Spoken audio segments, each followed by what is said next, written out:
Nurses of psych wards, what did a patient do that left you speechless? When I was in nursing school I had a clinical in the state funded psych ward downtown.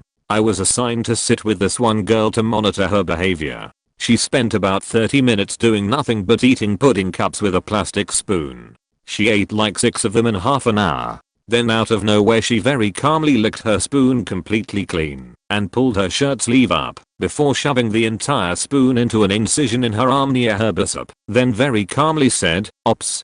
The nurses that worked there didn't believe me. They kept saying I was making it up and that I couldn't have seen what I saw. Only later on, like 4 hours later, it was a 12 hours clinical, the orderly noticed the girl had some blood on her shirt. He took her into her room to change her clothes and noticed that an incision on her arm had dehisced and had been bleeding. Then eventually agreed to send her to the hospital for testing. The x-ray showed the entire spoon sucked into the fat of her upper arm through an incision where they'd removed a birth control implant in the week before. Apparently the girl had slowly been picking at the sutures and opening it bit by bit until it was deep enough to fit an entire plastic spoon. The girl admitted that the ops was because it had gotten sucked in and couldn't be pulled out, not because she stuck a spoon in her arm. Totally bizarre. I've posted about some of these before, but here goes. I'm not a psychologist, but a former mental hospital patient. I'm depressive, but was in a closed psychiatric facility on 2 occasions. Once this was because I had myself committed, because I was suicidal, and once because there wasn't any space in any other kind of clinic. My roommate watched me brush my teeth on one occasion. While I'm doing this, I realize that he's staring at me. I try to ignore it. Then I realize he's staring at my toothbrush. He then tells me, "You shouldn't stick your lightsaber in your mouth." Okay then. There was a former soldier with PTSD that shared a room with me for a few days. I slept with earplugs during this time because he snored, so I only heard this story from fellow patients, and I'm not sure it wasn't exaggerated, but something close to it must have happened, because I did see the destruction afterward. Guy with PTSD can't sleep, so he goes to the duty nurse for sleep meds. Duty nurse at the time was a major asshole, not because she wouldn't give you meds if you asked. After all, she's more qualified than you to decide whether you should be given something or not, but because she treated you like an 8-year-old when you did ask, and not everyone in that facility had the mental faculties of an 8-year-old. Thank you very much. Anyways, she tells him that he can't have sleeping meds. He should try and sleep without them first. So the guy starts pacing up and down in the hallway. She comes and tells him that he needs to go sleep and that he's disturbing other patients, but he ignores her. She grabs him by the arm and the guy completely flips, breaks the nurse's arm, and tosses her into a wall. Beats up 2 more hospital staff and 2 policemen that the hospital staff called to the scene. Then the head doctor of the station gets called in. He was off shift when this happened. Goes up to the guy telling him something about having a drink with an old comrade and gives the guy one of those plastic medicine things that look like shot glasses with a massive dose of diazepam or some such. He drinks it and eventually keels over. Again, don't know if it actually went down like this, but I do know the nurse with the broken arm was fired for mistreatment of patients and the hallway looked like it had been the site of a serious fight. The staff was cleaning bloodstains the next morning. The handrails had been ripped out of the wall and another piece of drywall somewhere looked like someone had been thrown through it. I slept through the whole thing thanks to earplugs. There was one of those sliding fire gates that could be shut by pressing a button that could seal off part of the station, a part that was used for daytime activities and no one slept in. During the night, 2 manic patients were wandering around because they couldn't sleep, because that happens when you're manic, and one patient shut the other behind the fire door. The patient that was shut in started yelling, "Help, help," in this really eerie voice that convinced other patients the place was haunted. One patient took out his dentures and put them in the dishwasher to clean them. When told that this wasn't a good idea, he cleaned them over the water fountain instead. Some of the SANA patients, when we were close to getting released, got permission to go watch a movie at the local theater.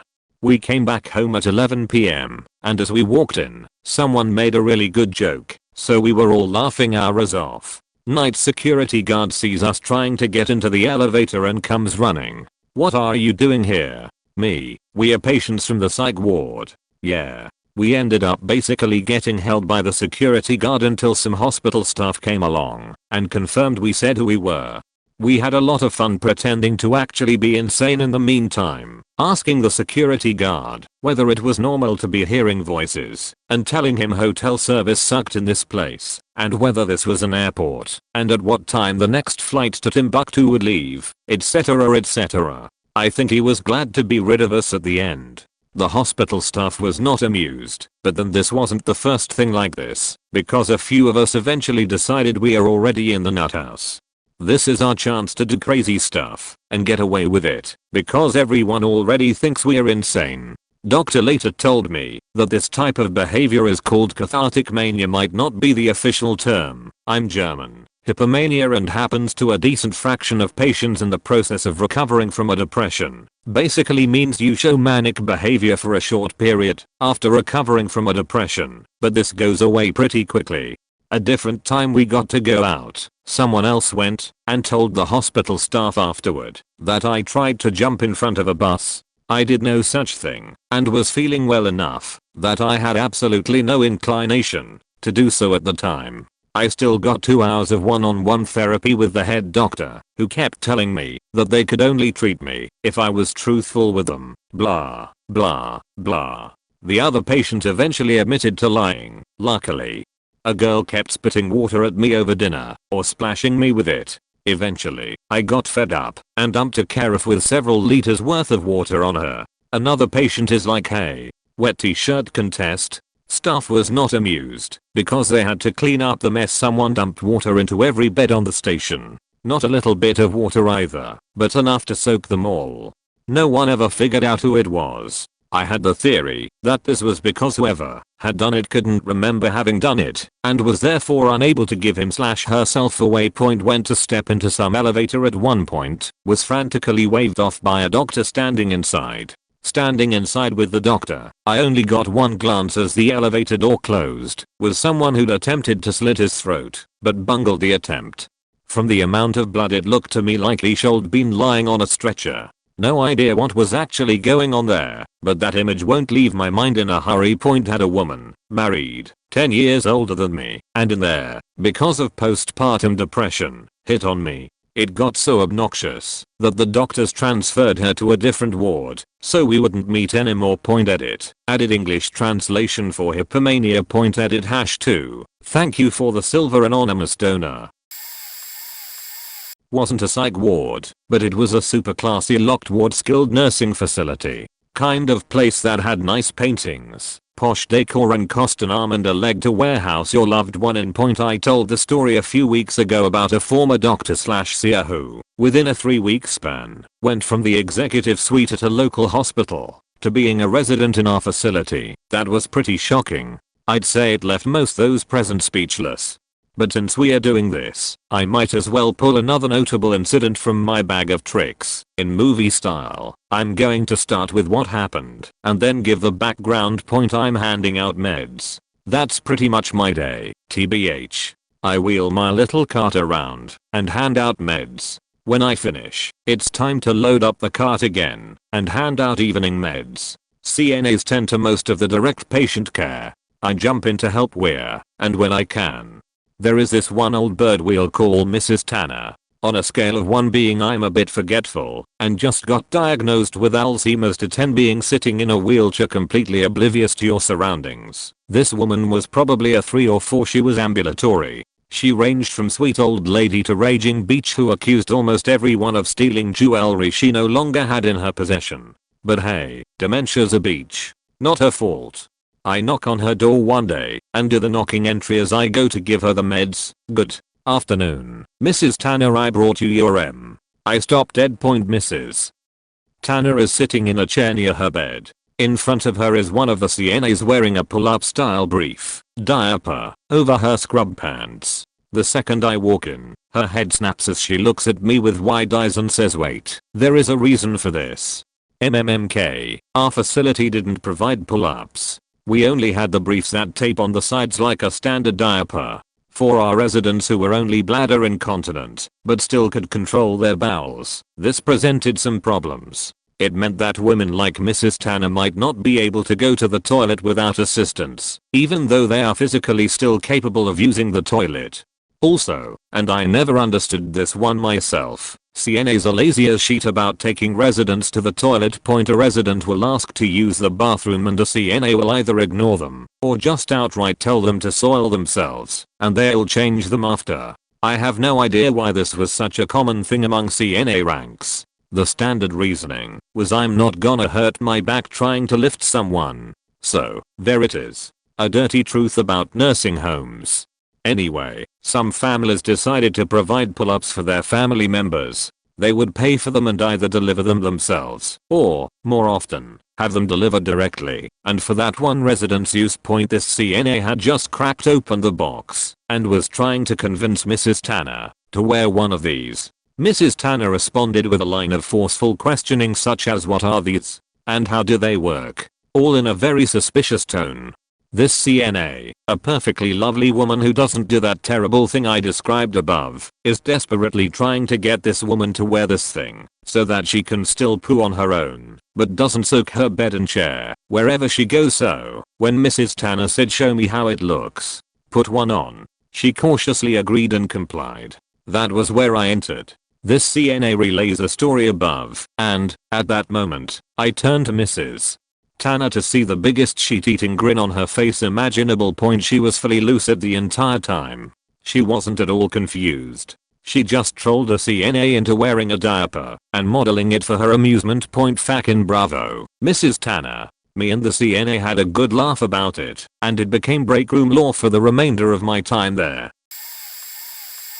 My ex's mum used to work at Broadmoor Hospital for years. For those unaware, Broadmoor is a very famous asylum for the criminally insane in the UK. She said the strangest thing is how normal the patients were because of all the meds they were on there, like children eager to please. She met Peter Sutcliffe, the Yorkshire Ripper, numerous times and just said he was nice to everyone, although he was attacked a few times.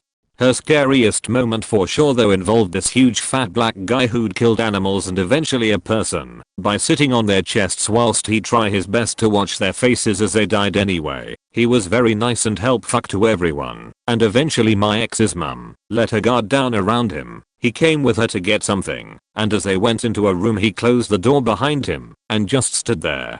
My ex's mum pressed her panic button that all staff kept with them and then used her training to try and keep him calm and stall for security, but it was no luck as he attacked her. Luckily for her though as part of her training at Broadmoor also included some self-defense techniques that even the most smallest woman could employ. Basically she used her finger knuckles to press into the sides of his ribs, and he let go of her long enough for her to escape. She did it to me once, and I'll side with a crazy fat black guy on this. It's incredibly painful. I was a tech at 3 different psych wards.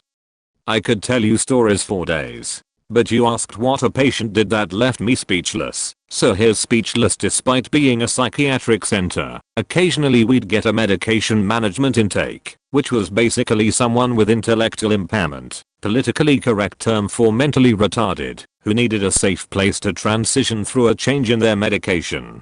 Our newest patient was severely intellectually impaired. He was unable to communicate verbally, didn't hear very well, and also had severe visual impairment. His was one of the most severe cases I'd seen. Anyway, one of the things he did constantly was cross one arm across his waist, stick the fingers of his other hand into his mouth, and rock aggressively forward and backwards while standing.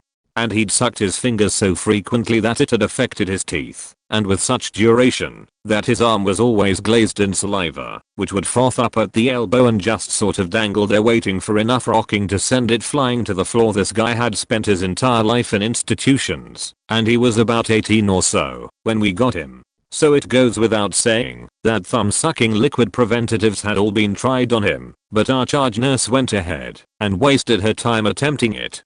The truth of the matter from my perspective was he wasn't harming anyone and had very few comforts other than standing there rocking and sucking his thumb. So why make the poor guy's day any harder? Alas, he kept on slurping, even with his hand doused in that nasty stuff. Brace yourself.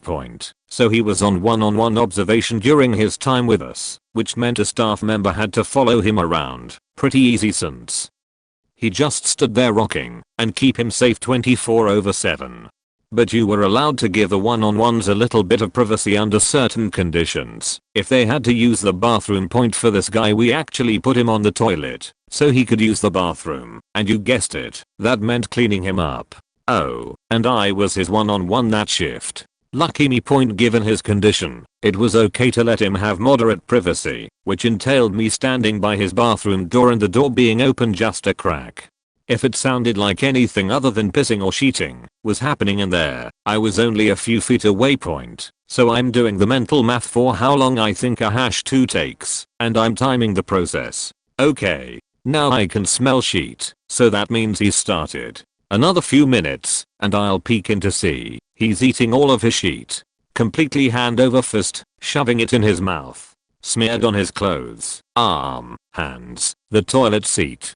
I told the charge nurse later, pretty sure I know why he didn't mind the taste of the thumbsucker stuff. Anyway, I have other stories. A close runner-up to most perplexing was the patient who was in the quiet room / timeout room, think padded room, naked because he'd torn his clothing up, and we confiscated it, and he refused to put on the tear-proof clothing we offered. Anyway, he peeled off his fingernails and shoved them in his urethra and had to receive medical assistance removing them. Not a nurse, but used to be a police officer. We got called to a psych ward where a guy was smashing up his room. Okay, fair enough point. We got there, and the room was one where it had like plywood based furniture that was attached to the walls and floor. It had a solid door with an inch thick safety glass with wire in. He had ripped apart every bit of furniture apart from the bed with his bare hands, ripped the lights from the ceiling, ripped the sockets out of the walls. This is in the UK, so proper old brick and plaster walls.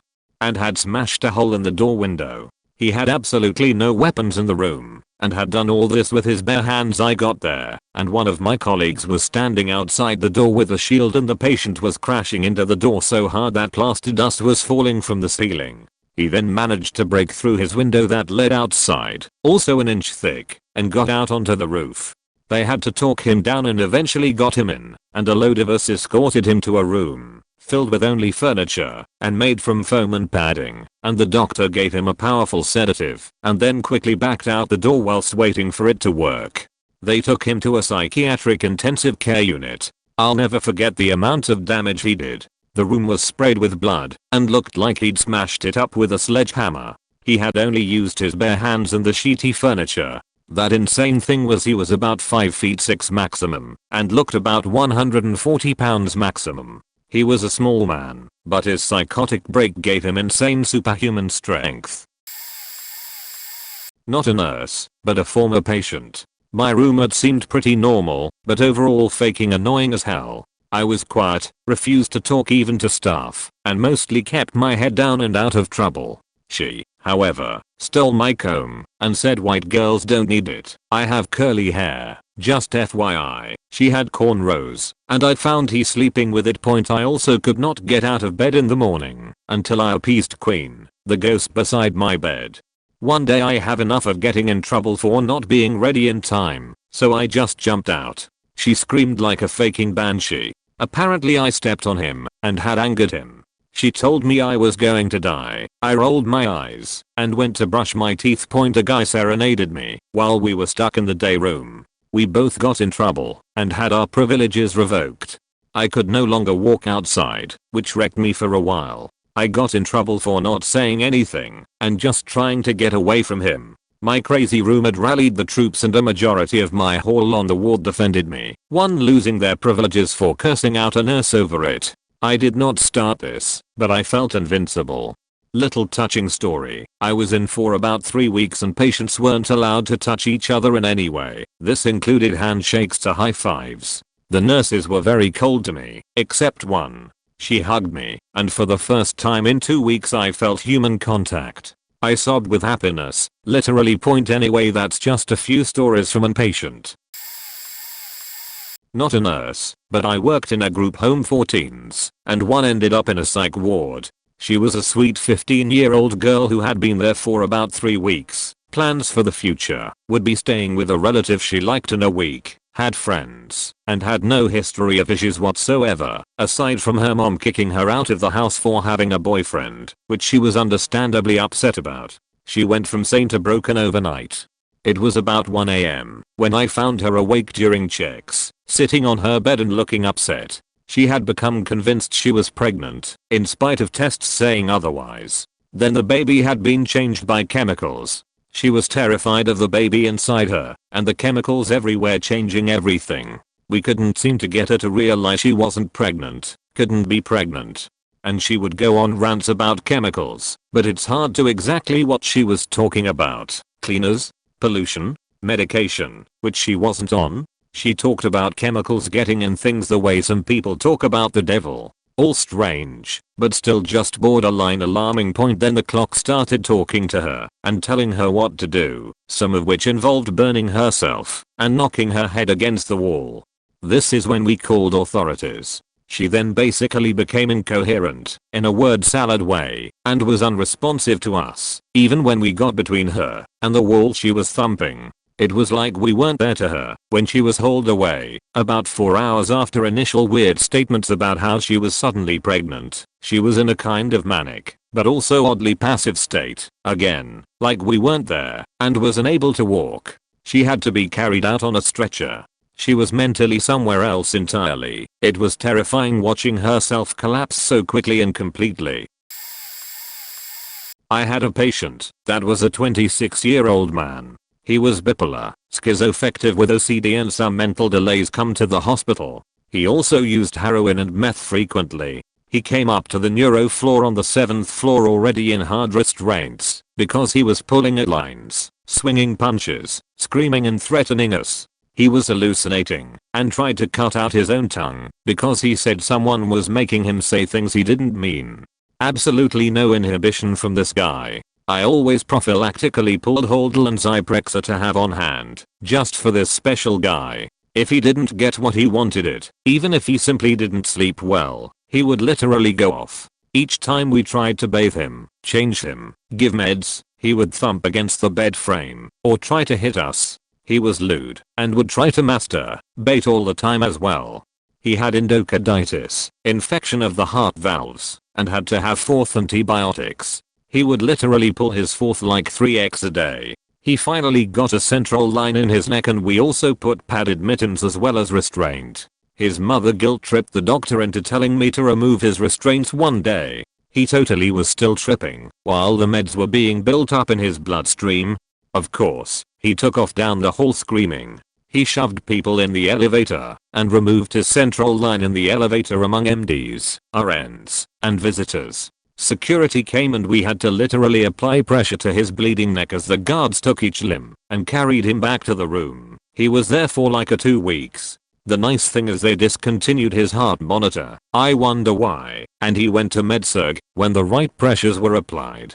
Psyche patients are everywhere. I've worked psych and acute settings, and it's actually worse at the hospitals. They are usually off their meds, had just attempted suicide, or harmed themselves, or are having a breakdown, or have medical problems on top of mental. It's the hospital that has to stabilize them and get them medically stable. In psyche, I actually had a lot of downtime and pretty lax days. When shit the fan, there are always people around to help.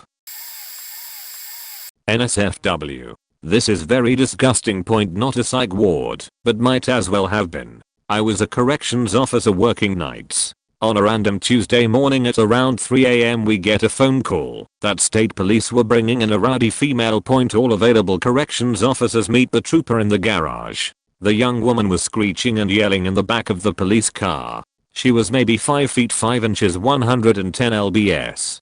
We opened the door and immediately she starts spitting on / at us. We get a spit mask on her and carry her into a holding cell kicking and screaming. We get her calmed down enough to remove the handcuffs and spit mask. After we close the door she strips naked and has a full-on sheet in the middle of the floor. Without hesitation she picks up the sheet and throws it at the window on the cell door. No biggie, seen this type of behavior before. Then she starts finger painting on the window. Stick figures. Eventually she gets bored with her artwork and explores the 8x8 cell further.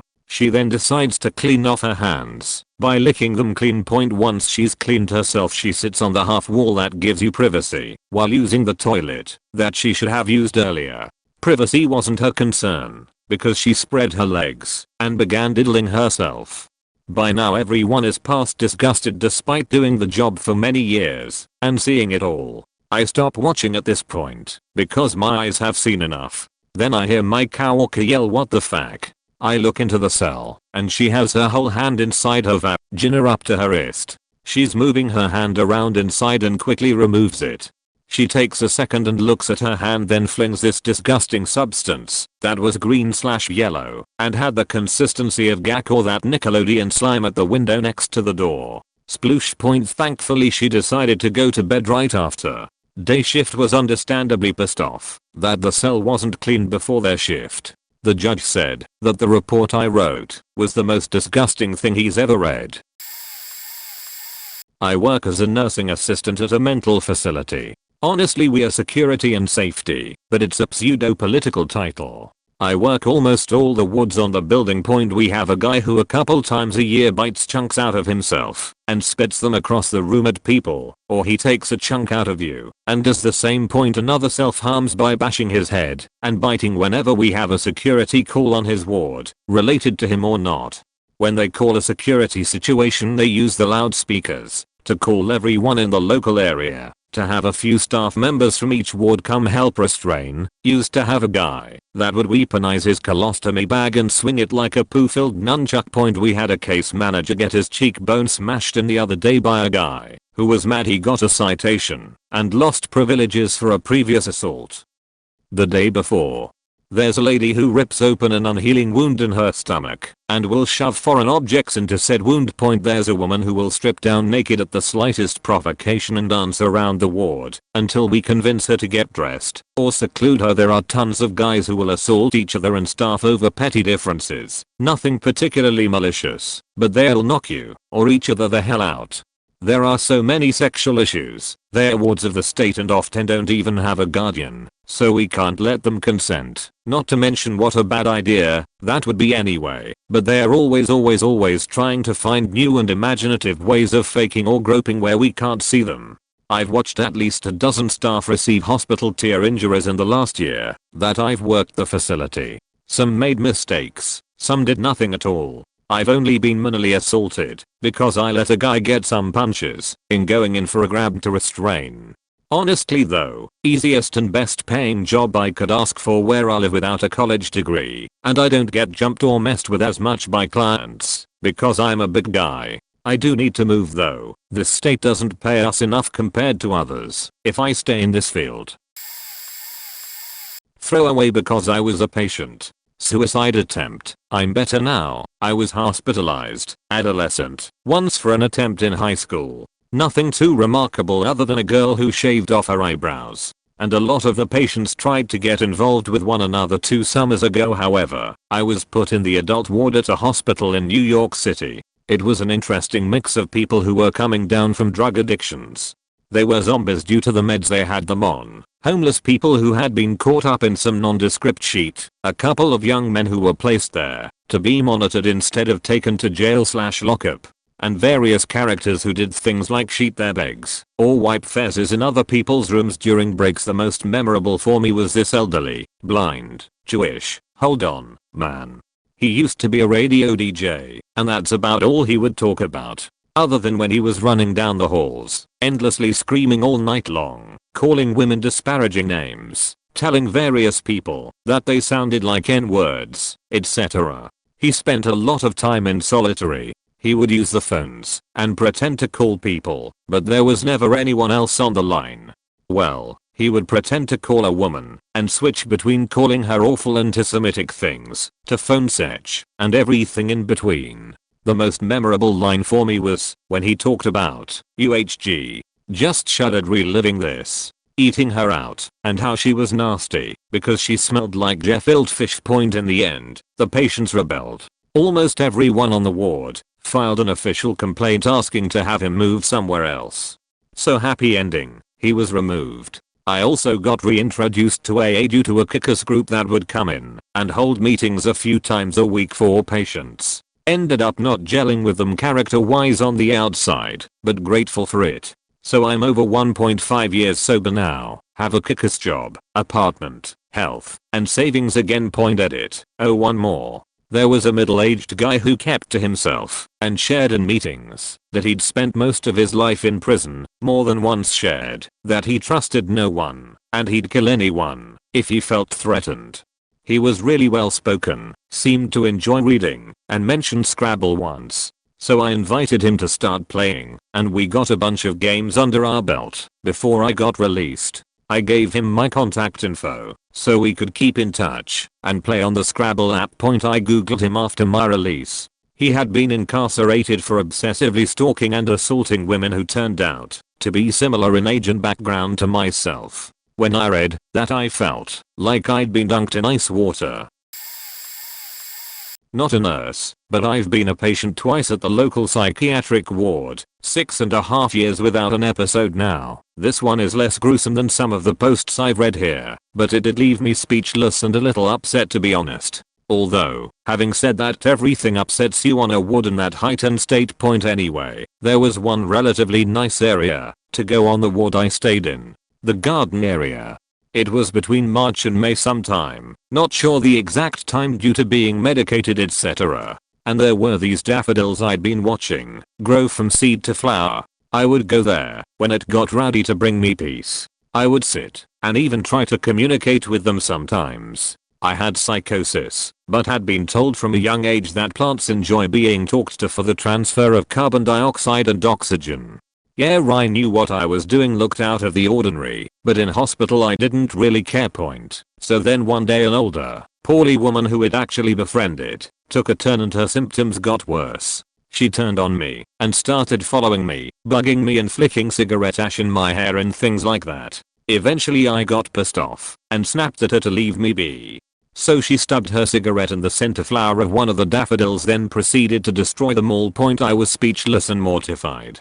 At the time I did cry. Cried a lot over my times in hospital, but that time stuck with me. I couldn't fathom why anyone would choose to do that. But now I see in hindsight that there was probably some confusion there, amongst a whole bunch of other things. You never can know really. 62-year-old demented female part. Kept insisting there was a girl under her bed. This went on for months. Not unusual because of her multiple severe disorders. One night during med pass I tried to reassure her she was safe. No one was under her bed etc. While I crouched down to take a look, like I have done 100 times before, and there is a neatly folded pink nightgown covered in floral print laying in the floor under the center of her bed. This is especially concerning because the facility is a really well-known state mental hospital and the whole unit is completely locked down. The residents do not have any personal belongings due to risk of self-harm. Housekeeping would have seen this gown in the floor during one of their shifts surely. Also, this was not like the psych ward at your local community hospital, which tends to have a revolving door through which frequent flyers come and go. This was a long-term inpatient mental asylum.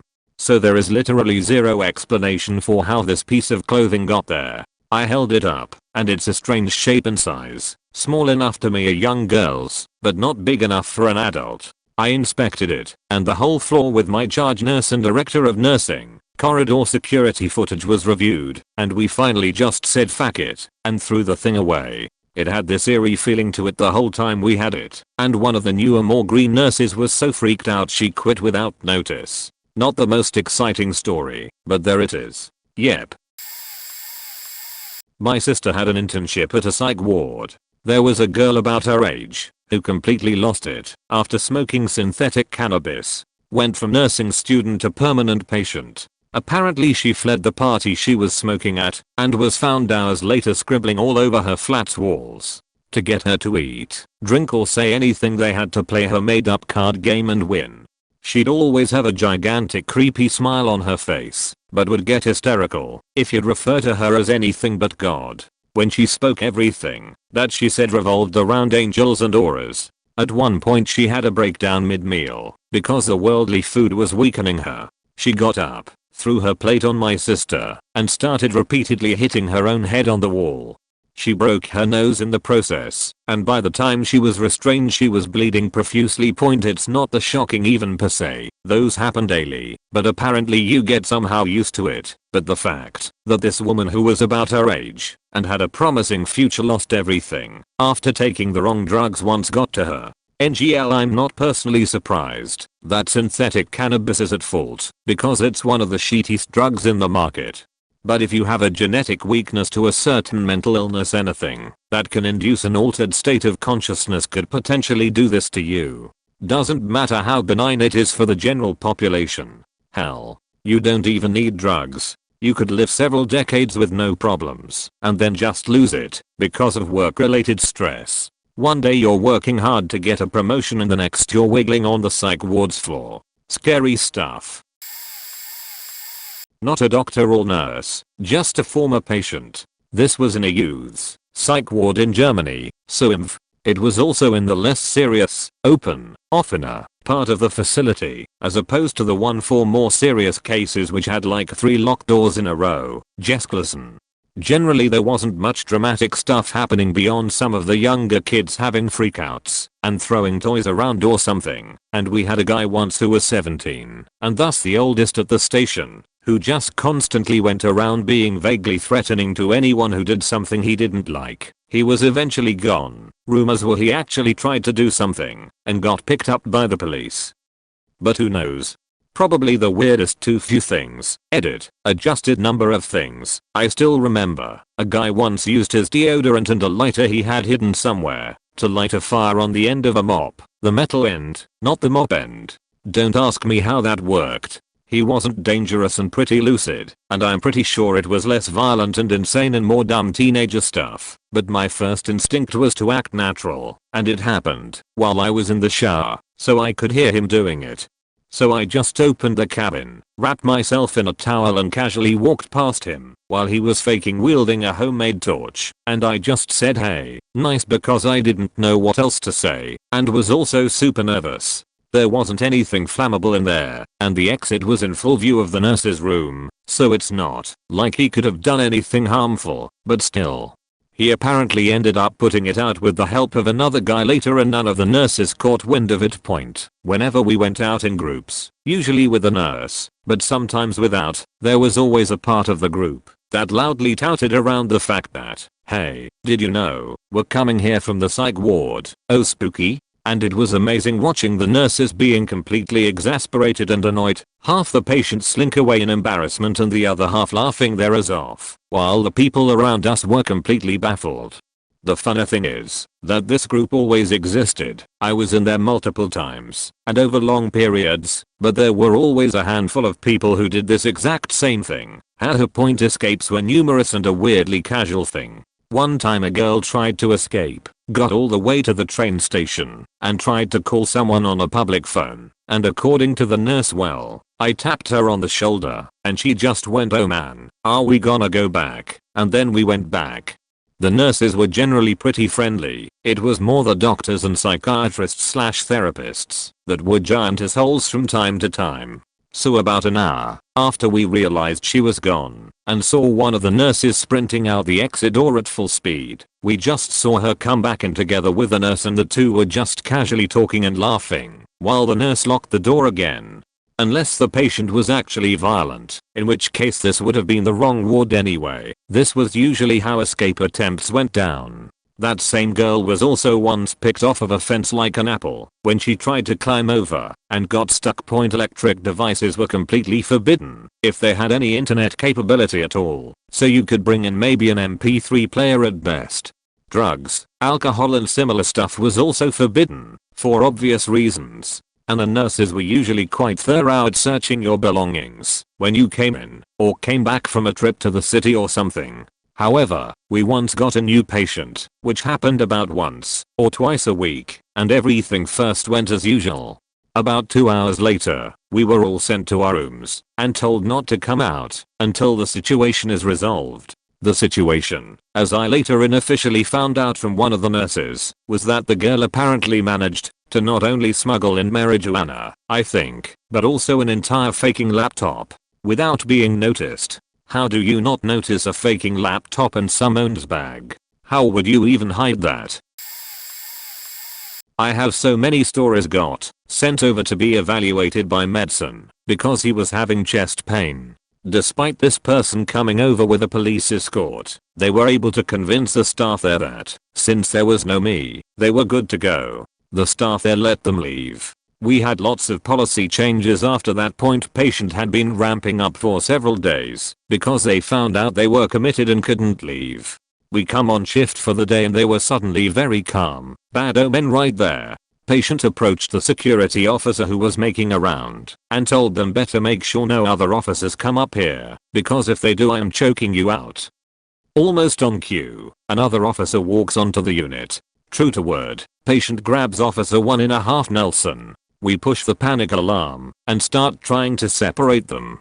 It takes no less than 10 staff to get this patient subdued and get the officer to safety. The entire milieu is now losing their shit because of this situation, and the patient is not willing to walk to seclusion, meaning we gotta carry this 300-pound hulk of a human. Somehow that happens and they go into seclusion, but one of the doors wasn't properly locked and the patient wasn't contraband searched prior to getting in there. They managed to use a golf pencil and brute strength to rip down a flush mounted sprinkler, cause the whole unit to flood, break the toilet off the wall, bust out 3/4 of the locks, damage the impenetrable windows, and bend the steel door. However, they got their wish and left. The cops were not happy about having to come transport them to jail, though Point took off their prosthetic leg and tried to use it as a club to beat staff with.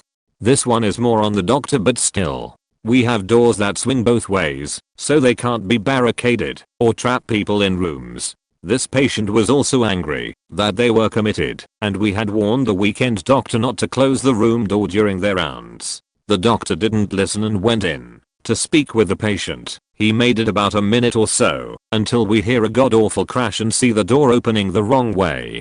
Doc comes running out with the patient close behind him trying to grab him. Instead of running to the nurse's station or to any of the exits, Doc just runs in circles around the unit. It was terrifying yet hilarious. Not my patient, but happened in my hospital. A particularly limber patient managed to climb a light pole and escape the enclosed atrium. They made it to the roof, 6-story building, before being stopped.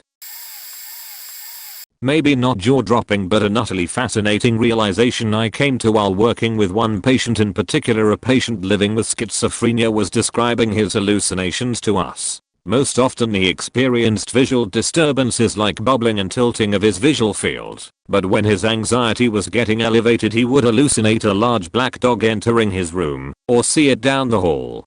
I was a student at the time and reluctant to ask him if he was familiar, but what his description immediately reminded me of was the Grimm of old European folklore and legend. More recently referenced in Harry Potter, the Grimm is described as an ethereal black dog that served as an omen of impending death to whomever sees it, invisible to everyone else. That got me thinking, is always this hallucination of a dog commonplace?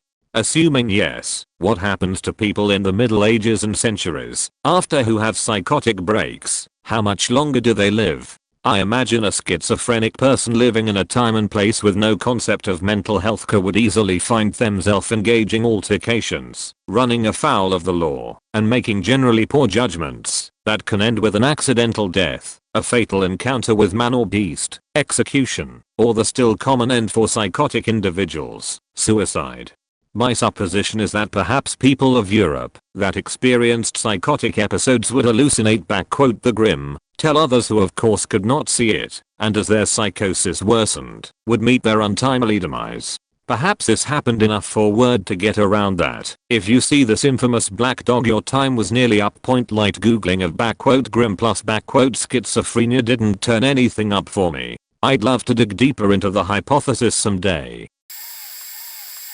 I was a mental health tech for 20 years, so I work more with the patients than the nurses. A couple of things come to mind. I started my career working at a large residential facility for kids and teens. It was the size of a community college campus and had several units, some locked, some not. We used to store keys to our vans in a locked closet of a trailer. One 12-year-old that I didn't think was the brightest bypassed the heavy door and merely kicked in the flimsy paneled wall to steal the keys. He got about 2 miles down the road before rolling the van in the ditch. He was okay other than a scrape above his eye. When I worked on the junior high aged boys unit, I announced in group that I would be leaving the facility to attend graduate school. That night, an extremely belligerent boy asked if I would come to his room at bedtime. I was certain the kid hated me by the way he always spoke to me with hostility, but I always went out of my way to treat him fairly despite this. When I got to his room, he blurted out, "Why do you have to go?" He grabbed me into a hug and sobbed on my shoulder for a good 5 minutes. I was so touched, I too had tears in my eyes. Years later, on an adult unit, I introduced myself to an elderly woman that had just been admitted. I said, "Hi, I'm omnicronous." She took one look at me and said, "Why don't you just fuck off and die?" She was manic, and while some people are a bundle of happy exuberance when manic, others are extremely irritable. Later, on meds, she was sweet as pie. I took one of my favorite schizophrenic patients for a walk once. During the walk, he turned to me and said, "Princess Diana loved me so much she gave me her ovaries." Another time he walked past our nurse's station and mumbled, "I think a rabbit stole my underwear." He was a regular, and once he arrived at our unit on foot. He had walked 60 miles to check himself into our unit, because you guys are a lot nicer than the people by me. I had to help separate his socks from his feet. They were covered in blisters and adhered to his socks sometimes. Our adult unit would receive elderly patients with severe Alzheimer's. One such man was unstable on his feet, and the staff put him in a hospital-style recliner with a tabletop on it that prevented him from getting up. He was struggling with the table and obviously wanted up. He seemed unable to speak and hadn't done so in the week we had him, and had never even made eye contact. I helped him out of the chair and took him for a walk around the halls. I had my hand under his armpit for stability to prevent falls. Often elderly patients like hearing music from their past, so I was gently whistling "Happy Days Are Here Again." After several laps, he stopped, turned to look directly into my eyes and said, "You're one of the good ones." I was shocked, mumbled "thank you," but he was mentally gone again and proceeded to walk some more. The next day I came to work and found out he had died. Not a nurse, but worked on a combative unit in a nursing home as a CNA in the emergency department. As a tech, had a woman put me in a choke hold as I tried to transfer her from her wheelchair to her bed. A little old man used to sweet talk you and then throw a punch when you're least expecting it. Married couple, 84 and 88 years old, shared a room, did 2 a.m. rounds, and walked in on them doing it. They're both hot, so they didn't hear me come in. I just closed the door and let them do their thing. Walked in on an elderly man crushing grapes his family dropped off to make wine while his roommate was drinking mouthwash to get drunk. Woman with dementia flushed her babies, stuffed animals, down the toilet repeatedly and would fight you if you tried to remove them. Maintenance was constantly called. Same woman pupped herself and walked into the head nurse's office and sat down. There was a pup trail from the day room to the nurse's office, pup on the nurse's chair, computer, keyboard, and last but not least, her cell phone. Had another woman refuse baths if the CNA she liked wasn't working. This CNA worked once a week. The woman hated everyone else and would throw anything she could reach at whomever came through her door. Obligatory. Not a nurse. I was a patient in the only psych ward in my hometown. Although what I saw isn't as crazy as the others, it still scared the shit out of me. A little context before I continue. The way the ward is set is very crappy. Both male and female patients are technically in the same room. The female patients would be on the left side with metal bars to keep us in. In the middle is the nurse's office with a huge window to look out into the recreational area. The right side is the male patient's cage with metal bars to keep them in. Basically, male and female patients can see right into both the big cages to see what they're doing. I was admitted due to attempting suicide and had to have a tube down my stomach to allow charcoal to be inserted into it. Since I was a new patient, I had to be kept close to metal bars so the nurses could see me. This means everything I do will be in full view by the nurses and the male patients. Around the time I was admitted, I had a very big exam that I had to do, and since I was in the hospital I did my exams there. The nurses kindly allowed me to have my books with me to study in the cage. There was this one time, while I was studying, the male patients of course got excited, since there's a new patient, a young female teenager. I was 17. They started having a masturbation competition while they stared at me, making sexual comments about me and describing what they are doing. Of course I ignored them, but I was faking traumatized on the inside. The nurses didn't do shit, because their pay is way too low for this shit and they've seen more faked up shit than this. I didn't report it either, because I was just so dazed about it. Another story is when a male patient was tied down to his bed and had to be placed near the metal bars so the nurses can see him. He had to be detained because he tried to escape and started being hysterics and screaming all over the place. Of course the nurses ignored all that and wait till he calms down. The guy's hands are strapped next to him and the bed is relatively small. Of course, being detained for hours and hours, he has to go to the bathroom to sort himself out. So what did the nurses do? Nothing. Literally nothing. Yeah, boy whipped out his dick and started pissing all over the place while moaning weird shit. I didn't notice at first until the other patient started a commotion.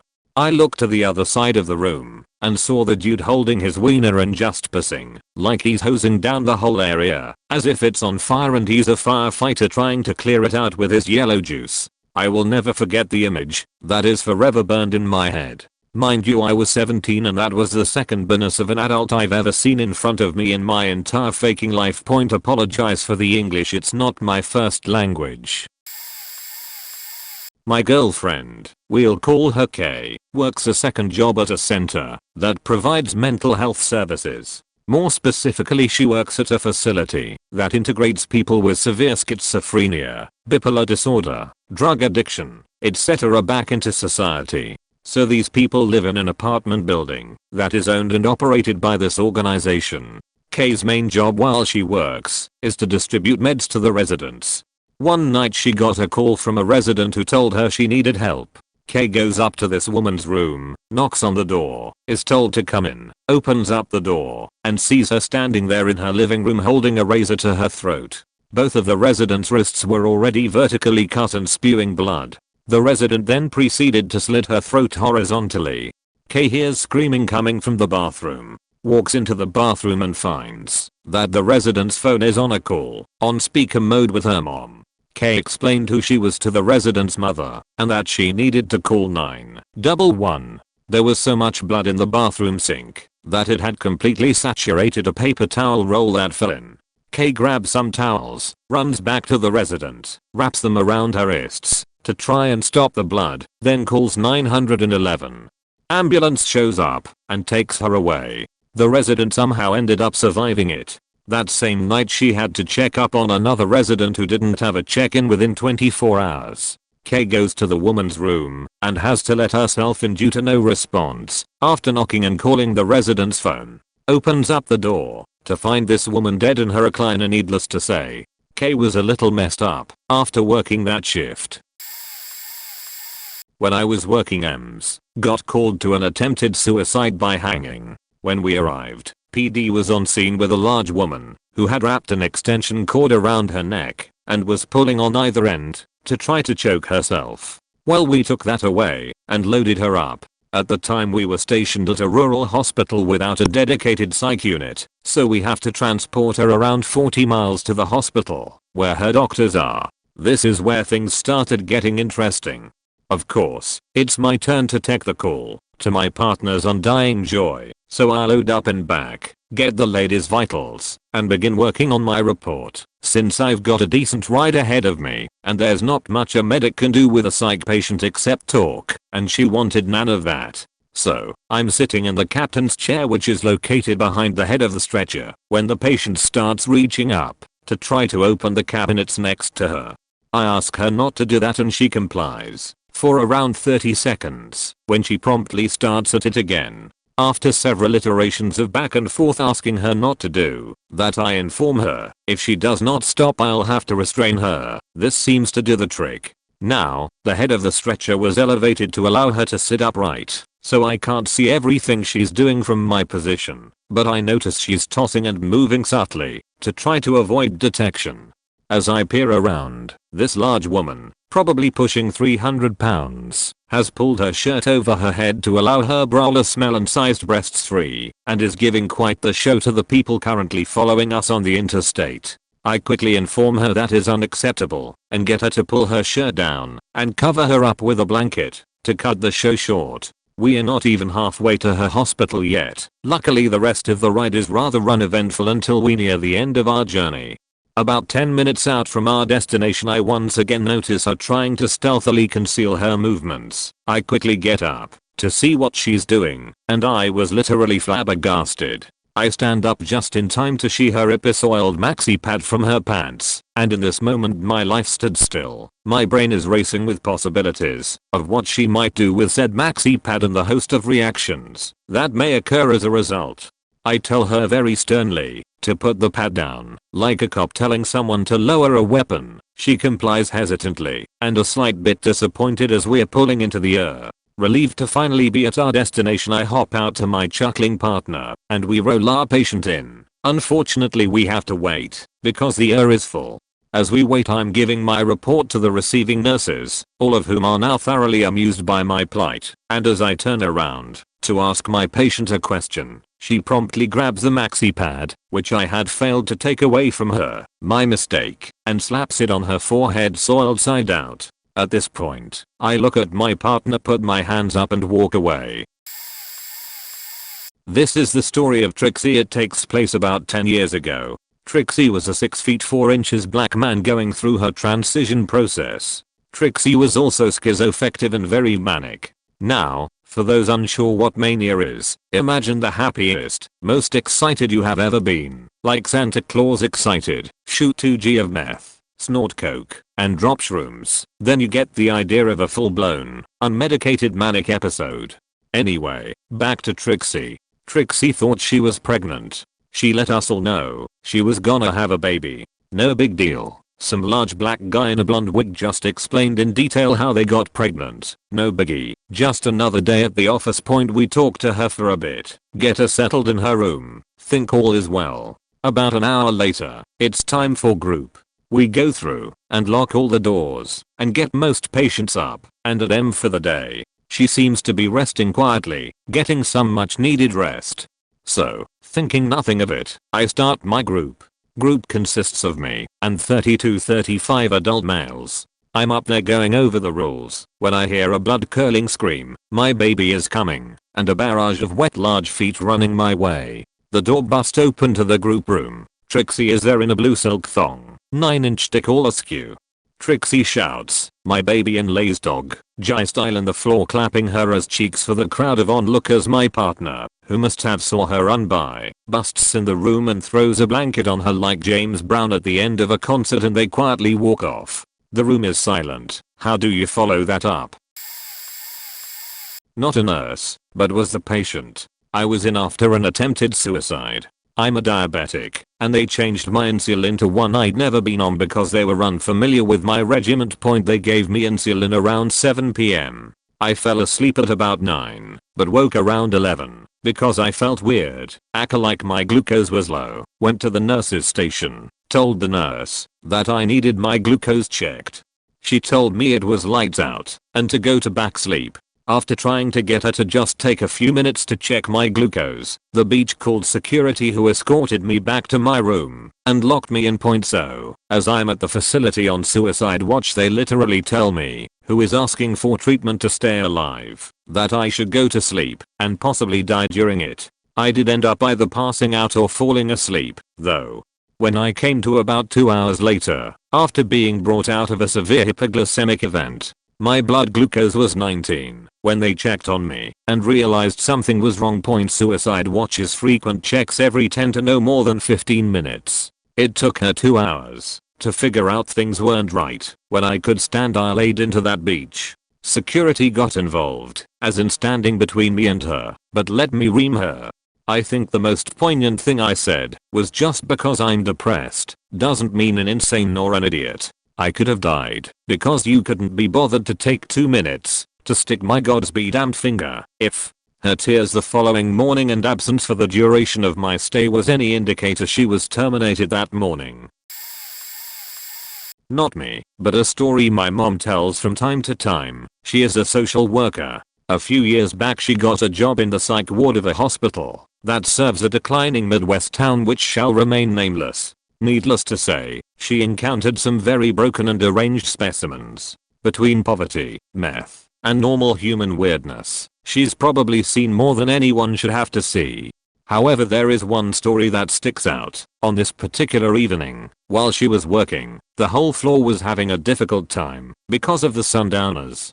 Basically, there's a weird phenomenon with patients with dementia. As the sun sets, there is an unexplained rising confusion and agitation with these particular patients. That evening they were worse than usual. Lots of shouting, struggling against nurses and orderlies, and just a general vibe of panic among these lost souls. Night is falling, and just as they managed to get everyone settled again, a fast-forming thunderstorm took the town by surprise. A few loud claps of thunder, and the power in this psych ward goes completely dark. One thing to keep in mind here is that the doors to leave the ward are locked with electronic lock that can only be opened with a staff ID card. This is to prevent the loonies from breaking out into the rest of the hospital. So now, my mom, a few nurses, and about 30 clinically insane people are literally locked in a dark building with no means of egress. I don't think anything dramatic happened necessarily, but she described it as being a textbook horror movie unfolding around her. Just thinking about that situation freaks me out a bit. I worked as a therapeutic recreation aide with Alzheimer's patients in the early 2000s. As such, I've got a few interesting stories, but the one that has stuck with me all these years was an old man who didn't remember much of anything anymore, but his guilty conscience still plagued him. Joe was a big man in his 70s. He couldn't remember anything really, but his own name, but he was friendly and real sociable with his fellow patients.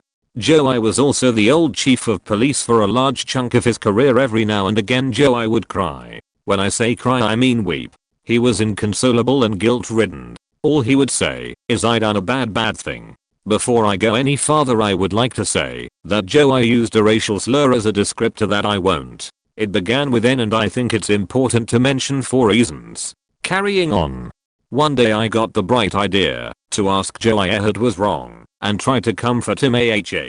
Joe, you couldn't have done anything bad. You're too nice a guy. Not because I believed that, but because we are supposed to try and keep the patients comfortable and calm. No, I did. He says, if you knew what I did. What happened, Joe? He killed that little girl and I hid the body. It was airy. I know in my bones that his man wasn't lying or delusional. There is a little African American girl that went missing, and her family never really knew what happened to her. Who killed her? Joe, the mayor. And I hid the body.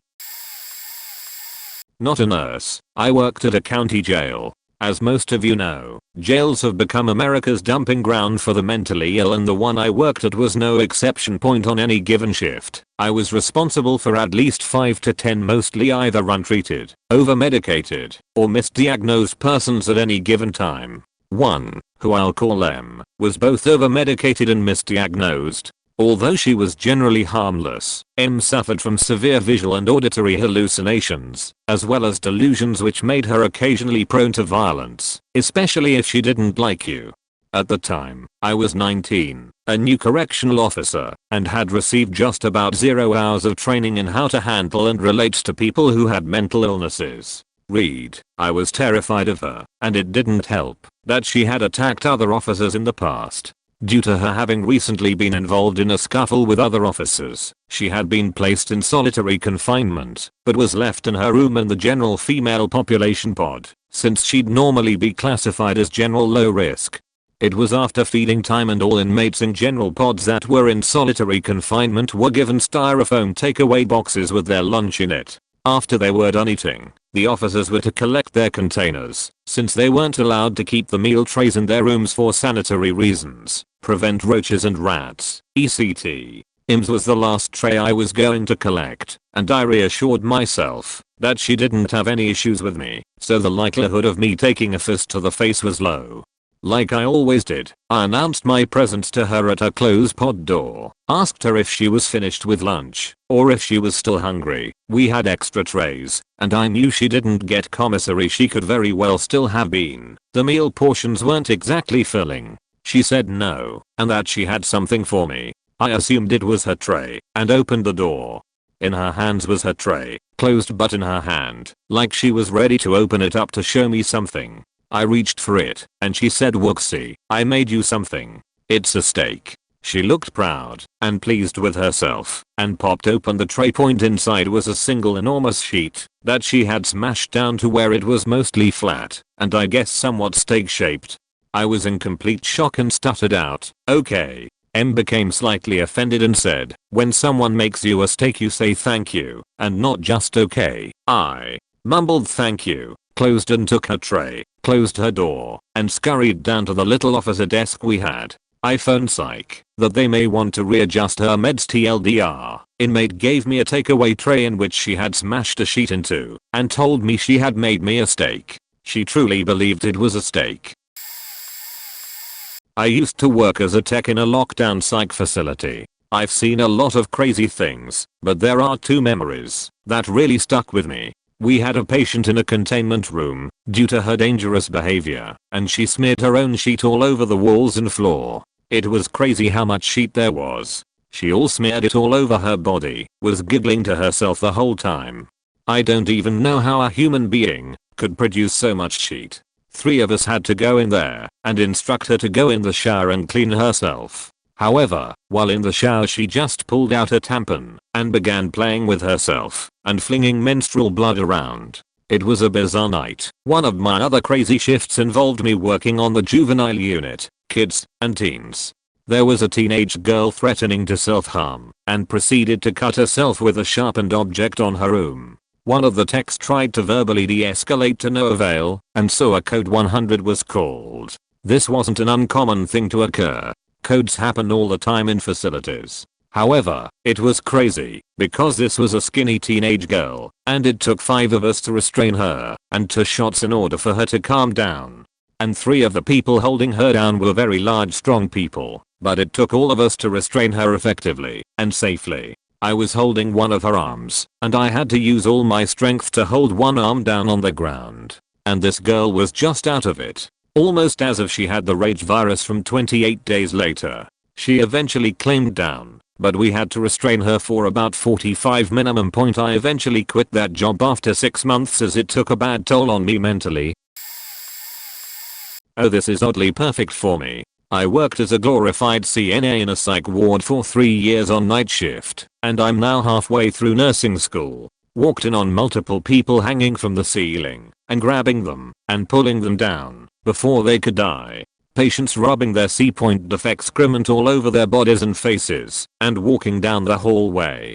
Old men ripping their catheters right out of their urethra and bleeding all over their rooms. Patients biting staff/other patients/themselves and ripping chunks out. I could write about this forever, but there are 2 that stick out in particular. Once this sweet little old lady came in. This was unusual as 99% of the patients were extremely hostile, and she was telling me about her life. Come to find out, she had jumped out of a 3rd-story window of an apartment complex and broke both hips and both legs, but survived.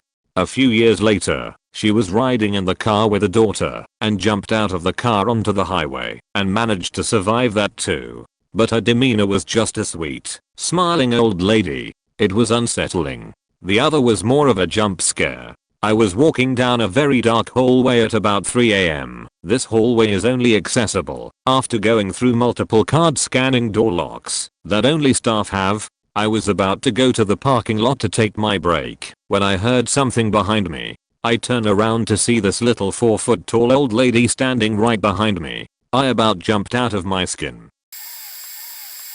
Not a nurse, but I've worked in an inpatient lockdown mental health facility for almost 10 years. Endless stories. A couple that stand out. Point guy asks to shave. I say sure, and stand there with him while he's shaving.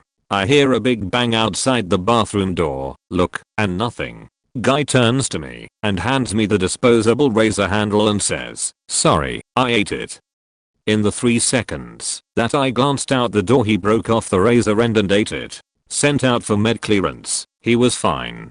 A woman shoved an entire new roll of large black garbage bags into her vagina and had to be sent out for med clearance. Same woman over time unscrewed a screw on the bottom of our phone and ended up shoving it through her belly button. Again, sent for med clearance. Walked into a male's room around 10:30 to check on him and hear heavy breathing, light crying from the corner.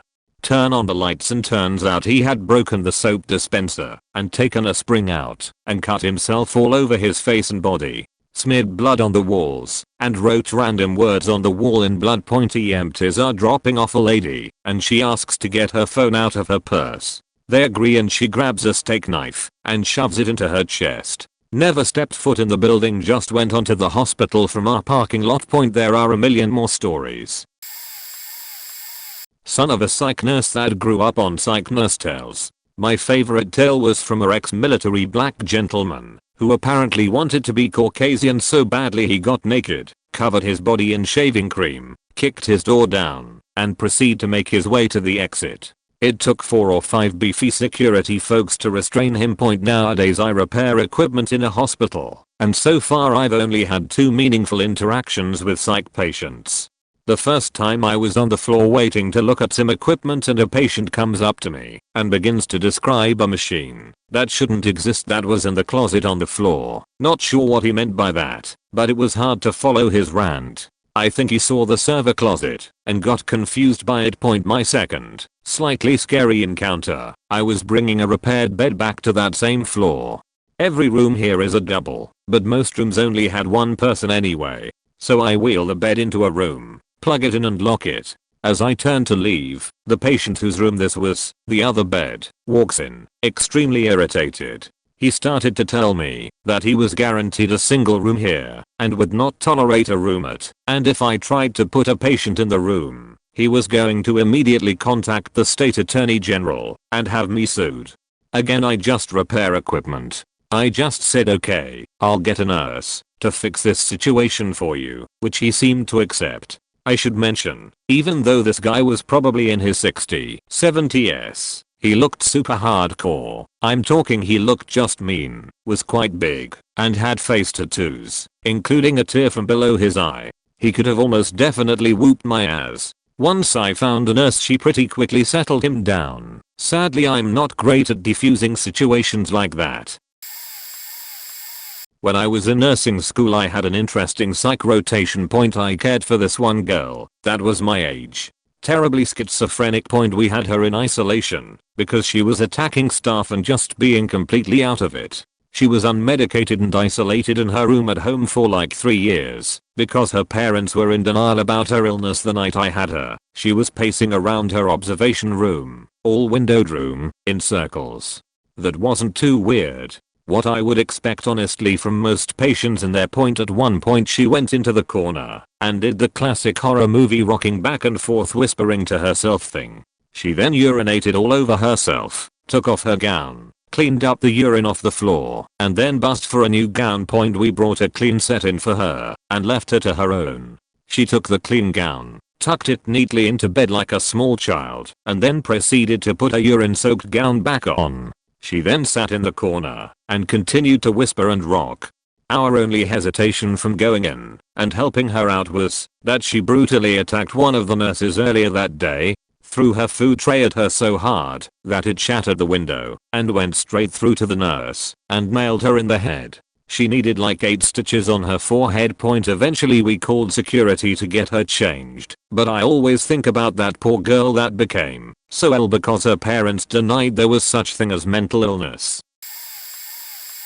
OHH me. I'm not a nurse, but used to be what most would consider somewhat of an orderly at a psych hospital, but my official title was behavioral health technician. I have stories for days, but here's my favorite. I'm not sure how other hospitals do it, but in order to be admitted to our psych floor, completely separate building miles away from the main hospital, you must first be seen at the ER where their doctor must admit you to us. Therefore you normally spend at least a few hours, if not a night there, before coming to us depending on the census. I'm unsure how long this particular patient spent there, but he had to have been checked for injuries and such, since he did wreck his car. Right, older man, 65 plus, gets admitted for purposely wrecking his car in an attempt of suicide. He says he did this due to a fight he had with younger, 30 to 40-year-old, girlfriend. Fine and dandy. Pretty normal thing to see in there. Nice enough towards both patients and staff. Pretty normal dude who's just a bit depressed and needed a timeout to get his head straight. Everything goes per normal until the end of his second day with us. 3 days after the car accident, he comes up to the nurses station, leans in close to the 2 women nurses doing their charting, the only nurses on the unit, and says, "I'd like to speak to a male nurse please." The nurses simply reply telling him that it's just women today and there won't be a man on the floor for the next 12 hours. The man thinks for a minute and goes, "Well then, I'd like to speak to your kinkiest female nurse then." The 2 nurses share a look and they both know who has to go, as one of the 2 is a rather snooty Christian woman. So the more laid back of the 2 gets up and asks what she can do for him. He requests to speak privately and so she leads him off into a conference room. The Christian nurse and I had been listening in from a few feet away, share a look and wait for her to return. The nurse comes back and tells us we will be needing to transfer him back to main campus. This man has to approximately 5-6 inch dill stuck up his rectum. That is 10 to 12 inch of dill that has been in his rectum for 3 days now. He had been walking around for 3 days not saying anything about them. However, my favorite part of this is when the nurse and I went into the conference room for shift change later that evening and was filling them in about him being transferred and why. After she told them what was going on, one of the nurses asked which guy it was, to which his partner looks him dead in the face and says, "Has the one with a limp." Last time I was in a mental health facility was really weird. In this facility it was low security and you got your own unit sort of thing that had a kitchen / bathroom / living room. I was unlucky and got put in the one unit that had 2 bedrooms. After a few days, I get assigned to a roommate. Nick Point, he's a young guy like me. Kinda looks like our Lee Sykes. Like most people at this place, he seemed pretty chill day to day. Then on the Sunday afternoon, I decide to take an afternoon nap because there's fuck all to do. A couple of hours in, I get woken up by a woman and 2 cops. Now, in my state in Australia, location callouts for police always require essentially full tactical wear. The woman asks me if I'm okay, if I have any bad thoughts, and asks me if I know what's up with Nick. She then leaves and tells me to stay in my room. At this point, I was pretty convinced that I had done something wrong. Eventually one of the actual workers comes and fetches me and takes me to the main staff area to hang out while it gets resolved. Turns out Nick had gone manic and stashed everything in his room as well as himself. For some reason, they decided to let him stay. Pretty hard getting to sleep with someone mentally unstable in the next room. The next morning, I wake up to loud noises. I open the door, and Nick had turned all the furniture upside down, thrown the laundry powder everywhere, and God knows what else. I notice he'd taken the facility's cat inside too, so as I make my escape, I grab the little guy up to take him out. Nurses arrived, dosed me the fuck out on Xanax, while the cops came back and took Nick away. Not sure what happened to him, but I assume he was taken to the high-risk facility to be under proper guard. Not a nurse, but a previous short-stay resident of a psych ward. I can think of 2 specific patients that left me speechless. The first was a patient who is your typical balls-to-the-wall violent schizophrenic. When I first met her, she seemed pretty nice, but then quickly began verbally attacking patients and staff. Our facility was shaped like a U-block, so she would walk up and down every day singing The Wicked Witch is Dead and skipping. After she became physically violent, a security guard was by her side constantly, and she often tried to kiss him. She didn't do anything that really left me speechless, but she was my first and last extremely violent schizophrenic patient that I had actually seen / interacted with, and it sort of scared me as I was only 19 and everyone else in the unit was mid-30s - late 40s. Another patient was an older man who had been there for a while and was under the whole "you have to stay here for 3 months till you can argue you can leave again" thing. An older gentleman who was often rude to staff and patients, and by rude I mean there were cases where he was blatantly racist and had a few violent outbursts. Everyone avoided him. He didn't like to shower and was often found wearing the same outfit for days in a row. One day, he sat next to me and we got to talking, and it was just incredible. He was at least in his 50s and I was only 19 at the time. He had me read Moby Dick to him and we got to talking about books and movies. He gave me a list of books and movies that I have to read/see in my life, and it was awesome. He thanked me afterwards. Before I left everyone avoided him, but here he was being extremely kind to me and sharing his life experiences with me. He told me about how he went to Brown and him and his roommates would just smoke all the time and they were involved in a lot of protests during their day, and how his first final was a blues one and that's where he got his love of blues from. It just shocked me. I guess that he was a different person with me and a real person, as people typically talked about him as if he wasn't a real person. I was in a psych ward as a patient and something the nurse did left me speechless. They wouldn't feed us enough food, and I was on medication that drastically increased my appetite. I went around asking other patients for their leftovers and the nurse said it was against the rules. I dug through the trash to get an unopened plastic wrapped tasty cake. She threatened to punish me as I tore it open and stuffed my face. I still can't believe they treated me like that. Another thing, they let us outside once a day for an hour in the courtyard. Someone before I got there had taken crayon to the walls and wrote in huge letters, "Get fuck out." The workers there just sat there on their phones. I'm sitting there traumatized. I'm still haunted by that point. Also, when I finally got discharged, they told me they threw away all my clothes including my shoes. Did I mention that they didn't give me my prescribed meds or nicotine? I was in full-blown nicotine withdrawal the entire time. I was pacing around in long-sleeve purple shirt and sweat pants and flip-flops, and this was in Florida during last summer. We weren't allowed to lay down on the floor. We weren't allowed to go to our rooms and nap.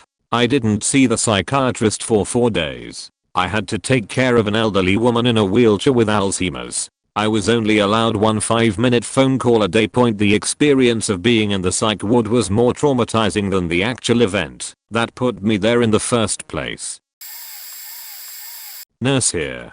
Got lots. Had a patient's family come visit with the family pet. No problem. Showed us the papers for the dog. All good here. Proceeds to explain the family dog is a raccoon. Nope, sorry. Lol. Now policy says you can bring in a support alligator if you got one with papers. Haven't seen the man in a few years, but he created a fistula in his perineum by sticking thousands of sewing needles into it. After 4 hours of removing needle after needle, the surgeons gave up, stating, "We think we got most." Probably not. It's fairly deep. But he will be back at it next month. Had a guy self-harm by sticking multiple aerosol spray paint canisters in his rectum. That was interesting. Had a borderline woman light herself on fire and burn down a building to prove she was not okay. A PCA told us that at her previous work there was a very quiet woman who said that she was being followed and targeted by the Russian mafia/gang. The PCA said the woman took all the medications the provider ordered, which were mainly antipsychotics and anxiolytics for her paranoia. After 2 weeks of being hospitalized, the PCA stated that these huge Russian men came strolling in with guns strapped to their chests. She didn't know how they got them into the building, nor past security. After they left, security said they had clearance asking for that woman specifically. Of course they had to decline due to patient right laws. After they left, they started to believe her story as she locked herself into her room. When they came, had a borderline woman who acted like the scum of the earth. You could obviously tell she did not fancy being in a inpatient behavioral health setting, so she decided to make our lives hell. Now, as a side note, we are all understanding of people's situations. Some come in because they want help, others do not because they are a threat to themselves or others. She was belligerent from the start, very rude, and would purposefully pick fights with patients to show that she is alpha, which doesn't fly with us. When approached due to her behavior, she attempted to punch a nurse and was placed into the restraint chair. Per policy, a patient must be removed from the chair to a least restrictive environment if they are not showing the same behaviors that lead to the restraint chair, which she was, but not enough to warrant return to patient population. She was placed into locked seclusion for basically the remainder of her stay due to these behaviors, which are not allowed to happen within patient population. Sheeting in the corner, pissing herself, so we had to clean her up, but would punch and kick when we do. Punch, bite, spit, and kick at staff. Vulgar name calling and taunting. Just to name a few. We also had to move her many times between our 2 seclusion rooms due to infection and disease control, as she would not allow us in to clean up the pup and pee. So we would manhandle her over to the other with 8 people, because she would fight back. At one time she stole a nurse's shoe and peed in it. Another time she threw sheet at many nurses. She was easily 300 plus lbs by the way, so she had some fight point. Those are some of my stories. Besides the occasional rude individual, and at times the individuals described above, everyone is there for their own reasons, and are great people, and have interesting stories of their own. I'm not a nurse, but was a patient. When I was younger I was extremely suicidal, and went to a psyche ward for a 72-hour watch. Problem is, place I went, didn't separate patients, based on condition, and the age difference between patients was 8 years. I was 14, and a day in, we had a 9-year-old come in. He probably had schizophrenia, because his name changed every day, and he told us stories of how his mom and dad stabbed him 80 times with glass. He pulled up his shirt to show back quote scars, but there were none.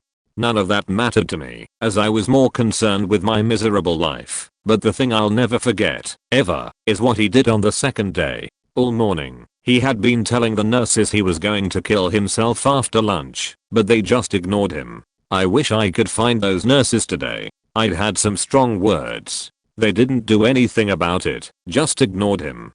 Come lunch, he's crying, screaming about how he's going to end it all, and the staff still ignores him. We went to our back quote open hour, which was just a yard surrounded by brick, and this kid runs past me bawling, then goes by the nurses, and bangs his head as hard as he could on the brick wall. He was down for a second or two, then gets up. I'll never forget that sound. He broke his nose doing it. There was blood everywhere.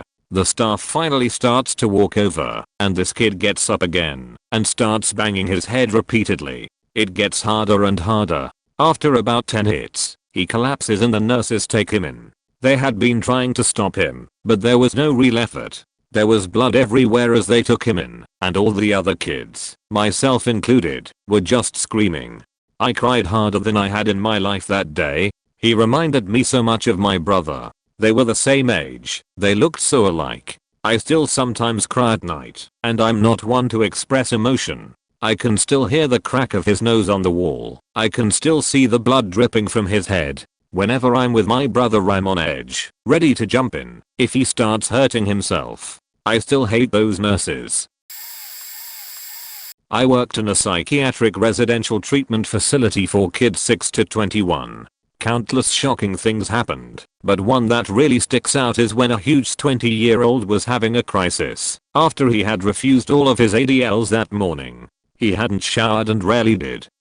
We restrained him after he was trying to pull the fire alarm and being violent, pretty standard stuff so far. Well, he wore women's leggings that were way too small for him, and he was also trying to strip before, so his ass was out and I was on the legs in the restraint. The smell of the god knows how long and washed ass was already making me gag, but then after he gets out of the restraint and goes to the calm room he strips, pisses everywhere, and starts sheeting and rubbing his sheet all over himself and the walls.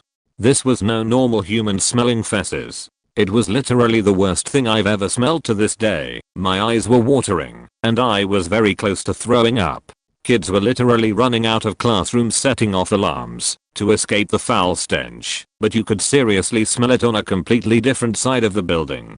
He also did this just in time for the fresh-faced training group that had no idea what they were getting into to get back from lunch. Their shocked faces as they clutched their chipotle were priceless also. Anytime a kid did successfully manage to pull the fire alarm, the place literally became something out of a horror movie, and I'm not exaggerating when I say that. Luckily they made it so that the fire alarms need a key now. I think the fire department was really tired of our sheet. My aunt used to be a psych ward nurse some years ago. Her favorite psych ward nurse story has always been one from her time at a short-term adolescent facility. Teens weren't expected to be in there much longer than a couple weeks. Well, for about a couple weeks, the perfect storm of patients came along. Apparently these kids all got along really well and fed off of one another's quirkiness. Within a few days, they had started developing their own mini society and culture within the ward. One of the first things to pop up was an economy point. The ward had a cabinet that was refilled daily with cereals and a fridge that was refilled daily with juices. Their economy was built around who could stash away, in their rooms, the most cereals and juices first. Then, they'd trade things, buy things off of one another. My aunt remembers that juices were generally worth less than cereals, but that apple juices were people's favorite, so they tended to be in higher demand. Lucky Charms cereal was effectively a gold bar. It was the most valuable item. But prices would fluctuate depending on different factors, much as you'd expect your usual economy to point around the time the economy developed. So did a cultural humor trend. "Oh, I've read about those," was the most common line. Whenever someone mentioned or referenced something on the outside that the patients had no access to from inside the ward, someone would joke that they'd read about those. She remembers they got surprisingly creative with that line. They also developed slang for different psych ward related things. For example, when a patient was forcefully sedated with a cocktail of sedatives, it was called booty juice. The origin came from the fact that sometimes patients are sedated via a syringe to the butt cheek. Unfortunately, not all of their slang was so benign. One that took the staff a while to figure out was Crayola. These were teens and they were horny, and so some of them were hooking up with one another. Apparently, whenever someone wanted to hook up, as I understand it, it never got much further than making out. They'd go up to someone, and Crayola was basically code for want to make out. If the second person accepted, they'd find a third and sometimes a fourth, walk up to them, and firmly declare Crayola in unison. Approximately 15 to 20 minutes after that, the third and fourth folks would create a diversion to distract the staff and bring them all to one part of the ward, and the two who wanted to make out would slip away and go do their thing. Crayola came from an episode early on in those 2 weeks, where a patient had a mental break over Crayola brand crayons and got so worked up he eventually had to be restrained, and it took the whole floor's staff to accomplish that point. There's plenty of other things she remembers them doing. She's mentioned that one afternoon, they developed kind of a religion for fun, but then they kept referencing it and pretending to actually follow it. Another thing is she remembers that this group developed different roles for each person in their mini society, and each of those roles played on the person's strengths, etc. But the crux of her story was always just how sophisticated they became in those 2-ish weeks. It made a huge impression on her just how in unison that random ragtag group of kids got, how cooperative with one another, and how much they evidently understood one another. She says she never saw anything close to that level again. Not a nurse, but I was a patient. I had checked myself in because of depression and suicidal thoughts. On my second night there I had a very strange night. I remember being woken up by a nurse who told me it was time for vitals and to start knocking on doors to wake everyone up, so I did. Then another nurse came running down the hall to ask what the hell I was doing. I told her the other nurse told me to. She asked which nurse. I told her the short Hispanic one. She said there was no nurse like that there, that it was 2 AM and to go back to bed. I was really confused, but went back to my room. A little while later I realized that my sister and my niece were being held hostage on the 2nd floor of the hospital, and I had to go save them. I kept trying to leave, but the nurse kept stopping me. I realized I needed to convince them to let me out, so I could save them. So I made up a story about how I left my expensive shoes in the car and I promised to come right back. At this point they were getting pretty annoyed with me and reminded me I didn't even have a car there. They finally convinced me to go back to bed, but I kept getting back up and trying to sneak out. Eventually one of the nurses had to put her chair outside of my room so she could watch me. A few hours later I got up again and took my pillow and blanket to the day room and said I wanted to sleep on the floor there. They were just like, fine, as long as you go to sleep. So I fell asleep on the floor. When I woke up in the morning I was back in my bed. I thought I had dreamt the whole thing, but my pillow and blanket were gone. I sheepishly got up and went to apologize to the nurse I had annoyed the most. I was so embarrassed. In the light of day I realized how bizarre I had acted and none of that had made sense, but it felt so real at the time. When I met with the psychiatrist that day I brought it up because I was so confused about what happened. She said that she heard I had been acting strangely the night before. She said I was going to be released that day, but she decided to keep me another day for observation. I ended up staying another 10 days. It was a really strange experience. Nothing like that had ever happened before or since. When I asked my doctor about it, she said that stress can cause strange reactions sometimes. She really didn't seem too concerned, but it still freaks me out. Not a nurse, but was a resident in an adolescence facility when I was 16 for suicidal thoughts and bipolar disorder. Some of the craziest shit I saw go down. A highly autistic male patient that was on our ward for safety reasons would have violent episodes where he thought he was a cat. He would hiss, bite, and scratch the staff, all while meowing. An autistic girl from the children's ward, who was also put on our ward for safety reasons after the girls on her ward beat her up after she shat in a sink. She would fake seizures at night to get attention.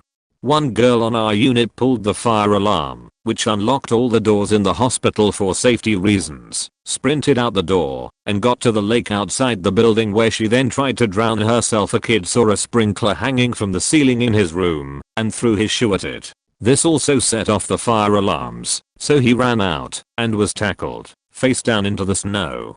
Caused several $1,000s in water damage to the unit. One girl got mad at one of the MHTs and Sparta kicked her in the stomach, making her violently puke. Another girl got a staff member to quit because she would flirt with him constantly. He drew the line when she touched his ass and tried to grab his dick. He claimed, "I have a pregnant wife. I'm not dealing with some little girl getting me arrested because she touches me and claims rap." The time where we stopped having history class because that same girl accused the teacher of rap and then laughed while she told me and the other patients that he didn't touch her. She just didn't like him and didn't want to have to see him again. The time a girl on my unit dragged a garbage can into another girl's room, screamed at her, "Get in the trash, it's where you belong," and then got in a fist fight with her. After it was broken up, she calmly grabbed an apple from the snack bowl and threw it at the other girl's head. She was then put on fruit restriction. The time a girl on the unit started freaking out trying to kill herself, and one of the workers came into my room, asked if he could trust me, and then threw several bottles of shampoo and soap as well as a shower curtain and the rod that it hung on into my room before locking me in there with them. Apparently she tried to hang herself with the shower curtain. When that didn't work, she tried to drink her soap and shampoo. When the workers tried to stop her, she got mad and broke down the shower rod, tried to attack the workers with it. I was a patient at one once. I was suicidal and had tried to kill myself with a pistol, but my husband tackled me before I could pull the trigger. I went into unwillingly point. A lot of people there thought I was completely normal and thought I shouldn't be there. Point I was quiet and polite mostly, so I think that's why point here is what I seen and experienced. Point. When I first arrived, a nurse tried to shame me for trying to kill myself.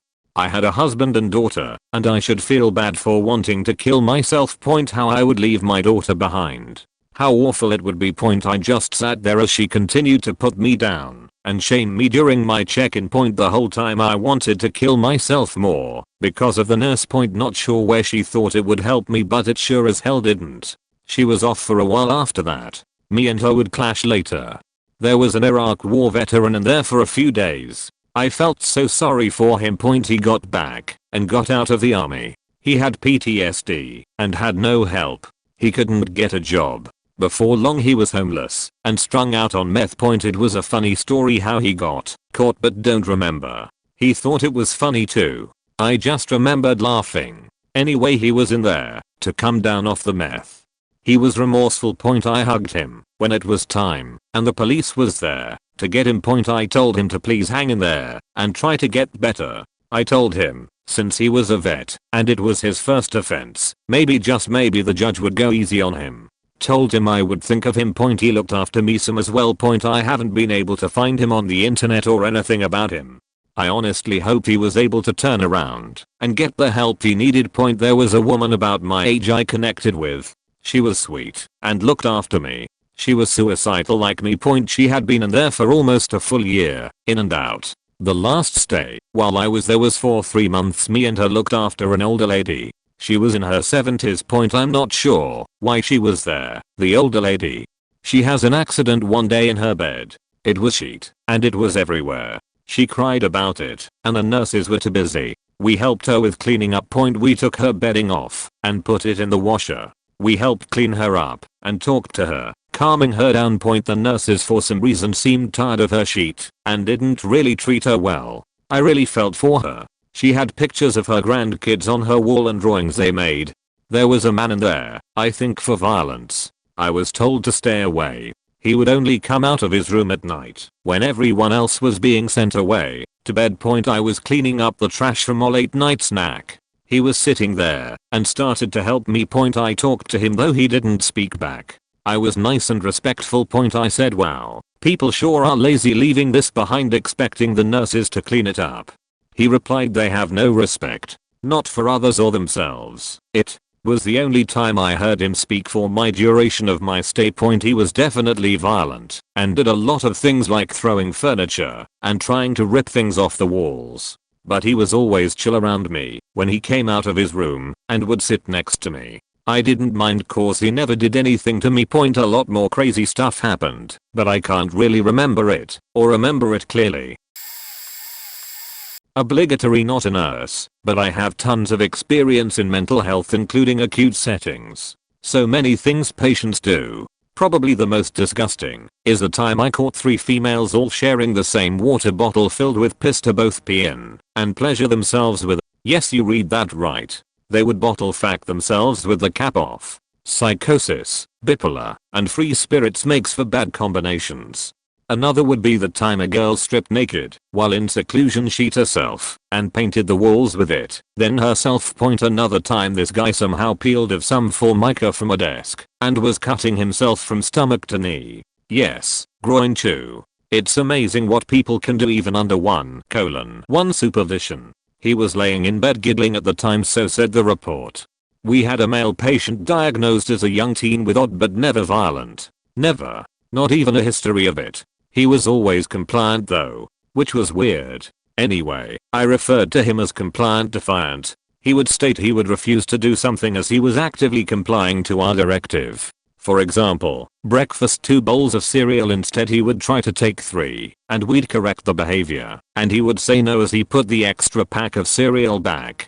Things like that. All the time. Well, one day he had a grand plan to escape, so in report it was decided by the doctor that he would be on 1:1 precautions that day until reassessed. The day progressed with him as usual. Compliant defiant in my terms. Well, I finished shift and ended report and headed home. Here's the story. Turns out, later that evening he found out which doctor ordered a 1:1 status. Typically the patients are assigned a drive and they are with them through their entire stay. Well, the doctor that ordered 1:1 was a sub for the normal drive, and this patient stated he wanted to talk to the doctor about it. So the PTS doctor tells the doctor and doctor says bring him in. Part walks in with his 1:1 staff and without a word and sits down. Then without skipping a beat, he stood up and elbowed his 1:1 staff, knocking him out cold. Then he proceeded to beat the living shit out of the doctor with a stapler and continued until other staff heard the commotion and broke it up, but not before taking a chunk of skin free in the doctor's arm.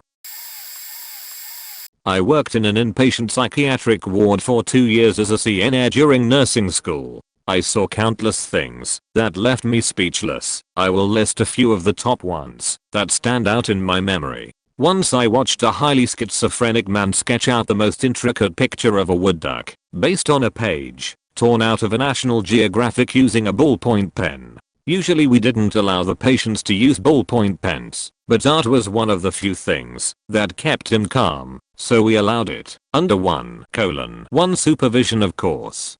Watching him draw was the most fascinating thing. I mean, He sketched details you wouldn't believe someone could make with a ballpoint pen. His shading was impeccable, and he used formal art techniques such as stippling and cross-hatching to make the duck look as realistic as possible. It was so good we framed it in some sort of shatterproof polymer and hung it up on the unit for patients to enjoy.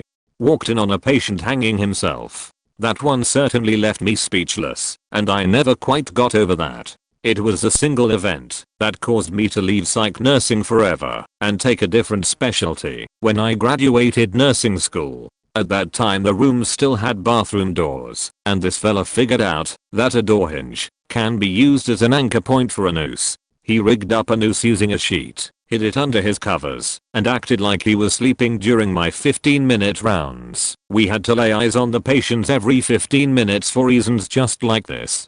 Then during my next check, I found him hanging off the door frame, blue in the face. We resuscitated him, and he was in the ICU for a bit. He had a very low APGAR score. Nurses will know that this is not a good sign, that they will recover fully, but miraculously, he did recover and got sent back to us. That man convinced the nursing staff and the doctors that he had a new lease on life because of this, and we discharged him with a very well thought out follow-up plan. He hung himself in a motel the night we discharged him. Yep, pretty speechless from that one.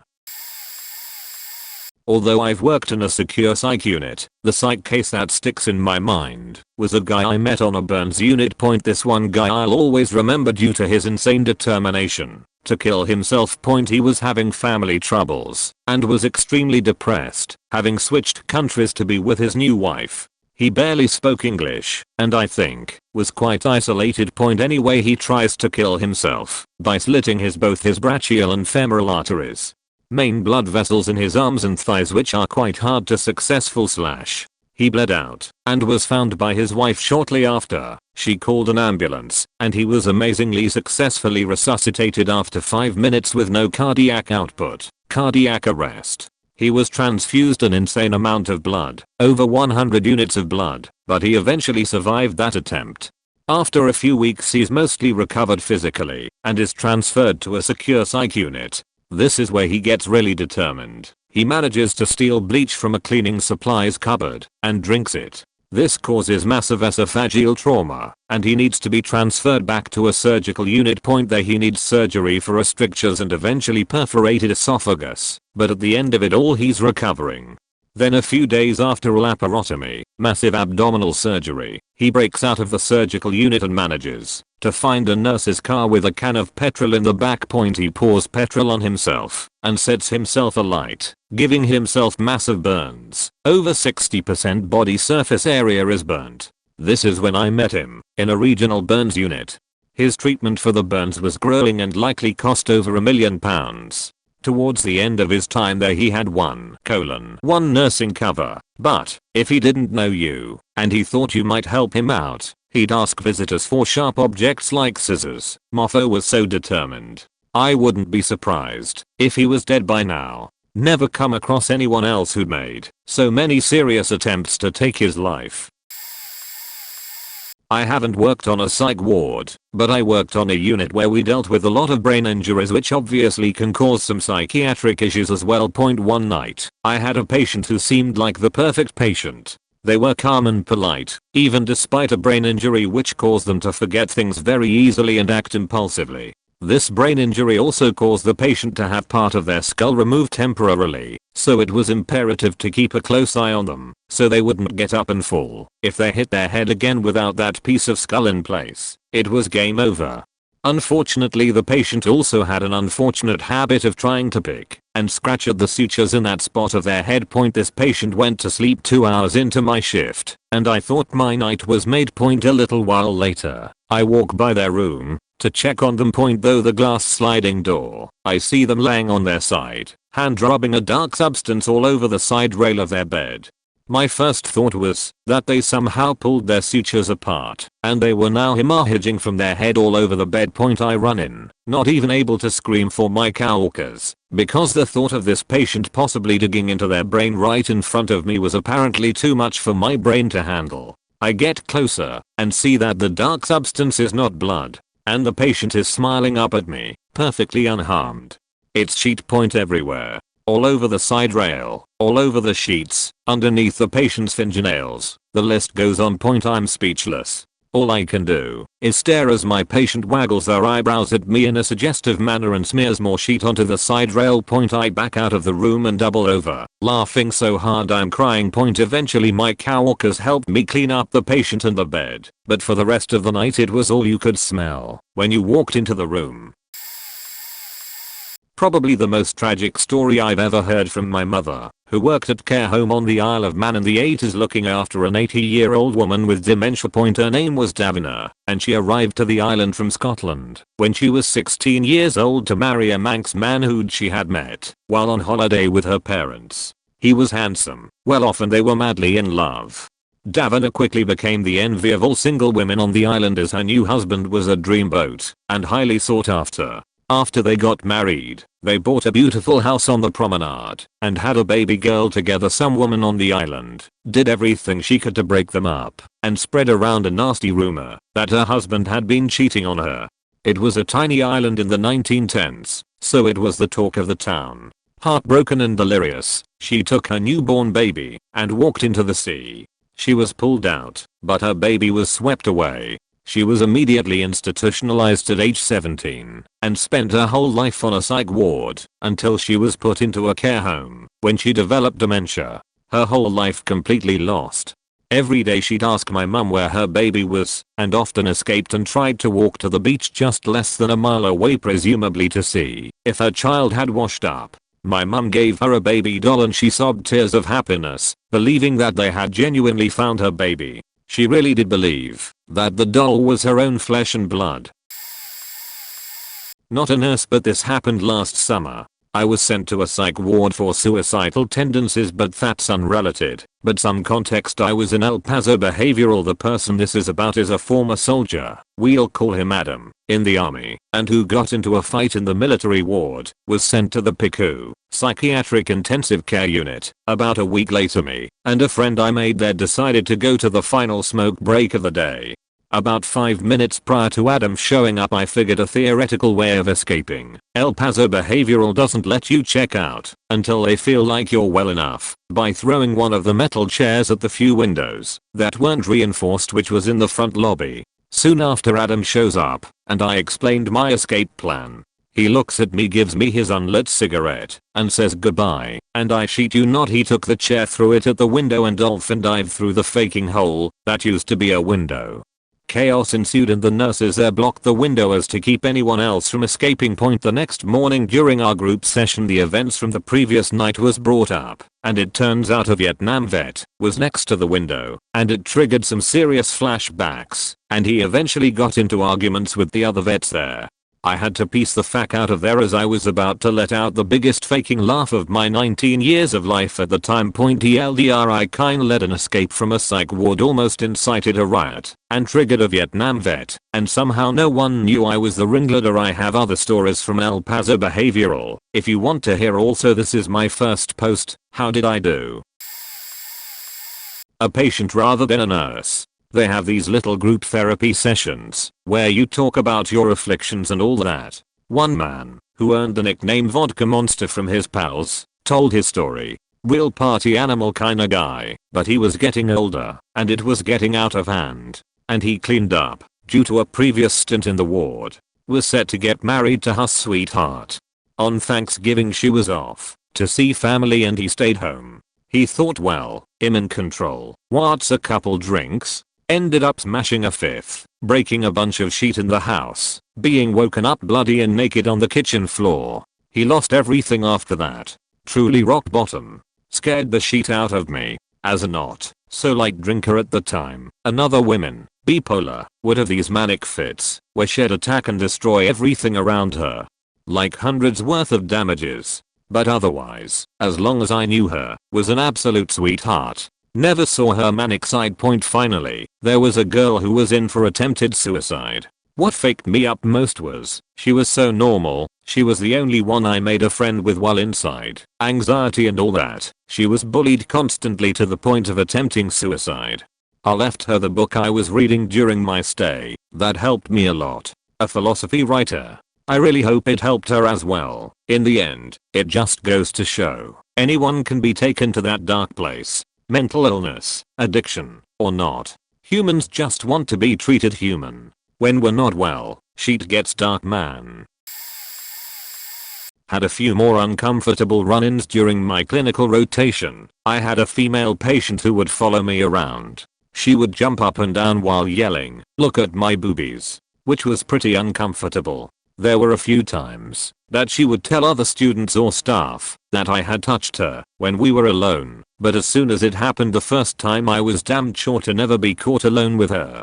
One patient would walk around and ask you a few multiplication questions he memorized the answers to. He would come up and say, "Hey, what's 12x12? If you answered correctly, he'd go, "Hey, you passed the retard test." I would answer wrong occasionally because he'd get all giddy and start saying, "Ha ha ha, you retarded. You a retard. You failed the retard test." One girl was schizophrenic and would see monsters or demons above your head. I watched her clock the ever-living shit out of a classmate who had the world's worst radar for an upcoming outburst. I peeked into the room as she was asking, "What's wrong? What's wrong?" over and over. The patient was staring right above her head. I tried to go in to get her out, but as I stepped in, this tiny little girl threw the most solid punch and nailed my classmate in the eye. Gave her a pretty bad bruise for a few weeks. That was insane, but the classmate that was hit indirectly deserved it. Made me happy, to be honest. Walked into a patient's room to get him up to take his meds. He was naked, crouched in the corner, and was smearing sheet all over the wall. He was covered in it himself already. Literally had no idea what to do or say. This one was probably the saddest one I saw. This younger guy, probably mid-20s, had recently began experiencing symptoms of schizophrenia. Some days he was pretty normal, but others he was clearly experiencing hell. The doctor was a student doing his residency and was talking to him about trying yet another script. This kid leaned against the wall, slid down, curled up into a ball, and started crying. "This isn't normal for me. Just make them faking stop. They tell me the worst things, man. I just need it to faking stop. I can't keep doing this." Broke my heart. One dude was paranoid schizophrenic. His chart said he believed people could read his thoughts. Admitted for trying to set his mom's house on fire. I was sitting at a table in the rec room, and he was clearly trying to figure out if I could hear his thoughts. I saw him glaring at me in the corner of my eye, but figured ignoring him was my best option. After a little bit, he says completely deadpan, "I know you hear that. You see me, cracker." Had a few more uncomfortable run-ins during my clinical rotation. I had a female patient who would follow me around. She would jump up and down while yelling, "Look at my boobies," which was pretty uncomfortable. There were a few times that she would tell other students or staff that I had touched her when we were alone, but as soon as it happened the first time, I was damn sure to never be caught alone with her. One patient would walk around and ask you a few multiplication questions he memorized the answers to. He would come up and say, "Hey, what's 12x12? If you answered correctly, he'd go, "Hey, you passed the retard test." I would answer wrong occasionally because he'd get all giddy and start saying, "Ha ha ha, you retarded. You a retard. You failed the retard test." One girl was schizophrenic and would see monsters or demons above your head. I watched her clock the ever-living shit out of a classmate who had the world's worst radar for an upcoming outburst. I peeked into the room as she was asking, "What's wrong? What's wrong?" over and over. The patient was staring right above her head. I tried to go in to get her out, but as I stepped in, this tiny little girl threw the most solid punch and nailed my classmate in the eye. Gave her a pretty bad bruise for a few weeks. That was insane, but the classmate that was hit indirectly deserved it. Made me happy, to be honest. Walked into a patient's room to get him up to take his meds. He was naked, crouched in the corner, and was smearing sheet all over the wall. He was covered in it himself already. Literally had no idea what to do or say. This one was probably the saddest one I saw. This younger guy, probably mid-20s, had recently began experiencing symptoms of schizophrenia. Some days he was pretty normal, but others he was clearly experiencing hell. The doctor was a student doing his residency and was talking to him about trying yet another script. This kid leaned against the wall, slid down, curled up into a ball, and started crying. This isn't normal for me. Just make them faking stop. They tell me the worst things, man. I just need it to faking stop. I can't keep doing this. Broke my heart. One dude was paranoid schizophrenic. His chart said he believed people could read his thoughts. Admitted for trying to set his mom's house on fire. I was sitting at a table in the rec room, and he was clearly trying to figure out if I could hear his thoughts. I saw him glaring at me in the corner of my eye, but figured ignoring him was my best option. After a little bit, he says completely deadpan, "I know you hear that. You see me, cracker." This lady was admitted who was an absolute riot. She bounced between sweet as a button to Satan himself. I went to help her open something, and with this booming voice she yelled, "I can open the wrapper, motherfucker." I just froze as she kept yelling, "Drop boy. Drop it. Drop it.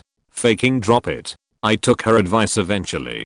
Part of our rotation included planning an evidence-based activity for the patients. I read something about music being helpful for certain patients, so we asked people their favorite song and played it in the rec room. So many of them went from being completely lifeless to standing up, dancing, singing, laughing, dancing with each other, dancing with the staff. Just Jesus, it was incredible. One of my favorite things I've ever seen. My ex's mum used to work at Broadmoor Hospital for years. For those unaware, Broadmoor is a very famous asylum for the criminally insane in the UK. She said the strangest thing is how normal the patients were because of all the meds they were on. There like children eager to please. She met Peter Sutcliffe, the Yorkshire Ripper, numerous times and just said he was nice to everyone, although he was attacked a few times.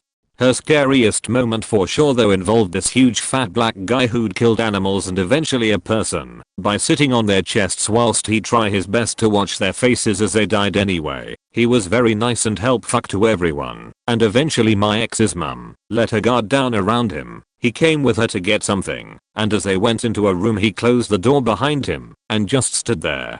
My ex's mum pressed her panic button that all staff kept with them and then used her training to try and keep him calm and stall for security, but it was no luck as he attacked her. Luckily for her though as part of her training at Broadmoor also included some self-defense techniques that even the most smallest woman could employ. Basically she used her finger knuckles to press into the sides of his ribs, and he let go of her long enough for her to escape. She did it to me once, and I'll side with a crazy fat black guy on this. It's incredibly painful.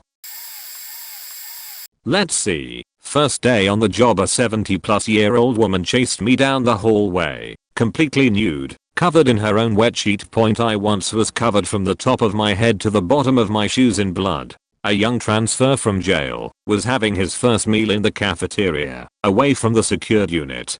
He made a break for it, and when he couldn't get out of a locked security door he punched through. This was the kind of window that had fine metal wire running in a hex pattern all throughout. When he pulled his arm out, it ripped his arm from the inside of his elbow to his wrist, severing most everything.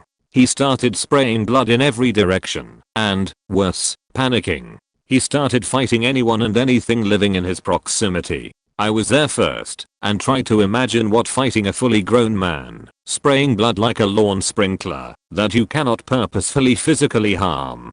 After we wrestled with him for what felt like forever, he finally fatigued. I rode to the hospital with him, holding on to something inside his arm that one of the nurses told me to squeeze, and kept pressure on the bit of sleeve I tore off and tied around his bicep. It was faking insane, and because he had just come from jail we hadn't taken any blood from him, so I had to get a fun assortment of shots before I got to go home for the night. Burned my clothes in a pile outside my front door, and had my wife house me in the backyard from an absurd distance. Guy lived, turned out to be a pretty nice dude. Had a former Aryan Brotherhood member who was about 6'7", 330 pounds on my unit, who had been in prison with David Berkowitz and had letters they would send back and forth. He also had a very low intellectual functioning and was constantly picked on by everyone. Not just in prison, in the psych hospital as well. Around my third year there he began to insert plastic cutlery, specifically forks, into his business. Tines down. The first several times, as the only male on the unit for many years, I had to take him into the restraint room and try to retrieve the fork. It was always to no avail. we would always have to transport him to same-day surgery. The part that left me speechless was when we found out why he was doing this. He was an adder diet, which meant he couldn't have much sugar at all and had all of his beverages monitored. Every time he'd go to same-day surgery they would give him a faking Dr. Pepper. Lots and lots of taxpayer money, time, and resources of the hospital, and not to mention a fork in his talk. All for a single can of Dr. Pepper. A profoundly developmentally disabled man with the intellectual functioning of a 4-year picked up a tech who was about 5 feet 8, 170 pounds, and tossed him like a javelin at least 15 yards down a hallway. To this day it's the furthest I've ever seen a man thrown, and I regularly attend professional wrestling events. The Valentine's Dance Massacre, I'll just leave that one at that point. On the geriatric unit I walked in on an old super racist white man performing vigorous fellatio on an old, super satisfied black man. When I broke it up, the super racist old white guy screamed at me, "Well, if we aren't doing this, I want my ice cream back." When he explained he had paid for the privilege of slurping the other guy's cream with his own frozen treat, I tried to no avail to rationalize he had the entirety of the profession of prostitution completely backwards. I added the anecdote of their race simply because it was very comically poetic to walk in on this jerk who screamed the N-word from sun up to sundown, choking down the peen of the guy he constantly called the N-word as he ate his ice cream. Probably a bit late to the party, and not my story but my dad's, but it's too good not to share. Point when my dad first started as a psych nurse, he typically got stuck with the shitty jobs that no one else wanted to do, I guess. There used to be an older guy on the ward he worked on. Apparently he used to be a school headmaster, so was incredibly staunch, quiet, and by all accounts an asshole with little respect for the staff that worked on the ward. He was also pretty verbally abusive most of the time, and held general disdain for anyone he encountered. He used to wear a massive green trench coat every single day, no matter the occasion, and was generally pretty unkempt with very bad personal hygiene, and pretty smelly all the time. As a result, the nurses had to wash his hair for him, and trim his fingernails and toenails, when he would allow it. So being one of the younger nurses on the ward, my dad got stuck with trimming this old fella's toenails one day. He said he'd done it once or twice prior to this occasion, and that it was a pretty gag-inducing process, made worse by the fact that the old headmaster would berate him while he trimmed, so overall pretty dehumanizing.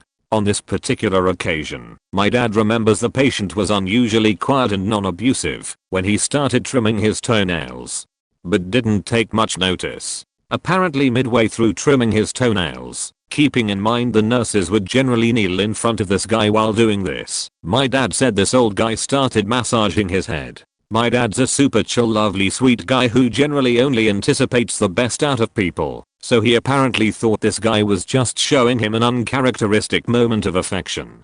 That is until the smell hit. A hefty, sour, earthy, putrid, yet familiar smell. Turns out, old mate had been storing his own sheet in the very deep pockets of his trench coat for what my dad estimated the past week or so, and was now proceeding to massage it into my dad's scalp with vigor. Took dad a few seconds to realize, but when he did he immediately had to run out of the room to vomit in the nearest sink, and then proceeded to wash his hair with hospital grade hand sanitizer as it was the only thing on hand. Apparently the smell stuck to his hair for about a week, and during that time he had to wear a bandana to stop himself from gagging at the scent of his own hair. This is only one of literally hundreds of stories my dad has shared with me during his time as a psych nurse. Most of them are equally as hilarious, some are heartbreaking, shocking, and disturbing. Overall though, most of them have a good deal of humanity attached to them. There are stories that we laugh at and ask dad to tell and retell, but at the end of the day my dad and his colleagues have a huge amount of care, compassion, and patience for the people they look after. Sometimes it's just good to have a giggle at the shitty stuff after a hard day. TLDR, shampoo. Super late to the party, so I doubt this will get any traction, but this was one of my most interesting psych cases. Not a nurse, but I'm a resident, not a psych resident, so this happened on my psychiatry rotation in medical school, not currently in a psychiatry residency, though. There was a patient at an inpatient psychiatric facility for suicidal ideation. She constantly insisted that she had a mass on her breasts, and demanded to be physically examined only by male doctors. When the psychiatrist I was rotating under declined to perform a physical exam, she asked me to do it during my daily patient interview. I also declined physical exam, but had a bit of a hunch. To check her medical records, it turned out she had an ultrasound done a week before that found only normal breast tissue without masses. However, apparently this lady had frequented many doctors' offices with various complaints of an unspecific nature, and would usually focus on breasts or vaginal complaints when she visited male physicians' offices. We diagnosed her with factitious disorder, formerly known as Munchausen syndrome, and histrionic personality disorder. It seems her goal was mostly attention from medical professionals. She had lots of issues, but we also had to be careful to make sure she wasn't fishing for a lawsuit. Patients like her are why doctors document everything meticulously, so the patient wouldn't admit to making things up all the time. According to the psychiatrist I was working with, she didn't actually believe any of her health problems exist, and her primary goal was the attention from medical professionals. If she actually believed she was sick, we would have diagnosed her with illness anxiety disorder, commonly known as hypochondria. It was always interesting to hear the intake of someone's schizophrenic breaks, their first time having hallucinations, and how their seemingly normal life all of a sudden gets confusing, and reality begins to fold in half in front of their eyes. One guy was at work when Dr. Phil came out of the television to tell him at the gas station, and telling him all kinds of satanic shit. Another guy shot his TV. His dad called the cops, and he barricaded himself in his room and stabbed himself in the heart. He lived. We had to take him to his first trial to see if it was psych ward or jail time. The judge was compiling evidence from all sides and allowed him to talk. I just spent 30 minutes next to him in the car on the way and knew this was gonna be faking interesting satanic rituals for about 30 minutes minus me trying to talk about mutual love of System of a Down to calm him. He stands up. The judge goes, "Now son, is all of that stabbing shooting craziness true?"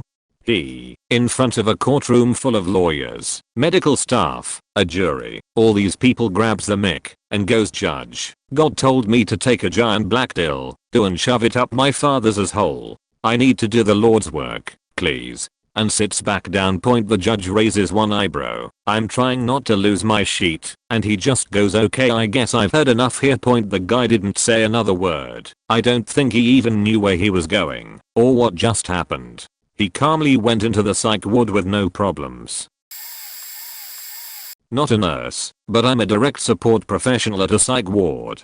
We are absolutely, under no circumstances, allowed to leave the site without release supervision for the clients. Which means if the next shift didn't come in when you were supposed to go home, you had to stay. No excuses. This often led me to be forced to work 16 to 32-hour shifts. I was supposed to get off at midnight at a red site. Red means high-level psychotic disturbed patients, and my relief didn't show up for his 12 to 8 am shift.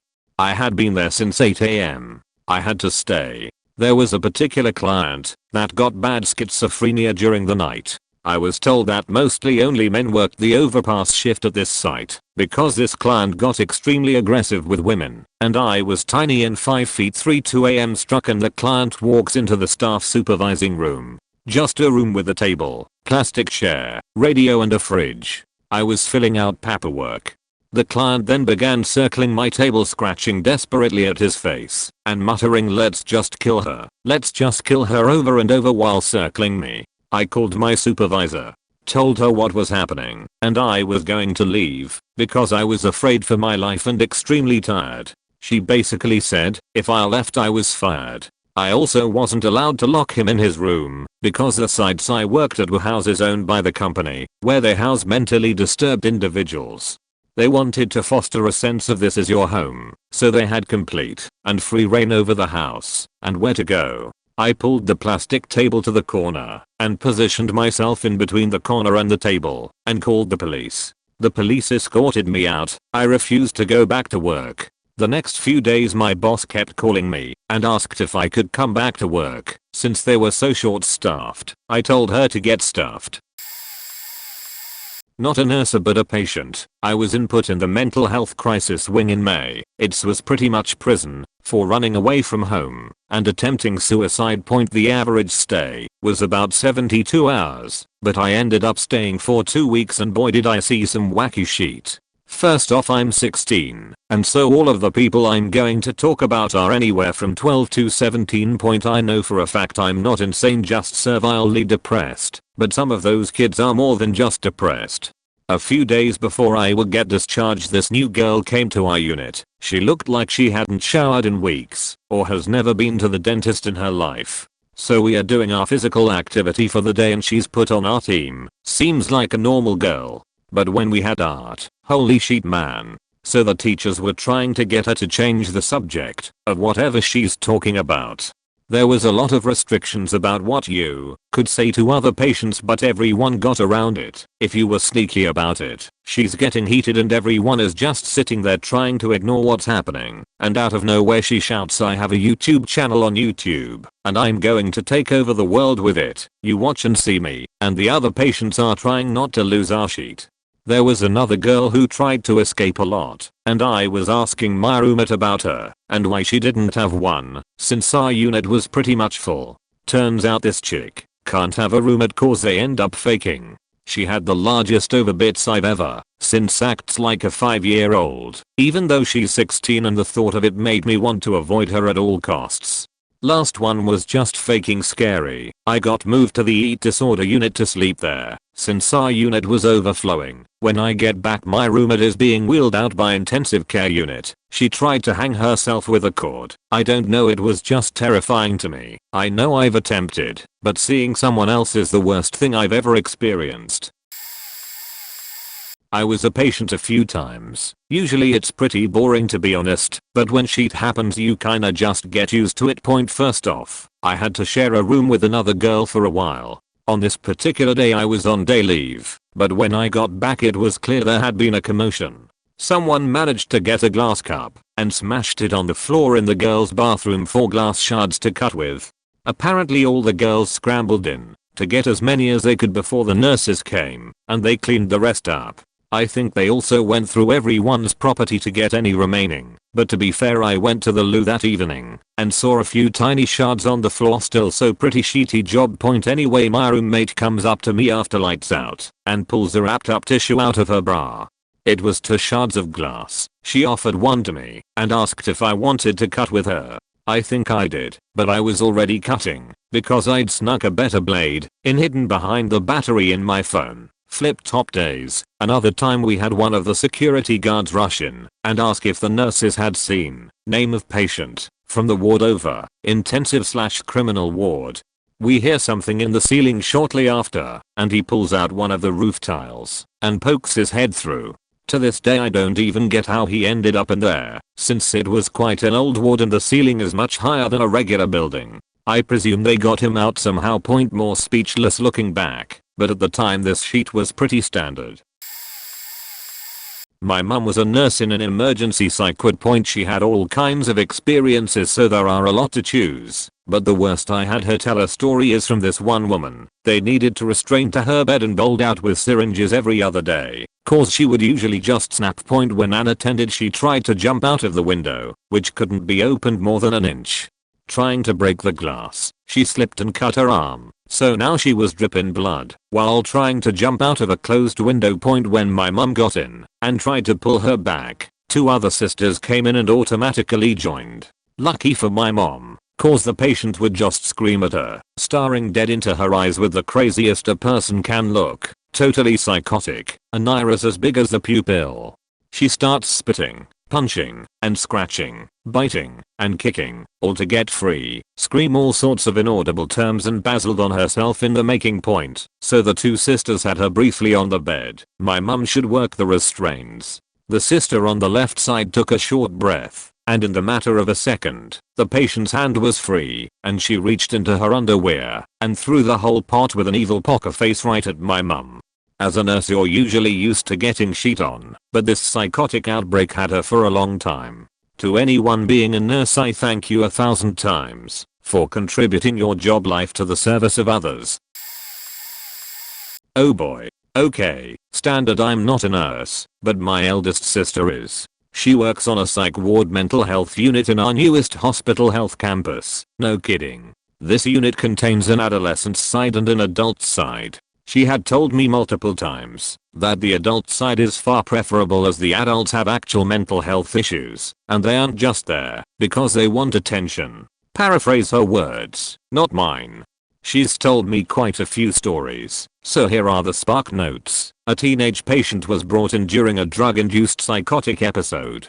He punched through walls, knocked out a security guard, and smashed his head against the protective glass surrounding the nurse's station. The glass shattered but didn't break. Think car windshields. The next week, as it took him nearly that long to come down with the help of meds, he denied ever being that way and was reportedly the sweetest, kindest boy my sister had ever met. Moral: drugs are a hell of a drug. Kid's a little old man, probably 90 plus, 5 feet, 70 pounds, had Alzheimer's and dementia. He was apparently very sweet, but had terrible episodes, hence the psych ward. One night, he took his walker and smashed a nurse right across the shoulders and back. The nurse went down, and it took 4 security guards to restrain him.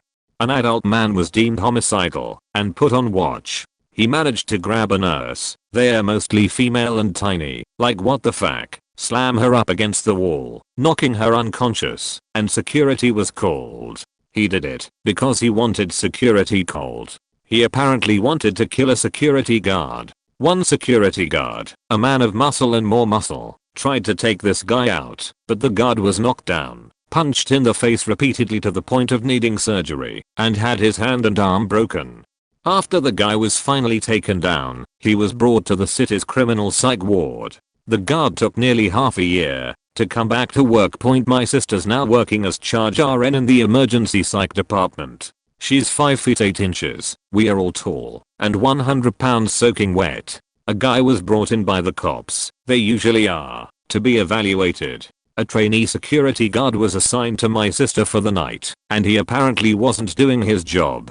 He'd recline and talk to people, not pay attention, all that jazz. The guy who was brought in was homicidal, suicidal, and in a psychotic episode. Luckily he never tried anything, and was admitted almost immediately, but my sister told me that she had never felt so vulnerable as when she was with a lackadaisical security guard. I work in a retirement home. The craziest thing I've seen is of our dementia patients. One in particular likes to open and close the front doors with the handicapped buttons, and the other constantly forgets where she lives and has word salad. It's the weirdest thing I've ever heard. It's like a normal sentence, but makes no sense. Like listening to a toddler speak, but coming out the mouth of a 90-year-old. My nurse friend told me of an experience she had while working at a psych ward.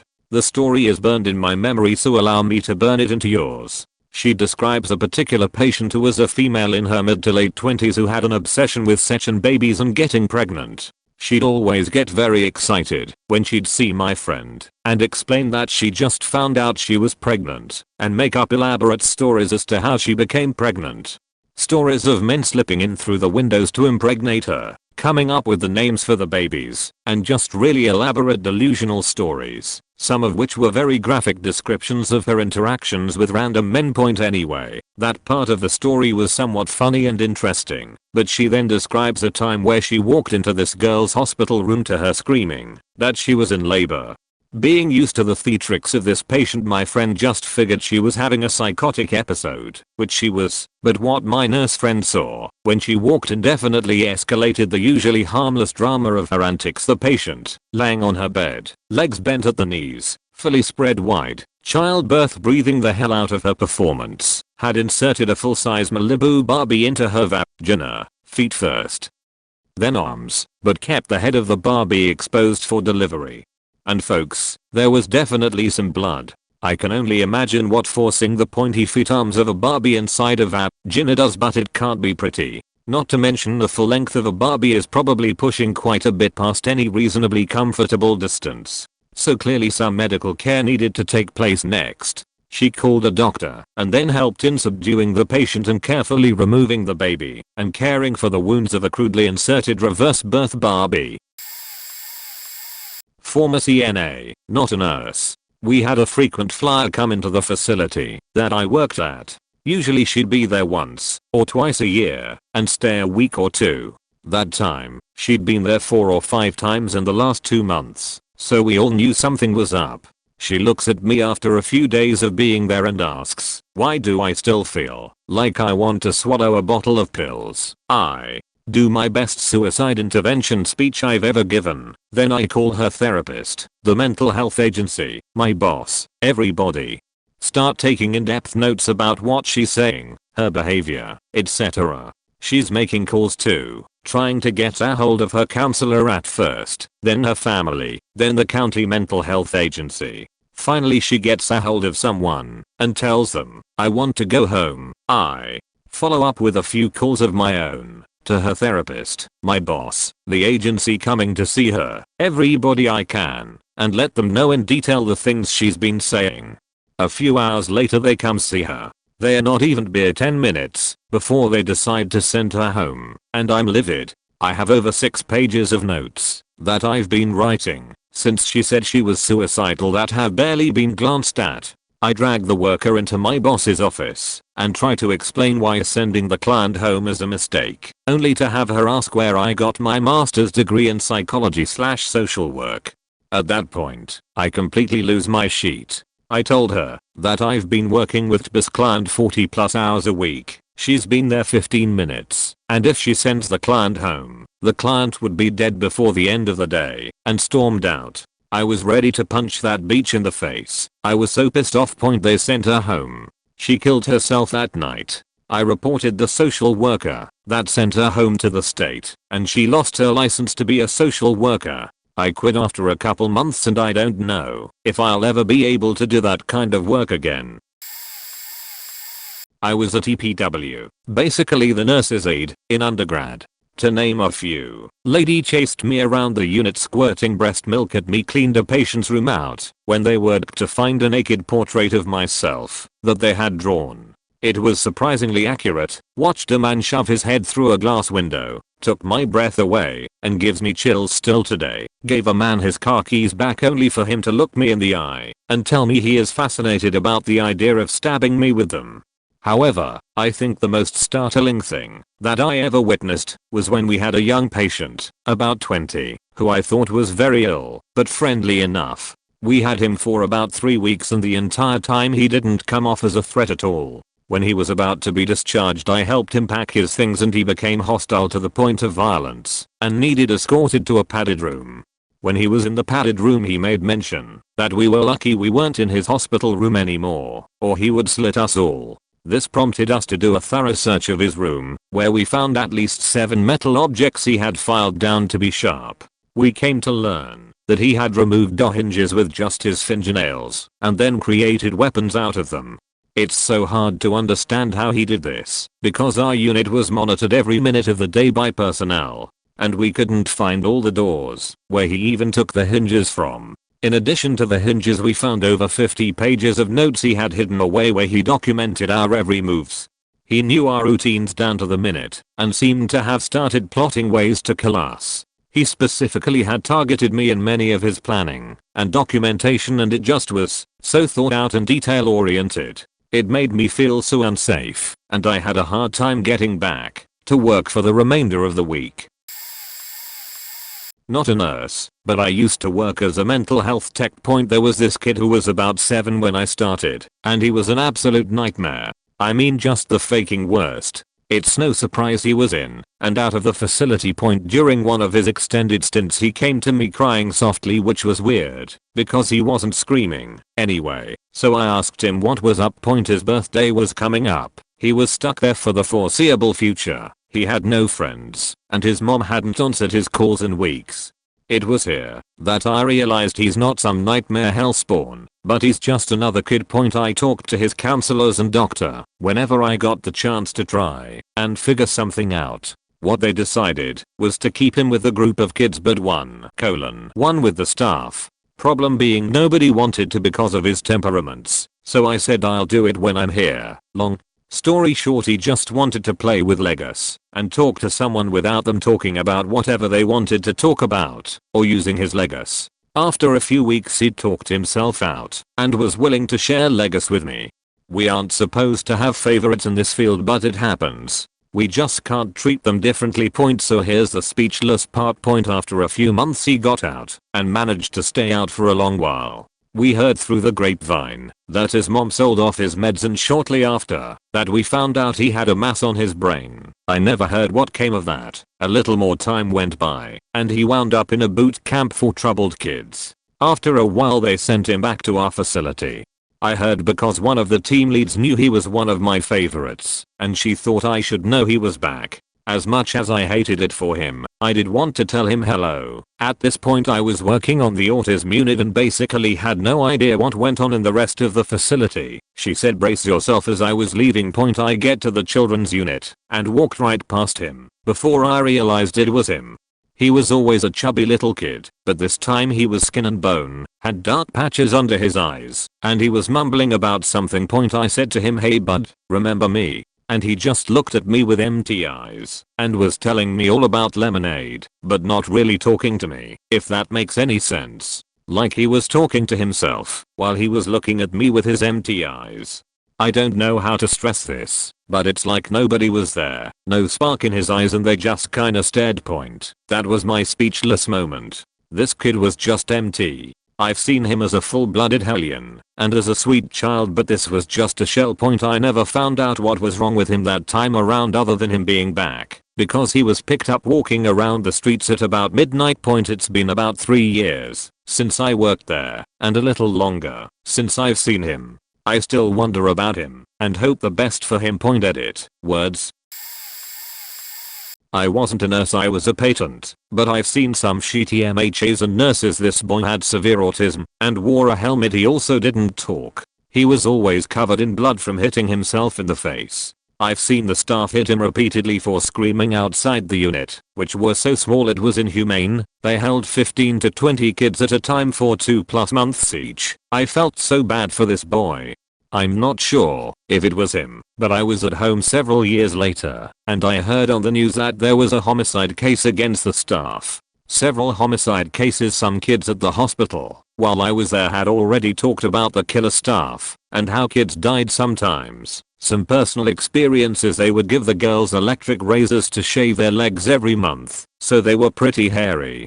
They would leave the leg hair on the floor for days and we couldn't walk around it because the unit was so small. Another thing, I attempted suicide while I was in there, which was very easy. I was in the shower basically hanging, enough to kill me, but I didn't go through with it. Will explain in a minute. The staff came in. I was playing dead. This woman screamed, "Oh God, not again. Can I cut her down?" Get the faking nurse. She sounded very annoyed and not concerned at all. She undid the rope and I stopped laying dead. The rope was tied on my neck tight, so my face was kinda blue. It took them 20 minutes to cut it off because they needed permission from a high up. Mind you, I was in the bathroom basically hanging there for around 45 minutes before anyone came in. They got the rope off my neck and put me in the tear-proof dress and gave me 8 unknown shots. Faking 8 shots. I would understand the sleepy sheet, but no, they did 8. It wasn't my medication, because I had already taken that. I felt so sick and tired. They had me in one of those cement rooms with a bubble window. They locked me in. It was like 60 degrees, and I was naked with that dress, which I hope you nurses know what that is. No blanket. They could have given me one with supervision, but they left me freezing. I remember waking up, I don't know what time it was, but my feet were blue and I was so cold my teeth were chattering. Now the reason I didn't actually kill myself when I could. I wanted to be transferred out. I knew that if I did something so serious they would transfer me as to not risk another death. I woke up the next morning and my mom called and said I was being transferred out. Thank God when I got transferred I got the help I needed and went home. Obligatory, not a nurse, but I was a mental health tech at a private psychiatric facility for 3.5 years. We had an 11-year-old girl who could make herself projectile vomit. She regularly tried to vomit on staff. She also once ran around the unit, smearing every possible surface with her vaginal fluids. When another tech tried to stop her, she attempted to smear her fluids on him. He retreated into the nurse's station, muttering, "Hell no, she ain't gonna get her herbal essences on me." This same patient was under constant 1 arm's length supervision for stuffing things in her vagina, rectum, and urethra, bits of broken spork, toothpaste caps, clothing labels, you name it. Another time, I walked onto one of the 2 adult units and encountered a man screaming bloody murder. I asked him why he was screaming. He looked at me and calmly said, "Because I can," then resumed screaming until he was hauled off to seclusion. One of my favorite patients was a really sweet man who was missing half of his face from a failed suicide attempt with a shotgun. Got chased around by a woman who was convinced I'd stolen her ankles. Was 1 with an older lady who was lying in her bed, growling that she was hungry for freshly slapped babies. Before I became a tech, I spent some time on a psychiatric unit in a large US Army hospital overseas. One of my fellow patients had a flashback to seeing his battle buddy getting blown up in Afghanistan. He ran down the hall, shrieking and trying to claw his eyeballs out. Nurse here. The following did not take place at work. Coming out of a movie one night with my 11-year-old, we walked past a young, disheveled woman in obvious distress. I asked her if she was okay. She said she wasn't and just broke down into uncontrollable sobbing. I gave her a hug and said everything was going to be okay. We stayed like that for a long time. I could tell that she was seriously unbalanced and desperate. Long story short, she had been on a psych hold in a small community hospital north of us. They had discharged her and gave her a one-way ticket to the city where the theater was, just dumped her off. She rattled off a whole list of psych meds and anxiolytics, along with their dosages, that she was prescribed, but had not been taking due to not having access to them. She rattled off her story: lost jobs, lost kids, a divorce, burned bridges. It was just gut-wrenching. I tried to convince her to let me get her some help, and her reaction was about what you would expect. She stated she had been wandering around the outside of the shopping mall for 3 days and looked like it. I gave her the $40 I had on me. I got my kid to the car, called 911, and relayed the situation. I wanted my child to experience the first part, where we give compassion to people in their time of need. I did not want him to see the ugly part, where she was taken into custody.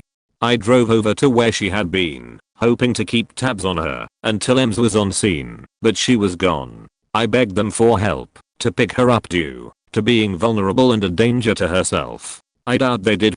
I was so upset that I doubt I did a good job articulating what needed to be done. Not my finest moment. Still tear up over it. I hope they got her and she's on her way to recovering. In the US, mentally ill people and people with chemical dependency are treated like someone else's trash. I wish it were different.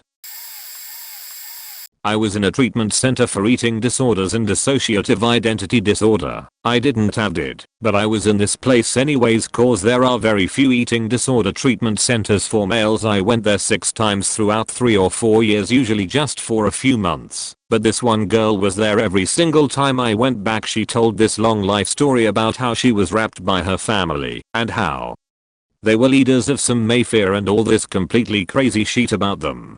I finally heard her life story while we were part of an IR program and were really good friends as our apartments were right next door. So I believed her, and so did everyone else. She had around 30 different personalities. Some spoke in different languages and some were little boys, older women. It was really interesting to get to know them. One thing kind of struck me though: they would let her family come to family weekend visits. I figured if the facility knew about these people, why would they be allowed to come? I found out years later that the family of this girl had been trying to sue the facility for brainwashing their daughter. The whole story was false. Almost everything she said was a lie. I still don't know exactly what to believe. The facility was nothing but kind to me every time I went there, and I got more help than I could handle and got better a few years ago. Also, this girl was awesome and I considered her a really good friend. I don't know what happened to any of them. I know the facility changed names and most of the therapists are gone. And there were some other lawsuits from other families, but all for brainwashing. I got hypnotized by a therapist there on my 3rd go before all this shit went down. Still wonder if they brainwashed me somehow. 2+ years as a psych nurse on a lockdown unit. Funniest thing that left me speechless was a patient threw his biscuit at me, then pulled his penis out, then did cartwheels down the hall with said penis out. Something memorable was a young attractive girl who was psychotic and labile. She was screaming in the group room, then had gone to her room. I had hoped to calm down. I heard a tech yell no, stop. So I ran to find she had drawn with her menstrual blood all over her window wall and bathroom. As the tech ran to get cleaning stuff, I was like, what are you doing? She then puts in on her lips and says lipstick. I yelled for her to stop while grabbing gloves. She began crying, and before I could take it away from her, she pulls a pack of lemon juice from her pocket and drops it in her eyes, stating, I don't want to hear, I'm invisible now. And she cried loudly and childishly as we changed her and flushed her eyes. Saddest story that left me speechless. Early 30s male, 6 foot 250 pounds. Mentally maybe a 4-year-old. Actively hallucinating and delusional. Had already spent 3 months between 2 other hospitals. Couldn't even write his name or verbalize his last name. Couldn't answer where he was from or lived. Had high blood pressure. The day he came in, he only had the clothes on his body. His shoes had silver dollar-sized holes in the bottom. So he was in our facility 5 months. Short-term facility usually. No family ever checked in. No record of any successful contact to family over those 8 months. Our staff bought him clothes. Our social worker busted her tail over months to find a group home that could take psychotic and intellectual issues. He would occasionally attack other males because of the voices and look at the woman and say, give me kiss. Before he hugged you, he jacked off all day. Long story short, social worker found a group home for him. Staff made sure he had clothes and shoes. We discharged him. The lady he was going with took him to the social security office with our unit director, present to have his check transferred over to the group home. His family immediately starts calling because they found out the check was being transferred. After 8 months, they came and picked him up from the lobby. We had a tech sit with him till they arrived several hours later and didn't speak to any staff. I hope he didn't get lost in the streets and die. He would have loved that group home. Not a nurse, but I've had my stints back in the day in private psych hospitals that doubled as drug rehabs. One time there was this woman in her late 30s who was a meth addict and was going through manic psychosis due to the meth. She was in a shared room with this nice girl there for depression and heroin addiction. She was totally chill and a really nice person. It turned out that the meth addict woman has been secretly smoking meth in her bathroom throughout her stay. She thought she could get away with it, but she then had to take a routine drug test. So they panicked and tried to get her roommate to piss in a bottle for her. She was getting really aggressive, so the heroin addict girl ran out of her room crying, knowing that she's now been exposed and would get kicked out of the psych hospital/rehab. Then decided to go out guns blazing by smoking a sheet of meth in her room and going outside to the smoking area where I was there with like 10 other people. Being fully psychotic, she proceeded to take off her clothes and screamed something along the lines of, you wish you had a body like mine, I'm a hot 30-year-old DCT.etc. Like she was talking to someone. In reality her body was pretty mediocre, nothing special. Of course she was slim though due to being a meth addict. She was then promptly escorted by security and was kicked out of the hospital. They gave her stuff back and then called her emergency contact to drive her home. Anyway, that's the story of the psychotic meth lady. I sometimes think about how she's doing now, but then I remember that I don't even care. Not a nurse, but a former patient. Since I just turned 14 at the time of the story, I wasn't in an actual psych ward. I live in a small town, in a country that notoriously cuts down the budget on medical staff etc. First, I was in a regular hospital in the pediatric inpatient area. So I was usually the oldest patient here, and I didn't get to speak to the other kids anyway. That year I had been hospitalized 2 times already, the first time for a severe suicide attempt that should have ruined my kidneys and liver. So the nurses knew me already. Anyway, this time was for my alcoholism. Yes, I was already an alcoholic at 14x. I was on antidepressants, but wasn't taking them properly. I hid them in my pockets. I soon fell thanks to this and so-called friends into alcohol. Almost every day in high school I would gulp down a flask of pure vodka. It was discovered, and I ended up here once again. In the rooms I stayed in there were these hydroalcoholic gel dispensers. Well, I drank them. I got drunk. I pumped out little quantities at a time, mixed them with salt to drain a bit of the chemicals in it, and stored the mixture in a drawer for later months later. When I told my psychiatrist he had trouble believing me. TLDR, I drank hydroalcoholic gel to get wasted when I was in a hospital because of my alcoholism. I work as a 1:1 behavioral health patient sitter for a hospital that does not have a psych unit. So sitters get put wherever the patient goes. ICU, med, surgery, tele. The fun ones are always in the air. I once sat for one crazy old lady who insisted her shift ended at 5 p.m. And sure enough, 5 p.m. rolled around and she started packing her bags. Me and the other techs were trying to calm her down and get her back in bed.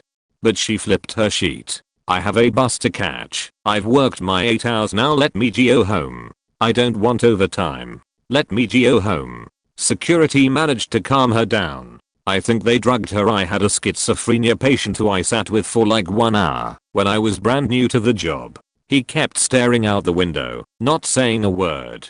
Until he started called the cloud sheep. It was just weird. 'Cause that's all he was saying. I was freaked out. I had a severe anxiety patient who thought the government was out to get him. He also owed drug dealers money, and though they were out to get them too, he didn't trust a word anyone said despite being fully alert and oriented. It was the weirdest thing. Before all that, he was normal though. Good job, girlfriend, everything. Recently sat with a lady who kept swallowing stuff, razor blades, knives, pencils. She had a stomach bag thing, so they could just pull it out. She didn't eat anything while I was on shift, but she did while in the hospital. I saw one of the mechanical pencils she bit in half. The only thing that pushes me through nursing school is the knowledge that I sit with the worst of the worst when it comes to patients here at the hospital. I worked as a RN in a high security forensics unit that held patients that were deemed incompetent to proceed in the defense of their criminal charges due to mental illness. Most of our patients had severe, chronic mental illness and were often prone to violence. At the time of this particular patient, I was working in the admissions unit when we received a patient that had such severe, untreated psychosis that he wouldn't speak and would just scream at the top of his lungs. He was very combative and had to be secured in a locked room and monitored by line of sight. Upon arrival to the hospital, he was filthy and a doctor's order was given to shower the patient against his will. His finger and toenails were long, curved, and yellowed stained. I could never forget that point anyway. Once we had him in his room, he was in locked door seclusion for about a week until he was stabilized by court-ordered involuntary medications. He was monitored by staff 24/7 and had a toilet in his room, but he never used it. He would urinate on the floor, defecate in a corner, and even tried pissing between the door and door frame to piss on staff. Well, one day while I was making rounds, a staffer monitoring him told me he had just jerked off into his hand and then used his cum to style his hair like gel. He styled into spikes, and it held its form for a couple of days. Gross. Poor format. I'm on mobile. Sorry. I was a psych tech, which means if anyone got aggressive or combative, we were the ones to go hands on. Christmas night, we had a lady, we'll call her Mary, in her 40s who had some type of schizoaffective disorder. She hated Christmas, but since she was admitted the day before, we didn't know this, so every staff member that walked in said Merry Christmas. Haha. This had brought her aggression up a bit, I think, so she was already escalated by the time my story happened. Here I am, on the men's side of our unit, enjoying a quiet Christmas night when the women's side calls over, and one of my coworkers says, I think we'll need your help with Mary. She's barricaded herself in her room. Okay, I'll be right over. I opened the door to the women's unit and notice everything's quiet. Good. I creep towards Mary's room to get a feel for the situation and stop dead in my tracks when I see that she's literally barricaded herself in her room by jamming everything that could be moved in the doorway: mattress, bedside table, chairs, shower chair, blankets, everything. At the top of her barricade I see a hand holding it all together. Mary, are you doing okay? I ask. Mary responds, don't come any closer or you'll get a cup of piss thrown in your face. Wha? My voice cuts off as I hear a paper cup full of something being picked up / put down. I don't know. I bolt. I regroup with my female coworkers taking care of the patient. We decide that I'll sneak up, take her cups of piss, then we'll give her an injection to calm her down. So I creep up to her barricade without her hearing me. Her mattress was jammed in her barricade in a way that I could lift the end of it up to see to 20-ounce cups of piss placed on a flat surface of something. I feel like freaking Indiana Jones taking that gold skull thing and replacing it with a bag of sand. I'm sweating. She could literally throw all this piss in my face so easily if she heard me, since she was still standing right there. I get both cups. Yep, sure enough, both piss, triumphant, and dispose. We return with our task force. Mary, we are going to give you some medicine to help you calm down. Again she says, don't come any closer or I'll throw piss in your face. Smugly I reply, Mary, it's over. I took all the piss. We start to remove the barricade, and I kid you not, after we've got the top half of it removed, I see Mary dive to the side and come back with another cup with a look of pure murder. I jump for cover as a wall of thrown piss exits her room and hits one of my female coworkers, chest to toe. We stand stunned for a hot second, then I grab Mary awkwardly, since there's still half a wall between us. We eventually get her to the quiet room, where we hold her down and give her the injection. As we leave the room, she shrieks in the loudest, most terrible voice. Lights, camera, action. I was there for 3 years before I finished nursing school and moved to a different area of the hospital. If I didn't have such awesome coworkers, I probably would quit before that. Had a patient who was extremely delusional, yet very articulate and friendly. He really was a sweet kid, but his delusions were gruesome and scary. One of his main delusions was that he could jump from body to body, and he believed he was working on behalf of Jesus and his army. He was always very jovial and upbeat until a new patient came in, and he became almost catatonic when he saw her. He slowly approached her as I got ready to stop him if he were to attack her. Although he was never violent, it had happened with other patients. In a very calm and certain voice he told her, I was there when he hurt you. Then he walked away. She was terrified as she had depression issues and nothing more, and had never dealt with people suffering from delusions. After pressing a bit for info on what he meant, he told me the following story. He had jumped into the body of a Latino gangster. While in his body he couldn't control the gangster. He witnessed this guy kidnap his friend's girlfriend and rap her. After rapping her, he decided to hold her captive. During that time the gangster bit her toes off. He also cut her face off and wrapped saran wrap around the open wound. That was her face. He went into great detail about how the gangster was kissing the girl through the saran wrap, and how he felt his nose pressing against the bones and muscles on her face, and how warm the flesh. Afterwards he took an iron and pressed it on the woman's face. After a few more days he threw the body into a river. This was 2 years ago, and I've met many patients since then, but this story is one of the worst. I tried everything in my limited power to help this patient stick to his medicine and get aftercare, but working as a low-level counselor in a for-profit hospital, after his insurance said they wouldn't pay for any more inpatient treatment, they released him back to his mother's house where his uncle, a man the patient swore up and down, rapped him when he and his brother were children. But as many of us in this field know all too well, it is very hard to differentiate delusions and reality. As such was this case, and no one believed him because of his mental illness. He told us that his uncle also molested and stole his dragon. Myself and others working there guessed that during his molestation the patient had a stuffed dragon toy, and as some survivors of rap/molestation will do, he must have disassociated and transferred some of that specific trauma to the stuffed dragon. There was no mandatory aftercare set up. I really hope he's sticking to his medicine. I have stories of patients threatening to kill me and patients flinging shit at me. It often left me speechless, but I wasn't exactly supposed to respond verbally to those kinds of behavior. Lol. It wasn't a psych ward, but one of our patients, Jay, grew up in this psychiatric facility. It was a residential style facility for those on the spectrum or with similar challenges. Another one, let's call him S, started there as a teenager.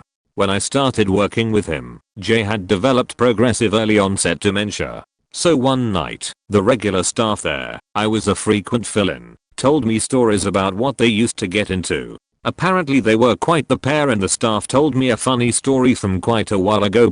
S is in a wheelchair and a very demanding grumpy prankster kind of person. He got very angry that they cut down on the soda and ice cream he was having for some kind of health reason. So what do? Get a hit for their sugar fix, of course. S convinces Jay to wait until nighttime and they sneak out the back door. There's a mall nearby and they hit up the Cinnabon there. They must have enjoyed themselves because when they went to sneak back in, the staff caught them and saw them covered in icing/whatnot. They denied it, saying they just wanted some fresh air and a walk. So, as the staff member is telling me this, Jay has the funniest look on his face. Let me clarify, his dementia was so bad that he forgot how to use spoons/forks and had panic attacks walking through doorways or using the toilet. I'd work with him for months, and by the end of that time he still didn't recognize me. But when this story was being told, he couldn't stop laughing. That was one of 2 times I saw him laugh throughout my time working with him, and it was the funniest thing. He had this smirk on his face, like he had still fooled us all, and he couldn't stop laughing. None of us knew how to respond, and we were all doubled over in laughter. Not speechless but funny nonetheless. I also worked with teens on the spectrum, and one had a problem with picking the stitches out of his clothing or ripping it completely off. OCD. So when the staff took us on a outing to see a new movie that had just come out, he played Jon Bellion's newest album in the van. One song has a lyric that goes, "Take your clothes and rip back em off." I immediately turn around, and this kid has his hands grasping his shirt, ready to tear it to shreds, as if we just told him to go to town on his shirt. He had the biggest grin on his face. LMAO. I'm a psych tech in a psych ward. I have countless stories, but I'll just tell 2. We had a white patient who was convinced he was black and looked exactly like Michael Vick. He was a nice enough guy, but we were told explicitly to never tell him he wasn't black because he would get violent. He had hit a member of his group home staff in the head with a brick when he told him he wasn't black. Hardest part was making sure the other patients didn't engage in the delusion. He was somewhat manic, but this delusion persisted, whether he was manic or not. We had a girl who worked in a vet's office sneak in a 4th needle. When another staff was doing patient checks, she found her in her bathroom filling up a cup with her blood. This girl was not psychotic, but clearly very sick. When a patient is at risk to themselves or others, we are allowed to go hands-on, either to a seclusion room or restraints. Patients who are a risk to others generally go to a seclusion room, an empty locked room with a mattress, and patients who are a risk to themselves go in restraints. These 2 options are the very last resort, and we will do every other option first. Medication, distraction, de-escalation, ECT. Overall I love my job, but I meet some very sick people who do very strange things. In general all the people I meet are very lovely once they get some help. It is a very scary situation to be out of your mind, and a little kindness can go a long way. Many of our patients are people who are extremely suicidal/self-harm issues who need a safe place to go. I encourage anyone who feels that way to come to an inpatient psychiatric facility. Most patients tell me they were very scared initially, but so glad that they came in. If anyone has questions about my job or what it is like to be a patient, or even advice on when to go to an inpatient facility, please message me. Not a nurse, but a visitor. At one point I, 16F at the time this took place, went to visit my grandma because she had a mental breakdown. Apparently she didn't care for herself and showed crazy heavy signs of depression after her husband died. While visiting, my parents dropped me off, and I walked to the desk near the middle of the building to ask if there's a place to get soda or a water, and they walked me to the back of the building where some low-risked, not dangerous to themselves or others, patients are located, and showed me where the vending machine is. Well, to make a long story short, an elderly woman in a wheelchair stopped me after grabbing my soda and asked me to help her baby in to see if she was okay whilst pointing at a doll she held in her hand. I knew I had to go along to make her happy, so I did what I learned in my nursing class and examined the child and handed it back to the elderly woman, exclaiming that the baby had indigestion/an upset tummy. She then turned to me with an expressionless face and said, "Are you stupid or something? My baby is dead," and then proceeded to throw the doll against the wall in a fit of rage and sadness. After she started to do that, a nurse comes over telling me that the older woman has done this before and apologizes about what was happening. The nurse then turns to the lady wheeling her away to her room, I assume, whispering to her, "Edith, why were you hurting your baby Stella?" Edith, assuming it's her name, started to cry loudly saying, "I didn't mean to hurt her, I just wanted a nap," but she kept crying. I stood there unable to process what I just saw/heard. I don't know how, but I walked back to my grandma's room and waited for my parents to come back and pick me up. I'm not a nurse, but when I was 15 I attempted suicide and was in a psych ward for 1 to 2 weeks. The nurses did act very happy and helpful, but I could tell those were some kickers poker faces for us, because the rest of our eyes were just grey and hollow. Here are the kids I met when I was in there. My roommate was an 11-year-old girl adopted from South Korea with white parents who was bullied for being one, if the only Asians at her school. Despite only being 11, her arms were covered nearly every square inch in deep white self-harm scars. Across our room was a little 8-year-old girl for anger issues, but she left before I got a chance to see anything bad. Next were 2 girls 14 and 15. One was bullied for being bi and also left soon, but the other came in the night I slept. She was lovely, I even dated her later after we both left, but we split, but nothing painful or angry. The reason she was in there is she went to school with 2 or 3 tall bottles of alcohol in her backpack, planning to drink them all and kill herself with alcoholic poisoning. Next was a little boy that was 9, but barely the size of a 5-year-old. He was put in for anger issues, but it was soon obvious his parents had no idea he had autism, and it was the most severe I've ever seen, while still being able to talk. You never knew his triggers and he would burst into horrible whirlwinds that were terrifying. Had also brought horrible sorrow and pity. A boy came in 2 days before I left, and he was 10 years old and attempted to hang himself. Lastly, the day I was released, a girl came in with a huge black eye and was like 12 I 13 and ran away with a 20 to 30-year-old man and insisted they never had sex with the black eye was something else. That place left me worse off for some time, but I got the medication I needed and to see reality. 2. Not from me. My mother was a psychiatric nurse for 30 years, and my father was a case manager at the same state psychiatric hospital where she worked. I essentially grew up there. My mother told the story of a female patient in her mid-30s with a condition that causes her to obsessively insert anything she could get her hands on into her vagina. Anything, including small potted plants. Poor mom has many more stories, but that's the one that came to mind immediately. My father, as a large imposing fellow, would often accompany the patients outside on nice days, just to help make sure no one wandered off. Large open campus which years earlier had housed its own farm. One day a large, sometimes violent patient started to wander off. Dad followed him, calling for assistance, before trying to coax him back. As they reached the fenced perimeter of the area, the patient pulled a metal fence post from the ground, knocking my father out cold with it. Dad told me that when he came back to, the patient was standing kneeling next to him, patting him on the cheek, saying Dad's name. "Are you okay? What happened?" It was an interesting childhood I had. I was the first infant in the facility's new daycare, kiddie corral, conveniently located 100 yards from the wards, and spent every day from birth until kindergarten there, returning often afterwards to swim in the pool, bowl at the on-site bowling alley, play pool with low-risk patients, or just hang out in the library. Seemed perfectly normal until I talked to other people about it. Not a nurse in a psych unit, but I'm an ICU nurse and we get psych patients a lot. One day we had a patient who was doing well, alert, calm, slept most of the night, was ready to move out of the ICU. Well, I was in the room with the patient just cleaning up and making sure the tubing was not due to be changed, and the patient was asleep, or so I thought. I then felt something wet hit me in the face.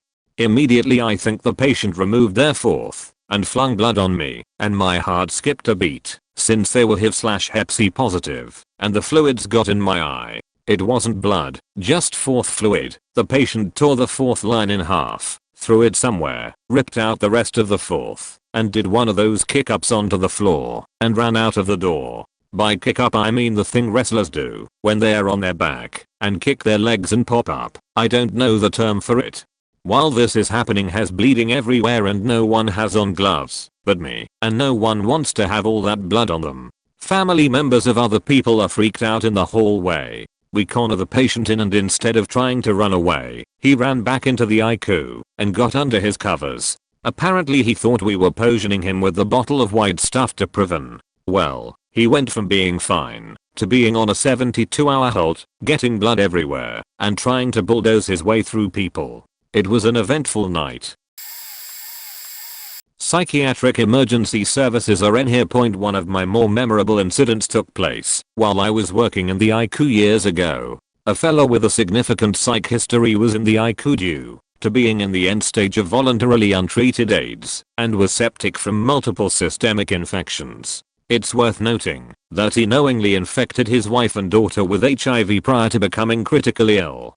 From previous illnesses, he had a tracheostomy, neck blowhole, and was given a suction wand. Picture the suction tube that goes in your mouth at the dentist to manage secretions from his mouth and trach. Pretty standard procedure for chronic trach patients. Anyway, because he was septic, he was on a potent cocktail of antibiotics to fight the multiple infections, which inevitably led to a near constant flow of liquid stool coming from where stool comes from.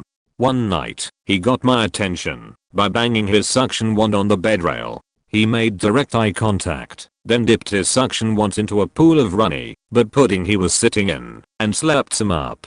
No biggie, right? He then proceeded to kink off the poo-filled tubing to eliminate the suction, place the end of the tubing in his trach, then milk the contents of the tube directly into his trach. Not satisfied with my lack of reaction, he moved it to his mouth and repeated the process, then smiled with a toothless brown grin. I didn't give him the satisfaction of responding with shock, disgust, or anything for that matter, but he did earn a chapter in the mental journal of observed insanity I carry around in my head.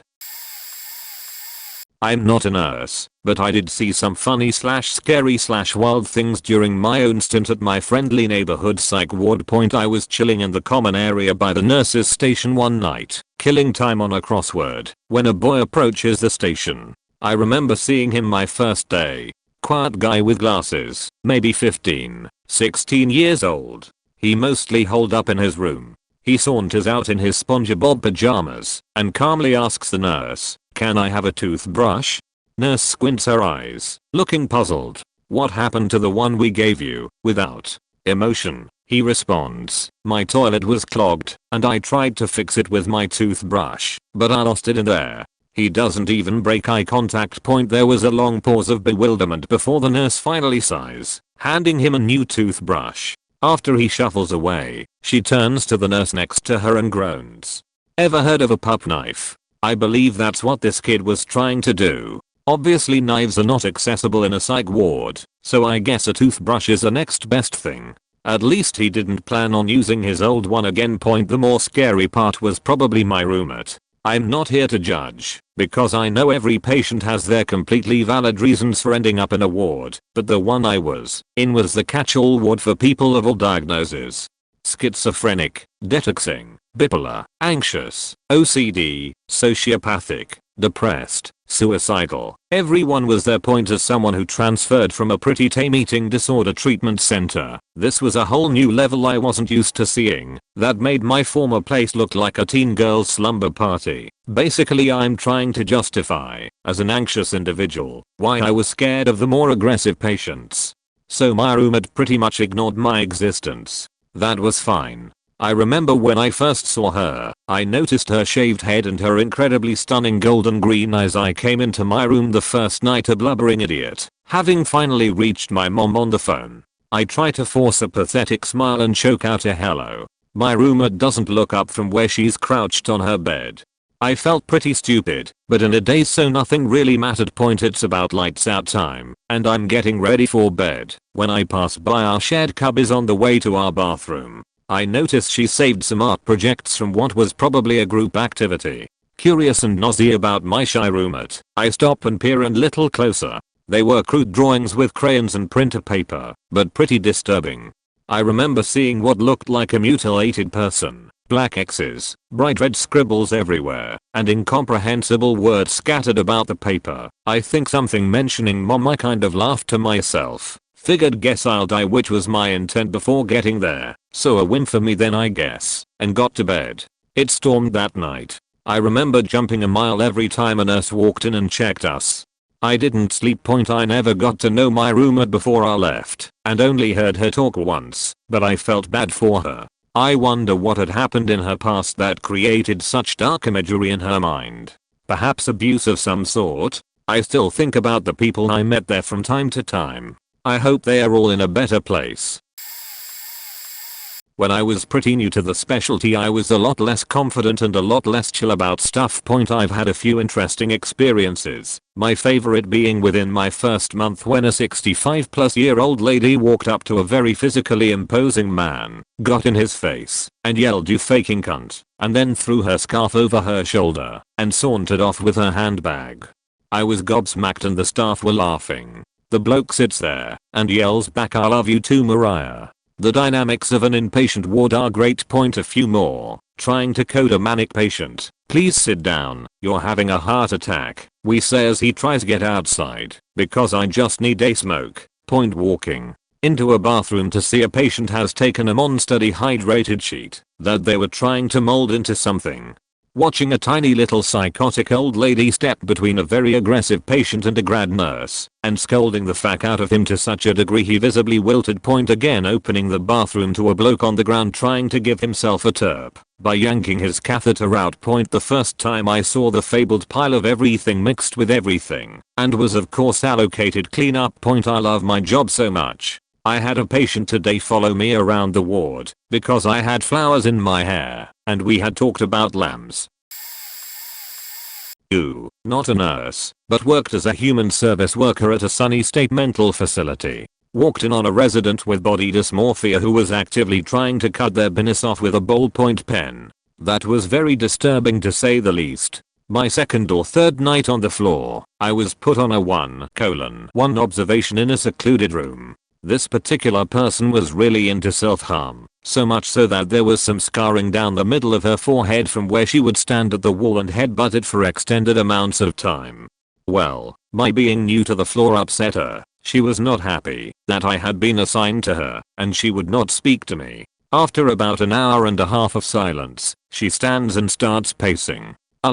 Pacing at 2 in the morning is never a good sign. I stand up with her to try to see if I can sway her mood. I can't. She looks at me like I shot a dog and walked over to the wall and stood there for a second or two before earing back and slamming her head into the wall.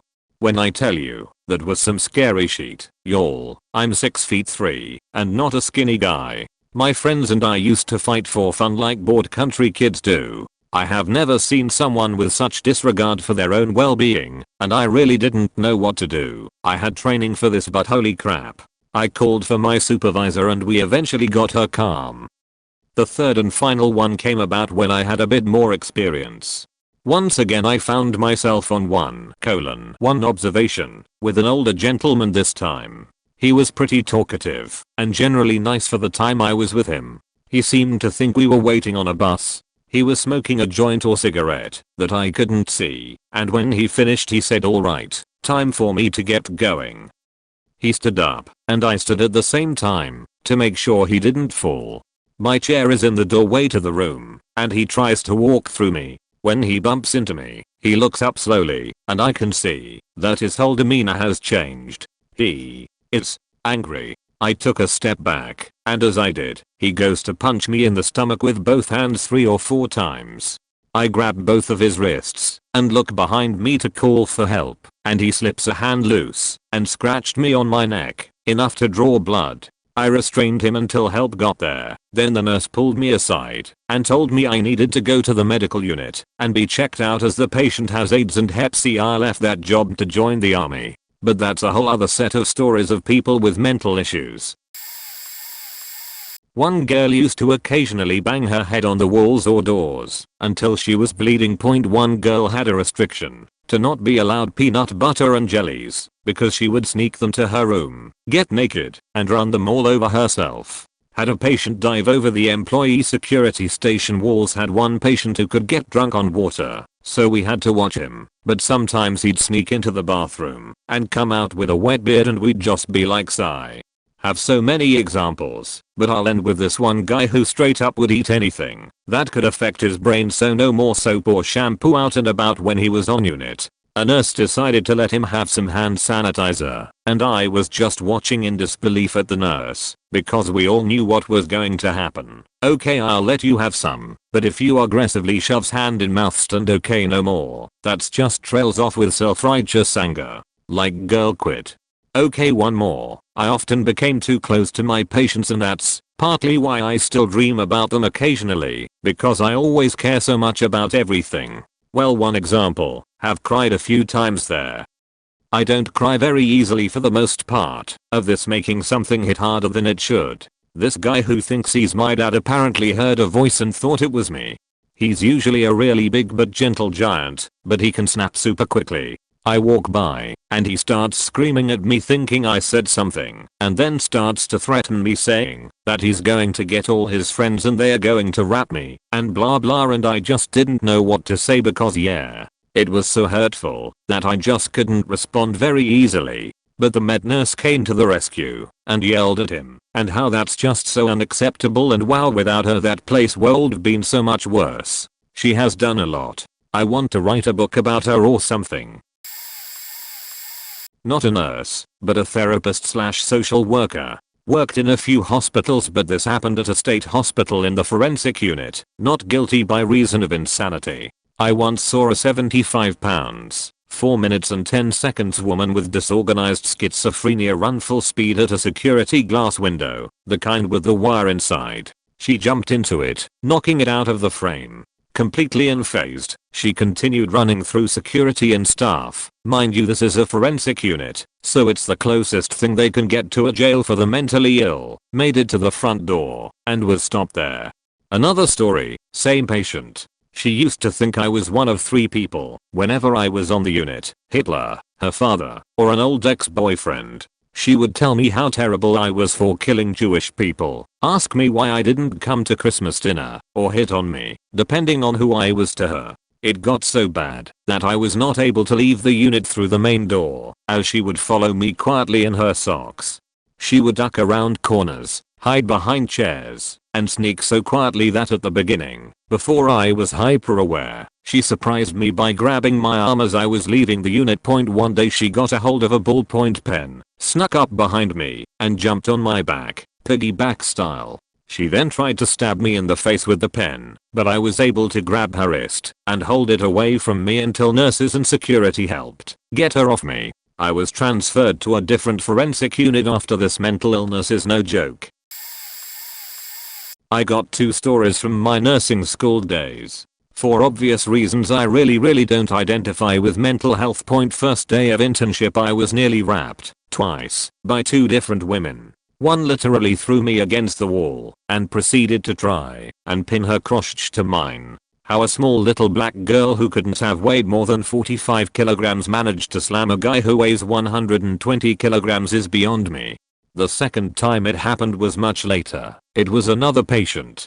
I was sitting down talking to her and others who were calmer and gentler, and she had an episode where she was sure we were married and attempted to give me a BJ. Thankfully the other ladies pried her off me. The second one is much worse. We had a patient with severe schizophrenia who had trichotillomania, aka the compulsive need to pull all hair.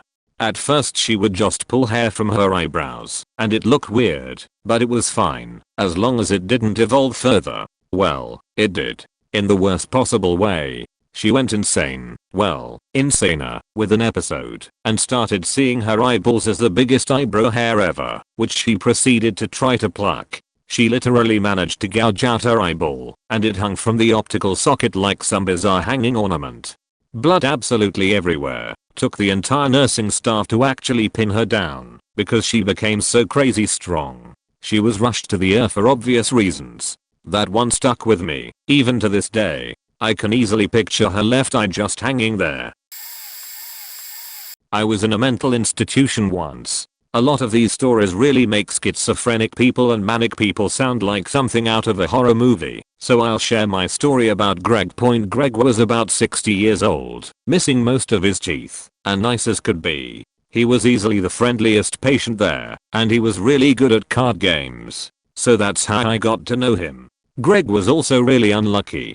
From my understanding, schizophrenia usually manifests itself in your 20s, but Greg managed to get to his 60s with no symptoms, until it just started happening. He wasn't the most normal guy before. He had a huge porn addiction, literally filling up dozens of hard drives with every kind of porn you could imagine. He was also a pretty heavy drug user, though he didn't go into what kind of drugs he fancied.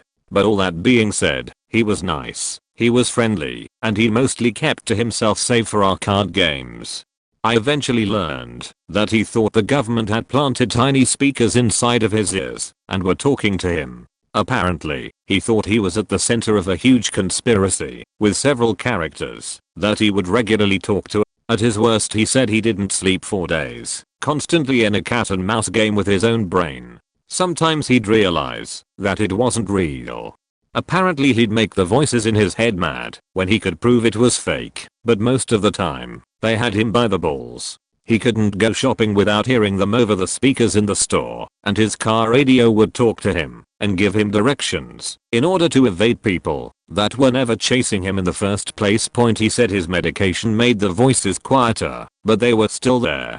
They'd tell him that it didn't matter where he hid or what drugs he took, they would always find him. When he told me all this, I asked, but hasn't it become clear that it all isn't real? Can't you use past evidence to assure yourself that this isn't happening in the future? All he said was, I can't. I don't know how. It's something wrong with my brain. I know it's not real, but the government has done all sorts of crazy experiments. I could be one of them. At that point I redirected the conversation towards cards. I didn't want to accidentally validate his delusions and set him back.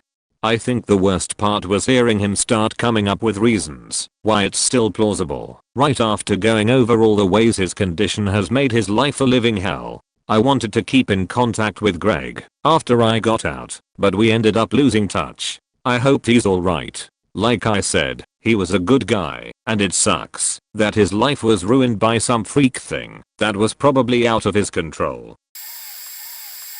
Not a nurse, but a patient. I have 3, and they're kinda silly compared to the rest of the ones I've seen. We had a girl that was obviously very strange. She would talk to walls and get into arguments with them and hit them when they apparently said something to her that would make her angry. But one day, in our carpeted gym, she was having a particularly heated argument with one of the walls, and apparently she calmed down a bit and seemed to agree with something. She got up and shouted at the lot of us. The RN that was there, a tiny blonde woman, sweet as can be, ignored it mostly and let her scream until she said something along the lines of faking beach, and yanked down her pants and started mooning us, smacking her ass, and then turned her bare, pale, sickly cheeks to the nurse and called her a hoe as she backed closer to her. All of us got up and backed away quickly as the RN called to have her removed. She got on the floor, still bare-assed, and screamed some more before getting back up, pulling her pants up calmly and returning to their conversation with the wall.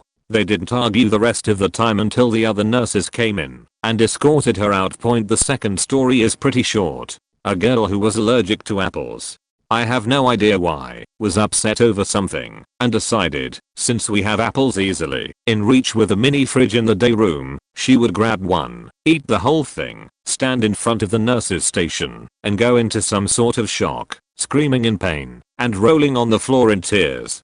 Nurses were understandably very annoyed and in awe at how stupid the action was, especially considering she was by all means a very normal, very well behaved girl, really only there because she was depressed. This last one is a riot that happened on our unit. The guys, one of which I was dating, may he rest in peace, was a weird, troubled emo kid with a disease that nobody knew was a thing while we were there. He started the whole thing by shouting at his roommate, "No, I won't take my pants off," causing the nurses to rush in and search. He had stuck a tampon to the ceiling, covered in toothpaste, and was laying in his bed, his roommate looking at him annoyed and slightly baffled. The nurses turned around and went back to their station when suddenly a fight in the hall broke out. The nurses went for it while he left and ran down the other end of the unit shouting. Another kid, Taco we called him, teamed up with this chubby pasty white kid and they ran after the nurses, bothering them as they tried to break up the fight. Taco then ran back down the hall as a code was called and attempted to push through the onslaught of new nurses trying to enter the unit, and the pasty kid followed. Crunk, the kid who threw the tampon, made it through the door and got onto the stable unit with the girls and got into the day room on that unit with Taco and the pasty kid right behind them.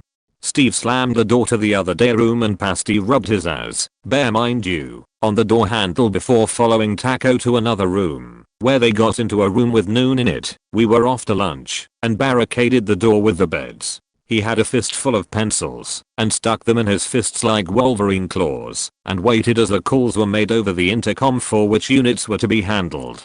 The staff tried to bust into the room with Pasty and Taco, and as they managed, Taco just let out a faking war cry and charged the staff. Now Taco is a really tiny guy, and the staff called on code green are usually upwards of 5.8-6.0 and 300 plus lbs. These aren't tiny guys/gals.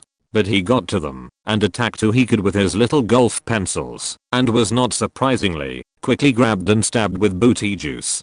Steve was also grabbed, and Pasty had been grabbed, but not before hitting a few staff as he was dragged and jabbed with the booty juice. I don't know why it started, but thankfully the girls weren't involved, because I would have shit myself. But the guys were happy to recount the story to us all on the unit as their levels were, not surprisingly, dropped to level 1, and they couldn't leave the unit for anything for a week. The staff were, however, not keen on talking about it, although I can only imagine why. I have tons of stories from the many times I was hospitalized, since I tend to enjoy being inpatient. Let me just start by saying that I was not a nurse in the psych ward, but a patient in multiple teen units for 8 months straight. During this time, I was transferred from 6 different inpatients, 3 partial hospitals, and 1 residential, so I saw a lot of terrifying things. This upcoming Friday actually marks my 1-year mark for being out of the hospital, so yay. I actually have 2 stories. So my first was when I was in my second inpatient hospital. All of the patients were in occupational therapy group, and there was this one kid who was probably well over 250 pounds and was built like 3 football players morphed into one giant man. In group, we were learning about interpersonal effectiveness. The giant male patient kept complaining and asking when the group was over, to which the occupational therapist politely answered. The patient got more and more irritable and eventually got fed up. He stood out of his chair and slowly got out of his chair, walked right up to the occupational therapist and grabbed her by the hair. He then literally dragged her out of her seat across the floor. I do have to hand it to her. She was trying very hard to stay calm and kept saying, "Please let go. Please let go." He didn't though, so the staff called a 5-second rule, which means we have 5 seconds to get into our rooms and shut the door so that the staff can restrain the patient.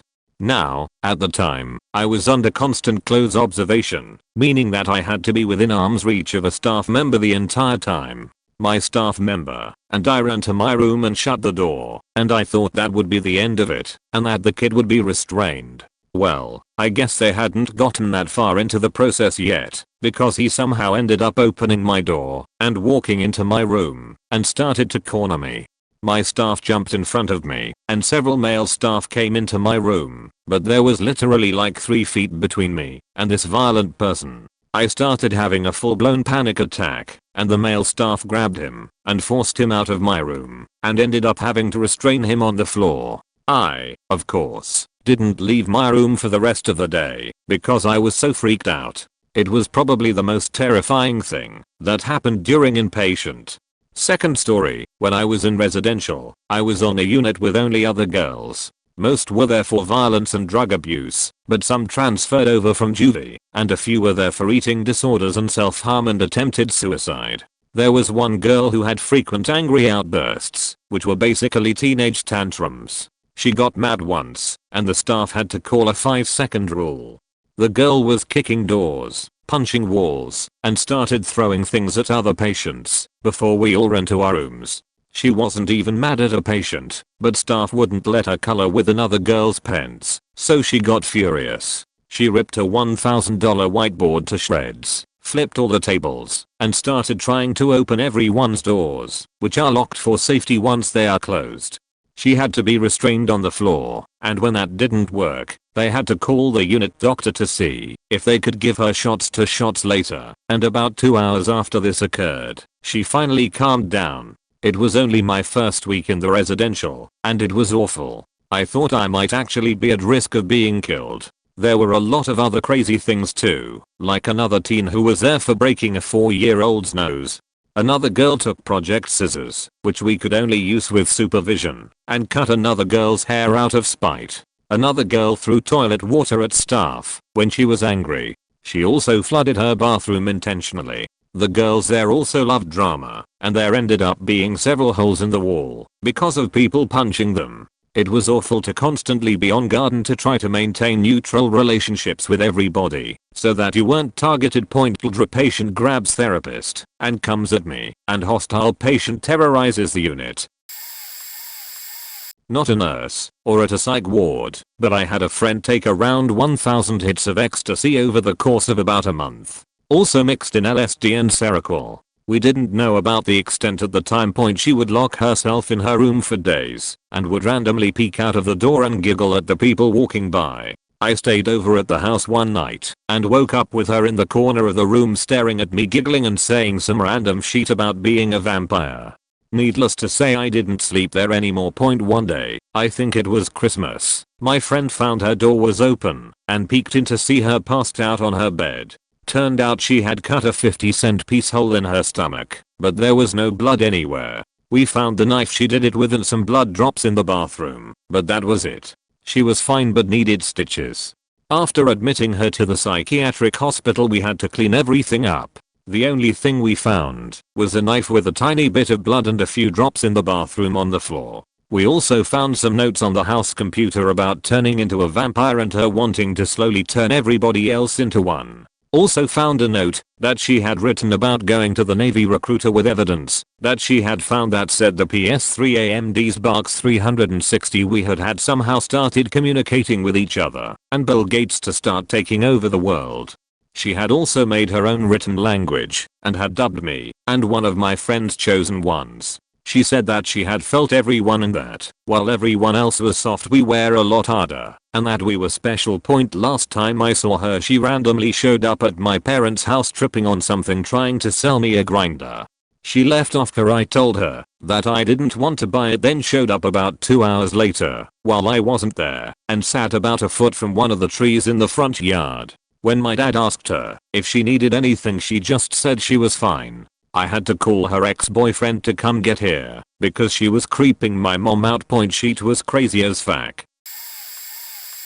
Wasn't a nurse or any form of administration, but I'm posting anyway because I wanna. I wasn't crazy, just sad, so I was only in there for a few days. I think it was 4 full days, and left at noon on the 5th. I remember there was one old man who would pace around the perimeter of the area, and one of the nurses tried to take his slippers, since they were worn out, so she could give him new ones. He basically hulked the fuck out, and they had to call some security dudes in to restrain him. After that they just kinda let him walk around in his old worn out slippers. I'm assuming this is the first time they've tried to take them, and he hadn't been there very long. Then there was another time where this old woman would go to the largest window in the recreational area and she would shout at the top of her lungs, "Oh, oh, oh." When the nurses asked her what she was doing, she said she was calling for an ambulance that would take her back home, I suppose. Since they transport patients by ambulance, she thought that one would take her back to or something. The nurses got her back to her room, and she continued to make periodic siren noises, and shortly afterward a nurse went to shut her door as she was showing no sign of stopping. Not gonna lie, I got a pretty good chuckle from hearing her muffled ambulance siren noises from the other side of the door. Everyone else was relatively normal, or at least as normal as people get in a psych ward. I even had pleasant conversations with a few of them and watched a show about a blacksmith competition or something on the History Channel or something like that with them. Food was outright gut-wrenching though. I was a student at the time. One patient thought he was the main character from that show on TV called Legion. David Haller is a troubled young man who was diagnosed with schizophrenia as a child. Shuffled from one psychiatric institution to the next. Haven't seen the show. But I know that the character is the mutant son of Professor Xavier. And a super strong one with schizophrenia and like psychic powers or whatever.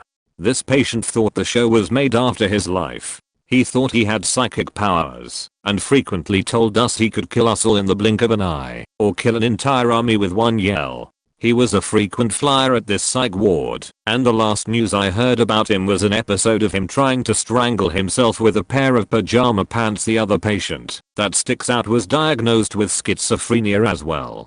This guy was found by the cops at a gas station. The police were called because the guy was kicking over trash cans and showering in gasoline to cleanse him of his sins. When I met him, he was sitting alone at a table in the adult ward.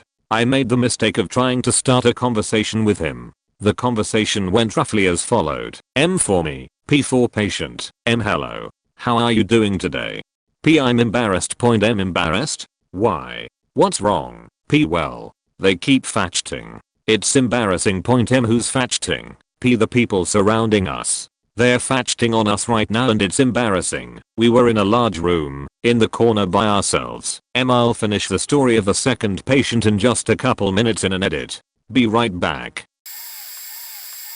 I worked in the drug and alcohol rehabilitation ward. Majority of patients were alcoholic or cocaine users. We would also admit patients with acute mental disorders like anxiety, depression and behavioral addictions like sex addiction, gambling and just recently, gaming addiction. I was the nurse in charge of dispensing medication to the patients. The dispensary window was no bigger than a drive-through window, even smaller. One of the patients was due for their 4-hourly 20mg dose of diazepam, Valium, to treat alcohol withdrawals. They would occasionally have a PRN dose depending on how intense the withdrawals were. Along with their scheduled 20mg dose along with another 20mg PRN at 2 a.m. The patient was demanding more. After observations and assessment, we could not administer more until a few hours had passed. It was blatantly obvious they were exaggerating their withdrawal symptoms. After kindly telling them that we could not give any more, the patient, now enraged, attempted to climb their way through a tiny window, clawing at me, attempting to grab my keys for the medication room and the Schedule 4 and 8 medication safe.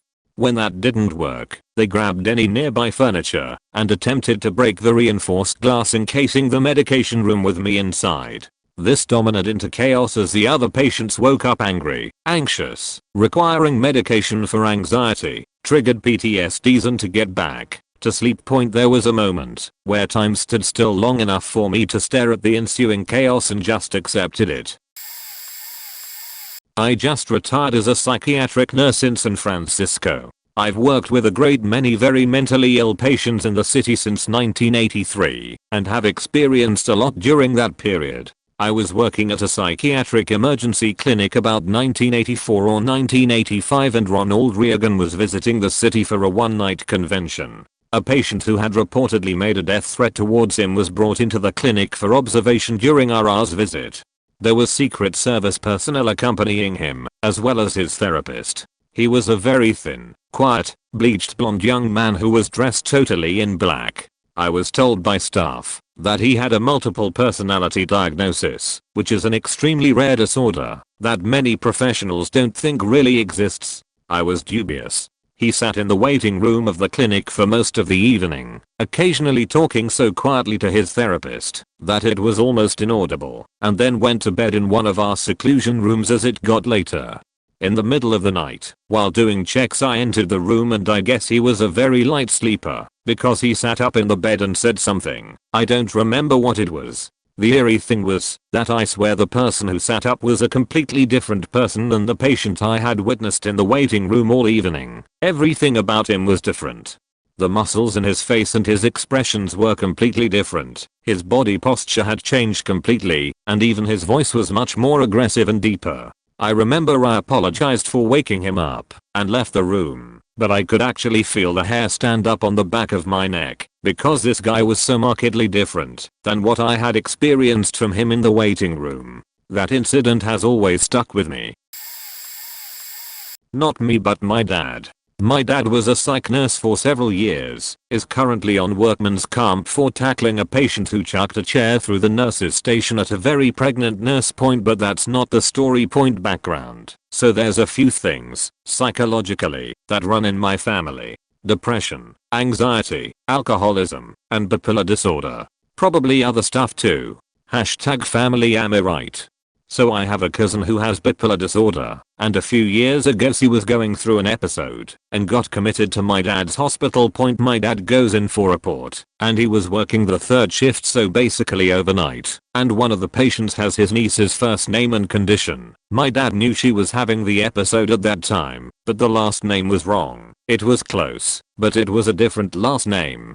And the age was wrong. Now, my dad is her godfather, and knows her birthday. So he didn't say anything point, which is fair. I mean, if it's not her, then he is just offering up this kind of sensitive information about his niece that is really no one's business, but something in the back of his brain told him that it might be her. Still, he didn't say anything, like he didn't say, "Are you sure about the last name?" or "What was the birth date?" He just said, "Okay, you know her age and I assume you have her last name right."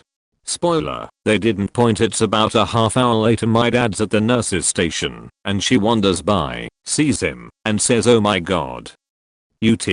UT being short for Uncle Dad's name point. They had her move to another floor. That's probably not the craziest thing that he had seen, but it's one of the few stories he could tell me because of HIPAA. But yeah, your niece showing up at the nurse's station is a bit of a shock. Respiratory therapist here. Generally floors are divided up amongst on-shift RTs, and you usually end up with a million not that critical things to do on a number of floors, or 1 or 2 critical floors with a few very critical and time-consuming patients. One time I was given what felt like half the hospital, including psych. There was one guy up there that had a breathing treatment, so fair or not I did the other floors first. By the time I finished all the stuff on the other floors, it was practically time to start over. There was that much stuff to do. So I drag myself up to the psych floor to take care of Steve, and one of the nurses notices me and says, "Oh good, Steve is ready for you." Never a good thing to hear, whether it's sarcastic or not. I get my things and learn he's in isolation, like Hollywood's padded rooms but less padded. Also not great to hear. I go through the locked ante-room, like entering a room that they keep locked and gets locked behind you before you enter the isolation room, and then open up the door to isolation. Immediately I'm unable to breathe as I'm assaulted with the intense smell of sheet. He had filled the entry to the room with it, more than you would think possible, so that when I opened the door it spilled/spread into the doorway. I looked over at Steve squatting in the corner, presumably making more sheet, and he said he didn't want his breathing treatment. I said that's fine with me, and I turned right around left. I've never felt better having a patient refuse his treatment. Told the nurse on the way out Steve wanted to see her. Again, not a nurse, but in 1999/2000 I was an inpatient in a psychiatric unit, following 2 very serious suicide attempts. Yes, I saw in the new millennium in a psychiatric ward. The ward was unisex, so it had both men and women mixing freely, which surprised me, considering the amount of people there who had been raped or otherwise sexually abused. While I was there, I made friends with a woman who had depression and PTSD who shared a dormitory with me and a couple of other women. She told me that she'd been raped throughout her childhood, had been raped as an adult too, and fell into using alcohol, heroin and other drugs as an escape. Consequently, she had been in psychiatric units and prison many times. She tried to kill herself several times too. She was only about 30, if that, but due to her past and the alcohol and drugs, she was very thin, with gaunt features that made her look older than her years. But she was determined to fight her demons and get clean. Her heart was set on it. This woman was on edge all the time, as there were no doors on the ward, except for a few unlockable ones. The only exception was the bathroom. We were sleeping in a female dormitory, but it was wide open to the ward, so the male patients could easily just walk in, even though we were told not to go into other dorms. One day, this woman came to me in a terrible state, absolutely hysterical. One of the male patients, a guy who was very angry and volatile with the staff, had picked an argument with her. He suddenly revealed that he knew about her past. Nobody knew how, so maybe he guessed, and that if she didn't get her visitors to smuggle drugs in, he'd sneak into her room at night and rap her. Then he paused and told her he'd probably rap her anyway, reasoning that as she'd been rapped so many times in her life, she secretly wanted it. She became terrified of him, so didn't report him, but as it turned out, the very next day, he was caught stealing other patients' belongings, including mine, and was forcibly removed from the ward anyway. As soon as she'd been threatened, she lost a lot of her progress, and was desperately trying to get her friends to bring her heroin and booze, so she could calm down. It was heartbreaking. What amazed me is that when the nurses found out about the rap threats, other people had reported it. They did nothing other than dose the woman with so many sedatives she became a zombie. I'm very aware that most nurses aren't like that, so it did shock me. And also, while during that stay I was diagnosed with depression, borderline personality disorder and binge eating disorder, the head nurse on the ward was rude to me and told me that in her opinion, BPD was just an excuse for having a bad attitude problem, and that everyone knows depression makes you eat less, not more. You can't be depressed if you're binge eating. I guess most of the ward staff at that time just happened to be a select few who gave psychiatric nurses in general a bad name. I still think about the woman I shared a dorm with. Did she ever manage to get clean and sober? Is she still alive? Even? I really hope so. Not a nurse or work in a psych ward, but I'm a teacher's aide in a school with emotionally disturbed children. One kiddo, we'll call her B, is especially psycho. She was exposed to alcohol and drugs in utero and had a rough start to life. We all kind of have a feeling that she will eventually become a murderer or serial killer. She can be extremely cold and calculated when she's mad or doesn't get what she wants. She was told to get out of the pool once and got mad. She told us she was going to murder all the kids in the school and specifically sought out another kid who had nothing to do with the situation and went after her, kicking and wailing on her in a hoe. A few months ago she was in crisis and got super pissed and decided to piss and shit all over the room she was in. She spread it all around with her hands and then licked it off her hands. That was interesting to watch. I've also seen a teenager break a glass window, take a shard, and sliced her stomach, a bit deeper than superficially, from side to side with the shard point. Seen a boy whip out his outie belly button sized microbonus and pass out a doorway with a range of about 7 feet. It was a pretty impressive trajectory. I have more stories, but I can't recall them right now. My mind tends to forget the crazy I've seen out of self-preservation. Not a nurse but former patient. I was in a lockdown ward for a week for telling my therapist I had a plan to kill myself. Here are the strangest patients I encountered. An Asian woman on her 60s or so claiming she was my age and kept changing her name. One day she was called Wendy, another day another name. First thing she said to me when she saw me was, "You, do you know how to hunt?" Me, "No you should. How will you survive when there is no food? By the way, I'm insert name." Me, "Your bracelet says another name." "Oh, that's my daughter's name." Okay, a Russian sounding woman with a beard, who was well into her 70s. She kept telling me how she can't wait to have her own children. I asked her if she wasn't a little old to have children. She said she has a physical age and an age for love. Her age for love is much younger. When my mom came to visit me, she randomly asked her if she was Polish. This 30-year-old woman made me keep some form of makeshift weapon in my hospital gown, some kind of sharp edge from an old radiator I found in my room. When I got there I found out she wasn't allowed to leave her room for more than 15 minutes every half hour. She seemed paranoid at first, would walk up to you and sit extremely close to you, but at any second she could fly into a full-blown rage. A few patients told me some stories about her. One woman a week prior was strangled by her to the point of unconsciousness, and that was why she couldn't leave her room. The victim was told that they'd move her to another facility, but they didn't after a week, and there was no update from the police report she filed. The day I left, she went into a full-blown rage at the security guard cause it wasn't fair I was leaving. My best friend used to work with the criminally insane, and she always brought back the best stories. She never revealed any names or too specific of specifics, naturally, but she shared the juicy bits. They had one guy who believed he was the secret president of the United States. The FBI called him and told him so. He wants to get better earnestly and get into a healthy mental state so that he can better run the country.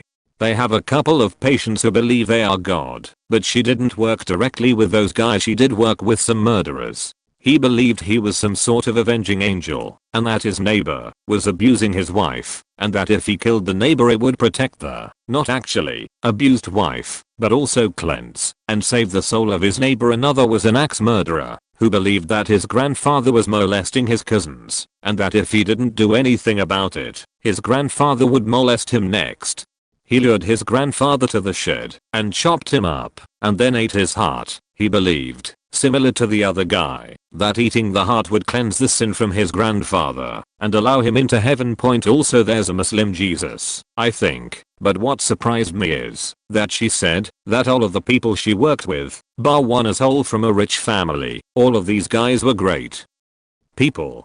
They were friendly and often introspective and philosophical. They truly did not want to do the things they did. It was their mental illnesses that committed those crimes. A lot of them really struggle with accepting themselves as people who have killed and blame themselves for what happened. With the right treatment, they are nicer than your average Joe because they've been through a lot, are open-minded, and caring about the well-being of those around them. Her stories made me face and adjust my own prejudices all over again.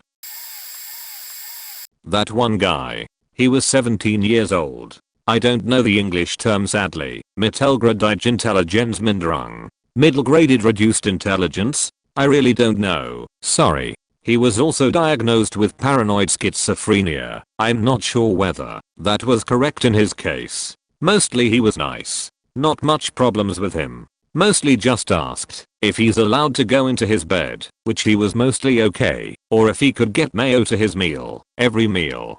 At one point he was very agitated. He tried to hurt himself by slamming his arms and head against the wall, so he had to be fixated for his own well-being, but that was too late. He had already bitten off a good part of his index finger too. A guy who was highly intelligent, highly educated, had everything you'd wish for yourself. At one point he traveled to a fake Southeastern Asia and was infected by bacteria, I don't remember the species, and developed a meningoencephalitis. This changed his entire personality. He was not the same person anymore. I only know that because of his family and fiancé. Was very sad to listen to these stories. He couldn't take a shower himself anymore, was not able to put on cloth on his own. He didn't have any short-time memory anymore.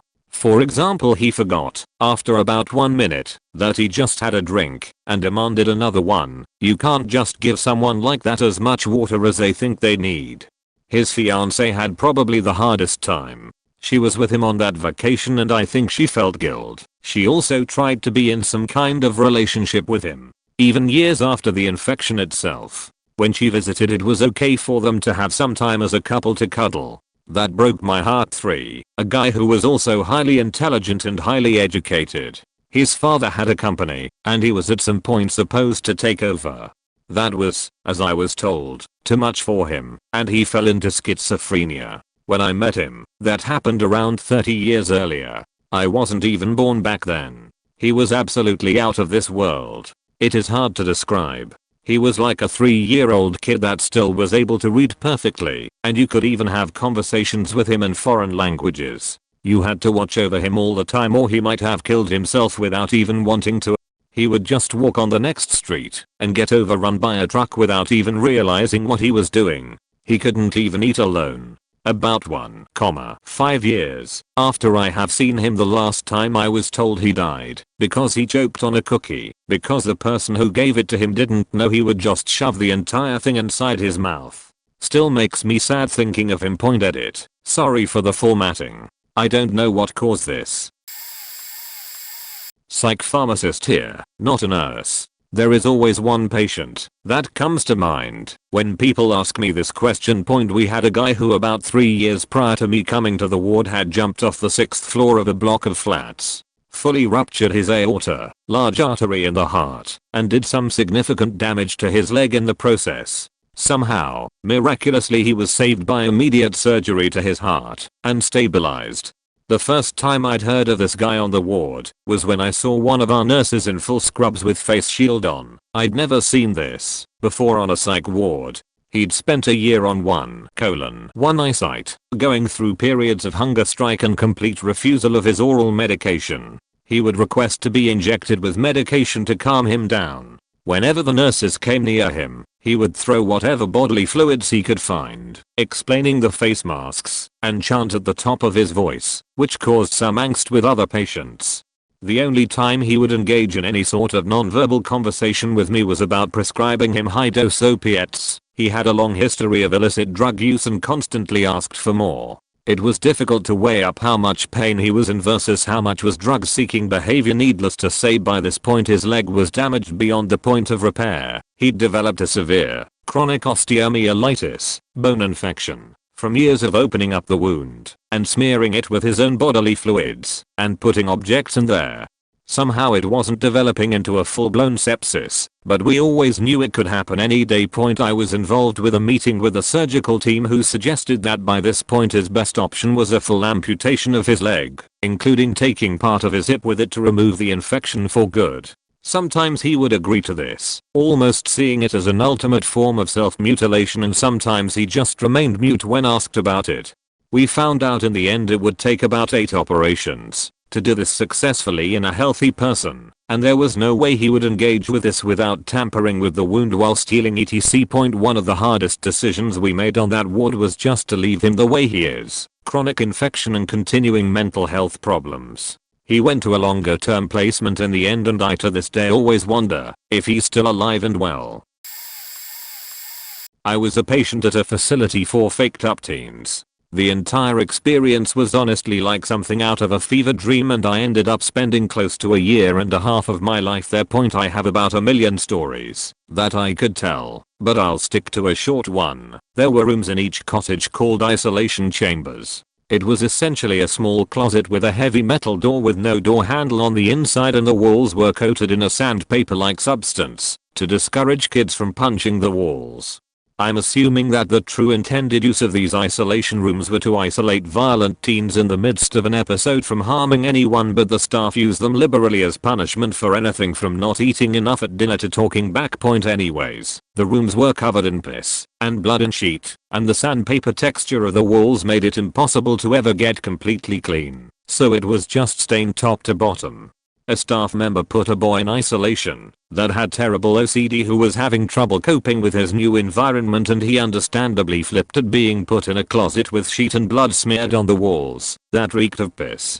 Apparently either a visitor or another patient had smuggled him a lighter, so in order to sanitize himself he lit himself on fire in the room. I think that was one of the most faked up things I've ever witnessed, between his pleading for mercy while being dragged into isolation and seeing his body enveloped in flames when they dragged him out. If it's okay for former patients to chime in, I got one for you, and a short one I'll have near the end. I was at an actual mental health facility and not the psychiatric unit of a general hospital this time around. At the hospital there were 4 or 5 active units and another that was in the process of being added. You were added to a unit depending on your reasoning and if you were high or low functioning. I think I was on the 4th unit, and my roommate, whose husband was also admitted, was on the 2nd. We never interacted with anyone outside our unit beyond having meals together in the cafeteria, though we always had to be seated with our unit and smoke breaks because the smoke room was on our unit. Yes, I shit you not, we had a place where we could smoke after meals, and yes, it felt like a time capsule of the late 80s. I bring up the smoke room because it plays into what happened. To put things into perspective, directly across from the smoke room is one of the day rooms, where we could draw, play board games, watch TV, and go to a small connected kitchen for snacks. A bit further down to the left from the smoke room are the main doors that connect us to the other hallways that lead to the cafeteria and directly to another unit. After lunch, I went to the day room to either draw or start compiling a mixtape playlist for when I got home. I had the hard rock and metal music channel on so much when out of nowhere there was a commotion in the hallway. I look over and someone was pummeling the shit out of a guy from my unit. Let's call him Jim. Jim's a big guy, 6 feet 0 inches and pretty chill with the interactions we've had. He was putting up a good fight to defend himself until the nurses called out a code for security to show up. I don't know what triggered the event either, like if Jim unintentionally looked at him the wrong way or something. But what I do remember is that whoever punched him clocked hard because there was quite a bit of blood on the floor. The short one I got was at the psych unit at the general hospital I go to, and it was during relaxation time in the main area where we have morning meetings, have meals, and we also have a coffee machine, 2 vending machines, and old board games. I was doing my own thing, trying not to nod off, and a nurse next to me was on suicide watch with one of the younger patients. Out of nowhere, this older woman who is quiet and doesn't say or do much walks past the nurse, punches her, and goes to her room without saying a word. Not a nurse, but I work in surgery, where we take in patients from both the prison and psych ward who need a procedure done. The most memorable one was a man with schizophrenia who had attempted to remove his testicles by making an incision on his scrotum. He managed to pop one testicle outside of the sac, but luckily did not detach it. I suppose some time passed where he didn't bring attention to it and none of the staff at his facility knew about it until it became infected and he dropped the bomb on them.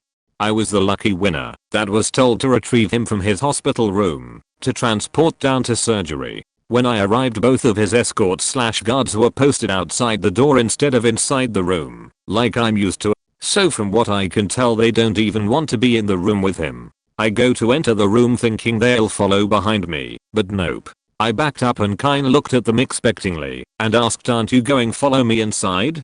"I know you're fine, go on ahead, we'll be right here." "No sir, you don't seem to understand. Can you please come in with me so I feel comfortable?" After convincing the guards to follow me in, there luckily wasn't much unnecessary interaction between the patient and myself. Except for when I asked him what are we here for, out of habit, in which he replied I did a bad thing. Not a nurse, but have been hospitalized twice. The first time, I was in the youth ward, nothing crazy, it was mostly just depressed suicidal kids. The second time, they ran out of room for my age group, so they put me in a ward for older patients. Me and this other girl were in our 20s, and we would keep to ourselves. There were a few patients who stood out that still breaks my heart to this day. There was a woman in her 60s who was raped as a child by her father for years, from 6 to 16. He still sees her children and grandchildren. The rapping stopped because she started to say no at 16. She attacked her psychiatrist when the psych asked her why she didn't say no at 15 or 14 or 13 or 12, etc. Just absolutely disgusting victim blaming. She would make everyone uncomfortable when she described having sex as a child in vivid detail. I always had to leave the room, while most just ignored her at night. There was an 80-year-old woman pacing down the hallway screaming her lungs out. She would say awful racist things about either black or Mexican men. She would keep saying that it was her gospel truth and recited Bible verses. Again, she would go into vivid detail about how exactly he punched her when she was pregnant. How people shunned her when she was homeless and had no food because she was a white woman with a black baby in her arms. Then, she would approach the black women in the ward and tell them not to let anyone discriminate them. That Martin Luther King fought for them. That they have equal rights now, etc. Finally, there was a patient who shit herself every single night. You could smell it through the hallways. She never left her room, and the only time she did was to tell the nurses to clean her up. I witnessed several nurses break down into tears because of this patient. This was not part of their normal routine. But because the patient wasn't violent, they couldn't move her. She would shit herself and lie in her filth. I heard she would wriggle around in it. I'm not sure what compelled her to do so, but she didn't seem to do it for enjoyment.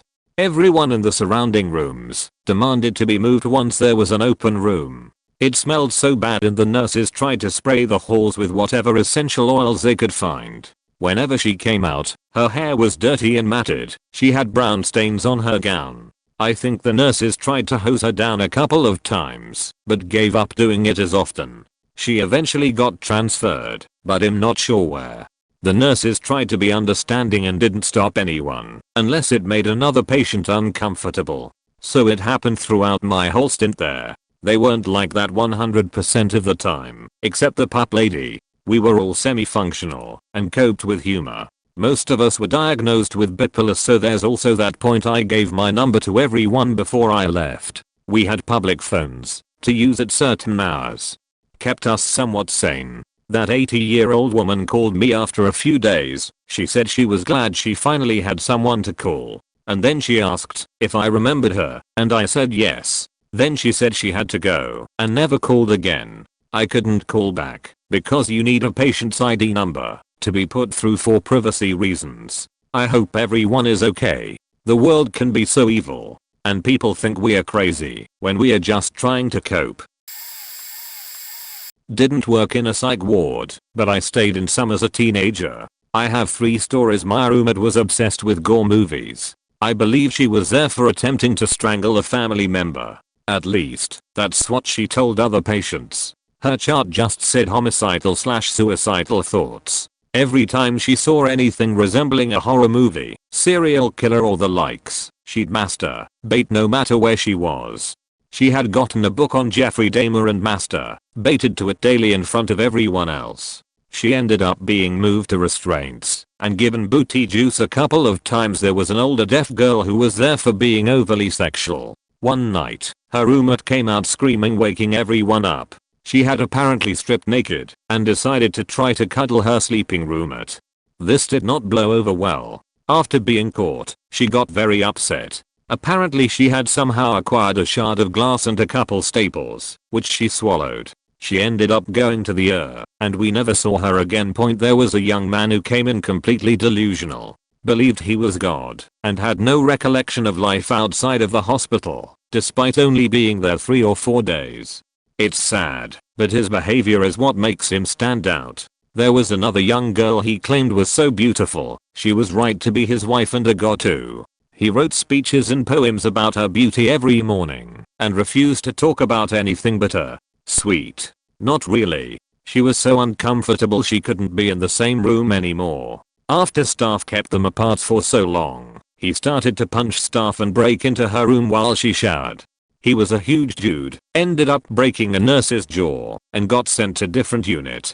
She had a panic attack and her parents got a lawyer and had her removed. I feel bad for him, but I can't imagine being in her position either. Note, for clarification, booty juice is a sedative they give to patients who are non-compliant or dangerous. It's called that because they inject into your behind while you're restrained. It's very painful and knocks you out for up to 2 or 3 days. Edit, adding another story.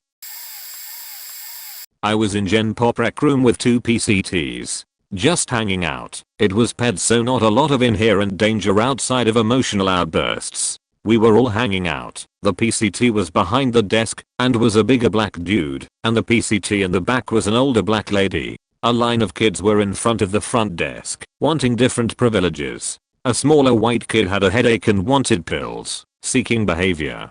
A taller black kid wanted crayons for his book because the ones they had sucked. A chubby redhead girl wanted to go to the bathroom. He told the redheaded girl to hang on and got the crayons for the taller black kid. He told the shorter white kid to go sit down and relax to see if his headache went away. The redheaded girl said she wanted to go to the bathroom again, so he needed to switch with the PCT in the back because it was F, and M for bathroom stuff.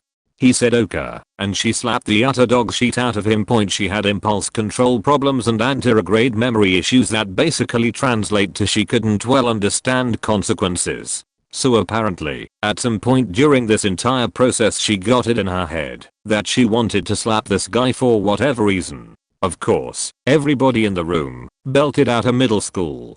And he had to jump on her and restrain her as per policy, without hurting her. His face was red, even with darker skin, from the slap and embarrassment, and the old lady in the back was sure to tell everyone, when they came out, why he was so keyed up after he stuck her in the ISO room. That was probably one of the few times I got a good hard reminder that these people have a variety of real problems. They don't just need more discipline or education or rehabilitation. They are neurologically missing something upstairs, because there was no universe in which that girl would have ever attacked that dude and not expected a concrete drum session.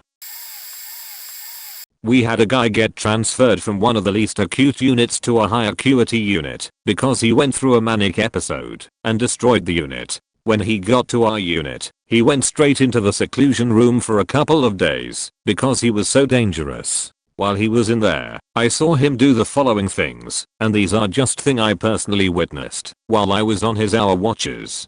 He peed into a paper cup and chugged it after a nurse asked him not to drink it. He didn't even flinch. He took off all of his clothes, peed on them, then swung them around his head furiously trying to break the security camera off of the ceiling, all while spraying pee all over the room. He popped in his tequila container that they brought his lunch in, then threw it up onto the ceiling where the pup stuck onto the ceiling, and proceeded to rain down onto him / the floor over the course of the day.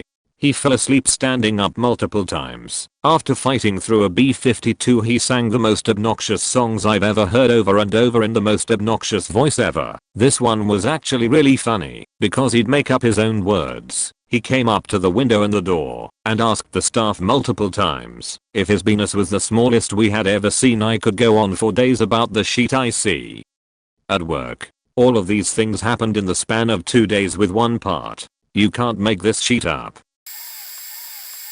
Disclaimer, not a nurse, but was a patient in the juvenile psych ward that shared some staff with a neighboring adult psych ward practically right across the street somewhere in LA County. After being there for almost 3 weeks, I finally got one of the counselors to crack and tell my group some of his worst stories that can only be categorized as revolting and horrifying, respectively. My vernacular for the medical terms that I use to describe the individuals in my stories may be severely outdated / misinformed.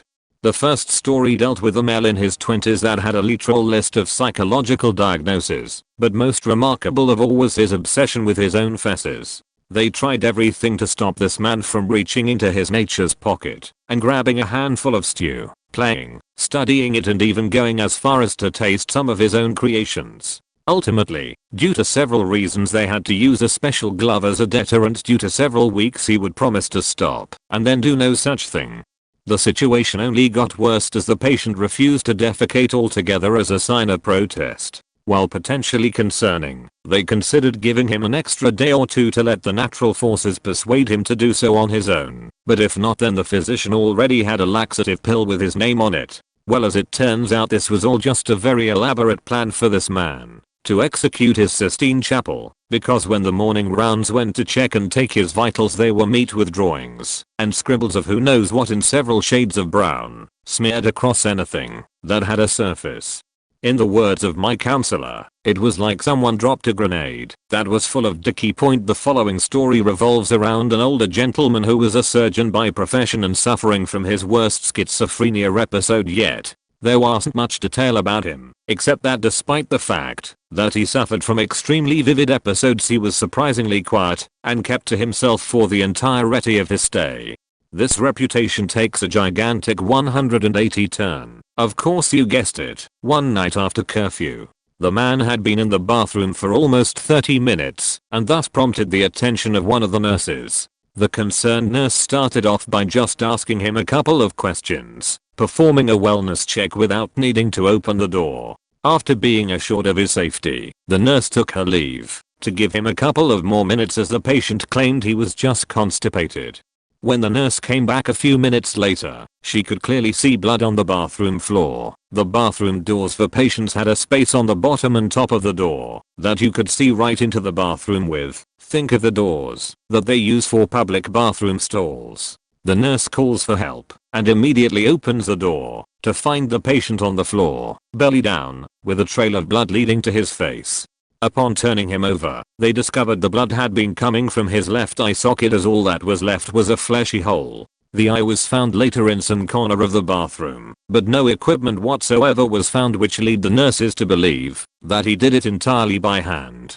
The part that sent shivers down my spine was when my counselor mentioned that the patient managed to wake up as he was being trolleyed away and instantly remembers what he had done, and in a manner of extreme sincere bliss, he smiles and waves at all the nurses and exclaimed that he's a cyclops now with his eye socket swollen and still very raw. Not a nurse, but head chef of one in Florida. I had a patient who was obviously there just because the family didn't want to deal with her. She was perfectly fine in every way. Came down to dinner on time on her own, well dressed, complained about how we made the food bland for the rest of the people who live there. She liked to share stories about all the traveling she and her late husband did before he passed, and the kids dumped her in there to spend the inheritance. I'm assuming they got it in advance by getting her deemed unfit somehow. She liked talking to me because I was smarter than most of the helpers she called them. She took dinner in her room once, just so she could show me a bunch of cool photos of her trips to Egypt and stuff and trinkets she'd brought back. Until then I was kinda unsure if she was just telling me a story she was mentally trapped in. But it was true, all of it. She realized I was being kinda screwed over by the executive chef, who never came in anymore after I was hired and proven able to run the place while he diced off to Miami most of the month. She went to the facility management and was able to get me a $2/HR raise to like $11/HR in 2002, though the management told me to stop telling patients my financial troubles lol. I ended up getting fired not too long after that though, because I couldn't come in one day because my hands were eaten alive from poor working conditions and I'd gotten an infection. I worked 6 days a week 430 m-3/4 p.m. and many double shifts till 8 p. because of crap employees not coming in to handle dinner or getting themselves fired. And I had to do the dishwasher's job because he rarely showed up and we had no proper hot pads and other safety equipment in the kitchen, so imagine the worst cracked cuticles and burns ever. I kinda wish I'd made it a little longer just to kinda keep having that de facto grandma, since I had lost my maternal at age 3 to lung cancer and my paternal basically at 11 to 12 to Alzheimer's. It was almost 20 years ago, so I assume she's passed by now. R.I.P. Mrs. Beaumont. I've never forgotten you. Thanks for helping me get enough money to get my own place and move out of my shitty mentally abusive boyfriend's place back then. Side note, one of the reasons I was so short-handed was one of my line cooks got himself fired because he fed into one of the WWII dementia vet's hallucinations, and it caused several other patients to feed into it and dive under the tables during lunch. It's an absolutely terrible idea to say oh my god you're right, it's the Japs, when they think we are getting bombed during a thunderstorm, FYI. Side note, just funny thing I remembered while writing all this. Same guy above used to blend the lunches into a smoothie for some of our soft-diet patients. I asked him to start separating the sides/dishes into separate things for them because they were still owed their dignity and the ability to have the different flavors. After he was fired and I took it over to the wing where those patients' dining room was, I watched in culinary graduate horror as 90% of them just mixed it all together anyways. Ah well. Not a nurse but nursing student. I was doing my psych clinical rotation this past year. Our first day in the clinical we were broken up into groups of 2 and spread throughout the psych unit. There was adolescents, adult, and intensive treatment. Me and my partner were placed in it, so the unit was pretty much like a jail. Nothing on the walls, their rooms looked like jail cells, with a big open room with couple of couches that were bottled to the floor, and chairs that weighed about 45 to 50 lbs. Now we get into the unit, and we listen to report from last night, which is pretty standard report giving background info on each patient. After we get report for school we are supposed to hang out on the unit and try to interact with the patients as much as possible. Now what they forgot to tell us in report, that one of the male schizophrenic patients in the unit thought all males were the devil.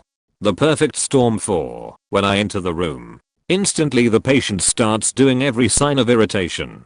Pacing, cussing, punch the walls, you name it. Finally what broke the final straw was this male patient picked up one of the chairs like it was nothing and threw it like it was a wiffle ball. It was amazing to see, but I was sacred sheetless. A code purple, when a psych patient gets out of hand, was called and it was like a army poured into the room. to take the patient down and give him medicine. It seemed like just another day in the unit to everyone else. Finally, after about 30 minutes of this all unfolding, I was politely asked to never come back into the unit for the rest of the clinical 30 minutes I will never forget. I'm not a nurse, but the patient. If you read through my post and comment history, you can see that I've been hospitalized about 2-3x yearly since 2013. The last 6 of those I was 1 until about 48 to 72 hours prior to my discharge. Several stays were 2 to 3 months long. While 1 I've self-harmed extensively, I still have pretty gnarly scars. If anyone needs proof, attacked people during blackouts following panic attacks, run into walls, pulled my hair out, tried to throw excrement at people, tried to eat my own excrement, also blacked out during these. I really do not remember it at all.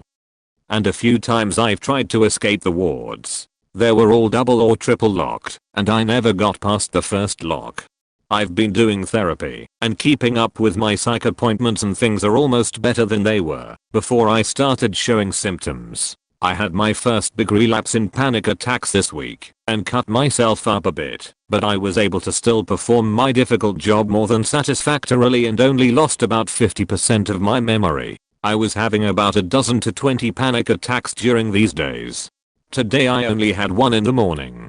My fiance and work environment are very supportive. Apparently a lot of people get into veterinary medicine because they want to avoid people as much as I do. Many co-workers either have panic attacks or have SOS and/or family members who have them. That's really helped me overcome the fear of trying to hide it at work. Since it's random, I really can't. But now I know I don't have to be ashamed.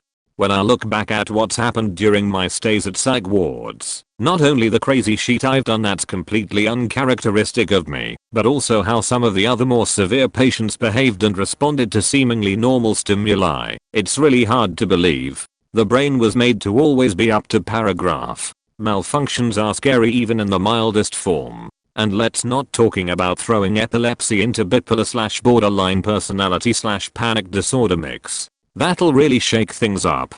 No pun intended. I've been inpatient 6 times at 3 different hospitals. The scariest time was my first time going. The girls on the teen unit were intense. One girl was in there for a drug problem, I think meth. She hadn't slept in 4 days before she got there and was just raging at everyone. Had to be out in a room with 2 male nurses guarding her. She would roll up paper to smoke and rip up white papers to snort. After 2 days of not sleeping, the doctor finally gave her something that actually put her to sleep. She slept for like 36 hours, woke up and was fine. Very sweet girl. After she slept, another girl came in a few days after her, and she was strange. I mean, we all were a little out there, but she was something else. She had gotten picked up by the police trying to hitchhike to El Pointer to be on American Idol. We live in TX. She didn't get very far. She took an instant dislike to me and told me God hated me because I was having sex with the devil. Being 16 and mouthy, I told her she was crazy, which got me in trouble. She told everyone on the unit who would listen she was pregnant with Jesus's baby and I was pregnant with Satan's baby, so she would have to kill me. I find out at dinner she will be my roommate. I tell one of the nurses I refuse to share a room with her because she wants me dead, and the nurse tells me I don't get to pick my roommate. Luckily for me, my parents came every night for visits, and I told them about crazy pregnant with Jesus's baby girl, and before the visit ended my mom made her way through the chain of command and I did not have her as a roommate after that. There was also a girl who would eat her nicotine patch and then try to steal one from the nurse's station to get a new one the next day. You had to present your patch from the day before to get one the next day. I'm not sure why, just the rules. I also got to experience my very first hallucination my first night there from the sleeping medication they gave me. Nothing confirms you are batshit crazy like purple bunnies no one else can see. I also got kicked out of mandatory AA. My parents weren't thrilled with the hospital and had to sign me out. The next hospital they took me to was much better. Note, sorry, this got way too long. Only read if you care to hear my story of working at a psychiatric unit at length, in 3 parts apparently. I'm not a nurse, but I worked in an inpatient psychiatric hospital for 2 years as a tech. It was both extremely eye-opening as well as pretty difficult job. Now I understand why the hiring nurse kept asking in the interview if I was prepared to handle stressful situations, violent situations, psychotic patients, help administer medication without consent, when de-escalation techniques have not succeeded, to help admit still high patients, or patients in WDs from large drug habits, patients after suicide attempts, patients after homicide attempts. It was a crisis stabilization inpatient unit, so short-term stays typically, but required suicidal or homicidal tendencies to be admitted, so everybody in there was in a really bad shape, at their lowest. Some were impacted by severe mental health problems, others were normal folks just having a rough patch in life. We worked 12-hour shifts, from 7 to 7 p with 15-20 meters before and after each shift to transition the next staff. It took me like 20 to 25 minutes to get to the unit, so I hated getting up at 5 AM to work and was exhausted when I got home after working for sure, both mentally and physically. You are on your feet most of the time, checking the whole unit's vital signs 4x throughout the day. The first one when waking them all up early in the morning is the worst. Some are in bad shape and really don't want you to make them do anything. But otherwise, for the rest of the sheet, you are doing your checks every 15 minutes. Every patient on the unit was required to have a suicide check every 15 minutes, 24 hours a day, just making sure they were okay. It meant you walk the unit floor down both sides checking on every patient, knocking on their door, getting eyes on them, chatting with them briefly, seeing them sleeping, etc. So it's a lot of going up and down the unit floor for 12 hours, during the day shifts at least. One summer I worked nights instead, or I worked both rather, and would switch between day or night shift, not by day, but by week. Was still tough on the body and brain and social life a bit. Made more money for the same job. Night plus weekend differential adds up, especially with OT, and honestly the job was easier. You still did your checks and vitals, so it was most hectic for the first 4 hours of the shift in the evening, but then it got real quiet as patients went to sleep, and it was an odd silent chunk of hours outside certain patients being admitted, or wandering the halls, or going to the nurse's station, or whatever, which was also common. Lots had trouble sleeping. Anyway, I was saving up to travel to Chile for the first time for a few weeks, which was awesome by the way, but I didn't do any nights after that summer hit. The people working the night shift, even if the job was easier, were not as enjoyable to work with in my experience. Both other techs, but also the psych nurses in the nights versus day shifts. A lot grumpier and not as fun or enjoyable to be around as the day shift peers and co-workers. Especially when there is less work to do, so you're sitting there for hour after hour. It's better to be able to chat with someone to pass the time, if there isn't a lot of work to be done at that moment. It was funny too, in between our checks, and whatever during the night, if we had some downtime, we weren't allowed to bring laptops out on the unit floor at all. No laptops allowed. But you could have your phone, which you really weren't, but everyone did just on the DL, and not excessive about using it. So people brought in their phones, or whatever, big as ones, that are pretty much tablets too, and they would use those lol. No headphones or anything allowed. I would just read Ask-Reddit and whatnot usually, or I would study, or I would tear through some books I wanted to read, but never got to, which was nice. Drank a lot of coffee. By far the 4 AM to 7 AM chunk of time was the worst. You're pretty drained by then, and you have to wake up all the patients who hate you for doing so generally, get them all out to check their vitals, get them meds, start the day for group therapy and other apps, meeting the psychiatrist, meeting the psychologist, meeting the case manager, doing groups, etc. Less about the job experience and more about the patients, right? This was the biggest portion of your time generally, was interacting with the patients on the floor. Techs were the front line of sorts, the first ones on the scene, being the most hands-on with the patients, and talking with them the most. The psychiatrists meet with them for like 10-minute consultations, sometimes less, sometimes more for intakes. The nurses have to handle the entire floor, so they give meds, and help them with whatever, and try to move on quickly. Some are nicer than others about it. Patients range from so severely diseased to so neurotypical with some bad environmental life stressors, an addiction, bad family environment, a violent spouse, or something like that, which has pushed them into thinking about harming themselves or others.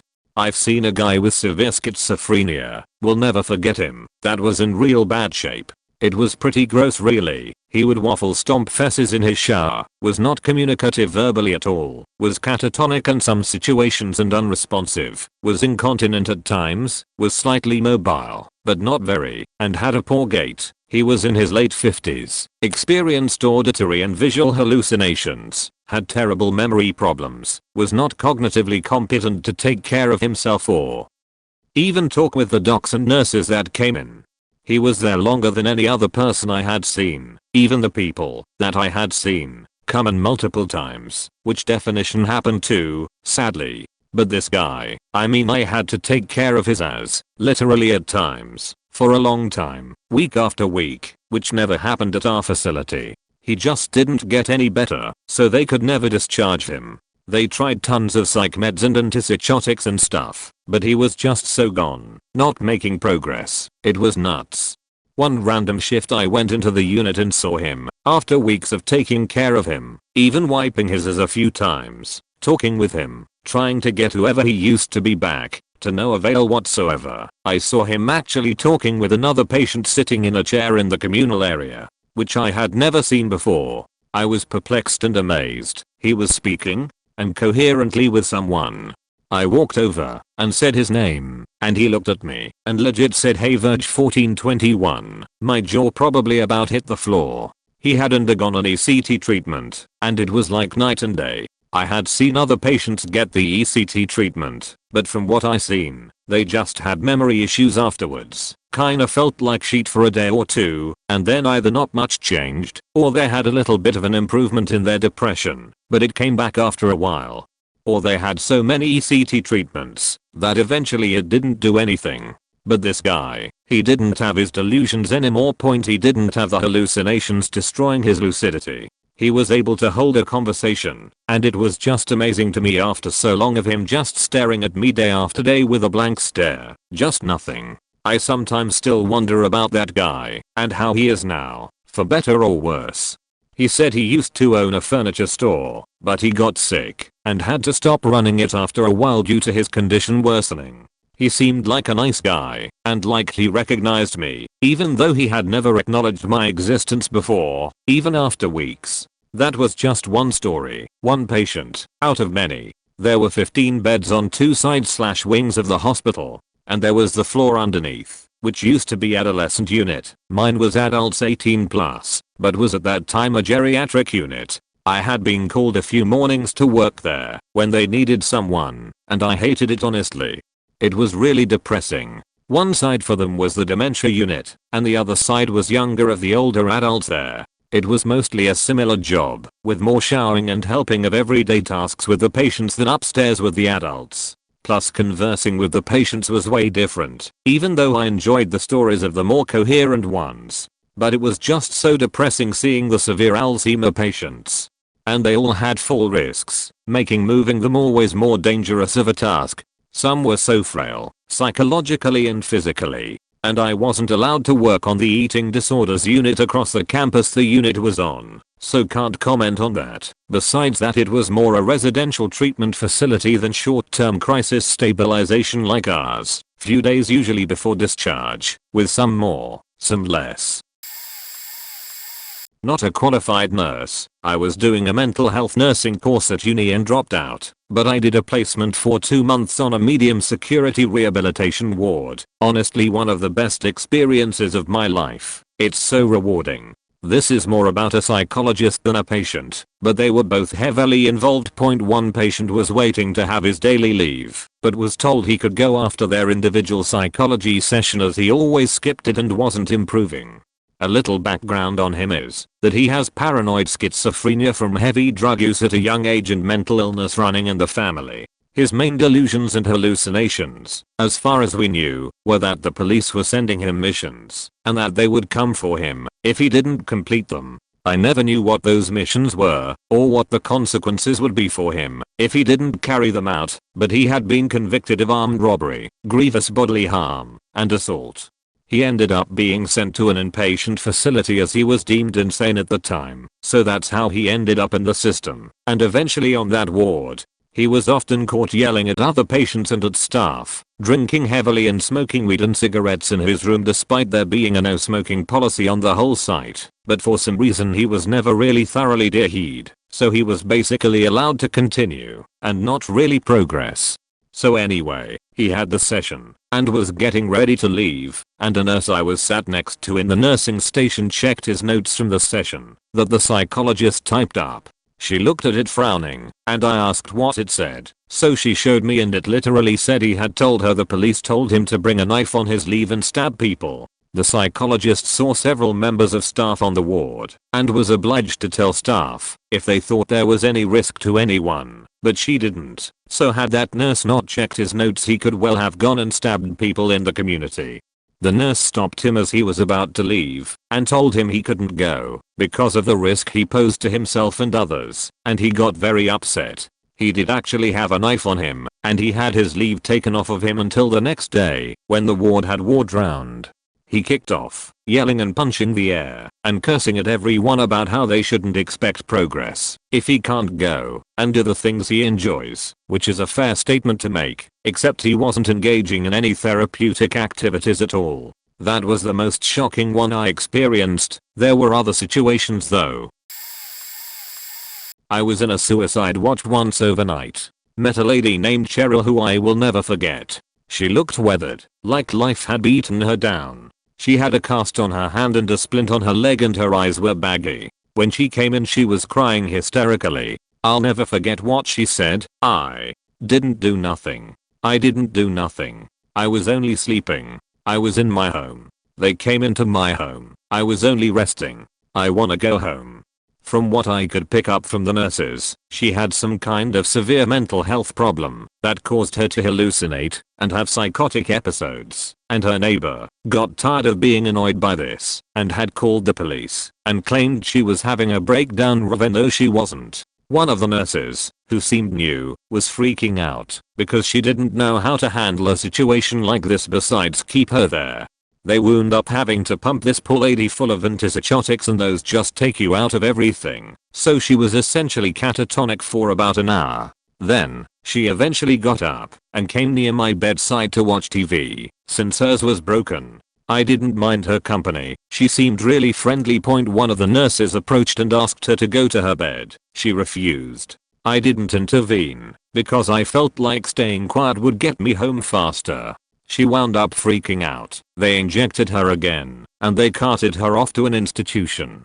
I heard her medical history when they asked her. This poor 70-year-old woman, with no surviving family, who lived on social security, was dragged away in front of me, grabbed by her arms, and dragged onto a stretcher. Her arm was broken, causing her to scream and cry, but the nurses didn't know what to do, because they had to hold her somehow. They said they were carting her off into a permanent institution, and somehow I just feel like she never left alive. Not medical professional, a volunteer during psychology studies. We were outside with a group of patients on a great spring day. An impromptu game of volleyball among the more nimble patients and staff was started up, while I walked the perimeter interacting with those watching. One patient, an older woman, walked around in her world talking but incoherently. No one could make out what she was saying, but it was important to her, and I usually looked at her and smiled, gave thumbs up etc. I had been here about 4 months, and knew her well and always talked with her. When she approached me later in the game, one of the players knocked a ball over near where she and I were sitting on a picnic table. She became distraught and inconsolable when the ball hit a spot she was watching, and would walk to and circle and sit back on the table. She had cleaned the spot off, and I thought she was cooking there. It looked like she prepped a campfire area. The game continued, but this lady was helped back to the dorm, and I went with her and the caretakers. After she laid down to rest, we were talking in the office, and one of them said that she never saw her get so upset. I told her that she was yelling, my baby," and they looked at me like deer in headlights. Short version, my baby was the only thing she ever said at the hospital anyone ever understood. It turned out she was speaking a foreign language no one knew, but she also had some speech impediments that made most of what she said garbled. I got a call at home, pre-cell phone era, from her doctor about 3 days later, asking about what I heard. I assured him that clear as a bell she was saying, my baby, my baby. He told me that they had trouble communicating with her family due to language issues, but he now knew what to specifically ask them. He told me she was fortunate that I heard her. It turns out she was usually left to walk around alone because no one understood her, and she did not wander off or harm herself. She always stayed close when she was outside. Other patients needed more supervision. She would never get better, but because the staff now knew many of her issues were due to trauma concerning one of her children, they could help her be more comfortable and less agitated. I was 17 at the time, and this made me feel like her hero. My time there ended when my classes ended. I had been studying psychology because my father's mother had issues, and spent most of the time I knew her in this hospital and others. I did not continue my studies as originally intended, but the experiences there are never forgotten. I used to work at a psychiatry for 1 year, and next to our unit there was the psychiatric intensive care unit. I think the craziest encounters are with those being schizophrenic or in an acute psychosis. The nurses who'd worked there for a longer time told me about many scary cases. For example, there was one woman who relatively out of the blue became very disorientated. I don't exactly recall, but she became psychotic without anyone really knowing why. I think the guess was that she was also developing dementia and her brain chemistry must have started to change drastically. Anyways, her family eventually brought her into the intensive care unit because she was developing a very heavily sexualized behavior. She'd always sit with legs open behind the door, making nasty remarks about the nurses faking her and all. Whenever someone would come in, she'd put her middle and index finger between her mouth and put her tongue through them, indicating licking. It was wild. She'd also shit on the floor whenever she could. It was heartbreaking for the family though, especially the son who'd had pretty much lost his mother. She never became herself again, and for all I know she then was transmitted into an elderly home for mentally ill elders. One man I personally met was also crazy psychotic and had this religious delusion. He sadly had to be tied up to a bed because he was hitting around himself and very violent. He was screaming and singing about Satan and how he's seeing Satan in the nurses and slurring religious verses. It was scary AF. Never worked in the nut house, but spent a year and a half in one as a patient. Worst time of my life and the reason I trust no one today. When I was going in they told me it would be like being in a hotel and I could leave whenever I want. Bullshit. The doctor never came to see me. She would just walk through and wave. The punkers staff would tell me she'd like hope you get out before they transfer you across the hall because they fuck the little boys there.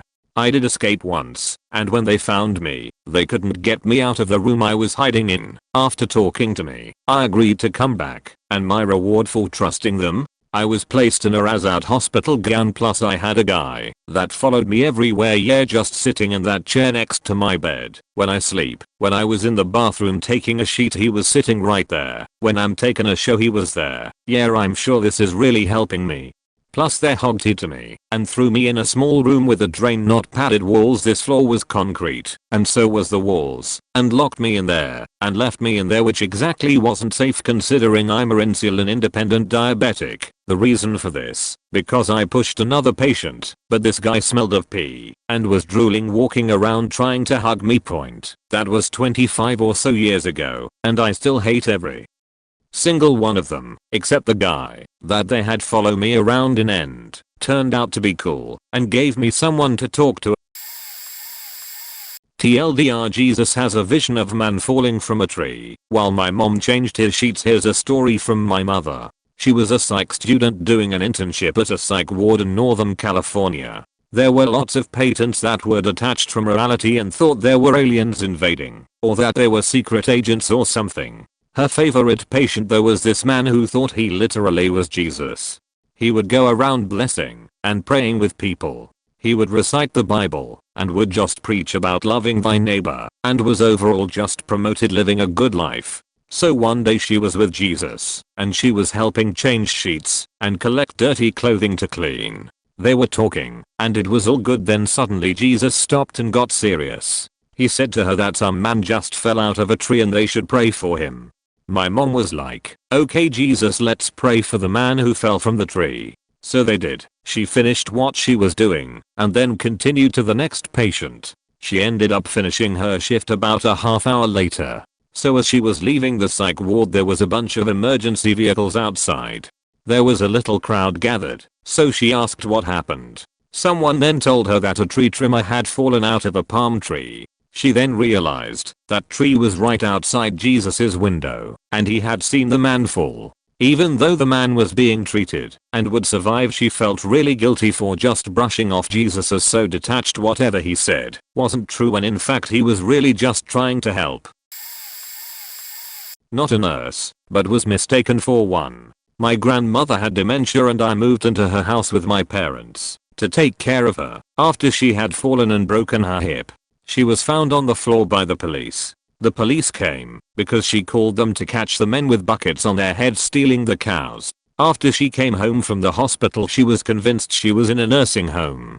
She totally forgot who I was and thought I was a nurse at the nursing home. She would often tell me that she's going home today and would pack her bags by wandering around the house gathering odds and ends like a lamp, food from the kitchen, paper towels, and on bad days she'd insist on taking the fireplace home with her. The day she left me absolutely speechless was when I was watching her kind of late at night while my parents went out on a date.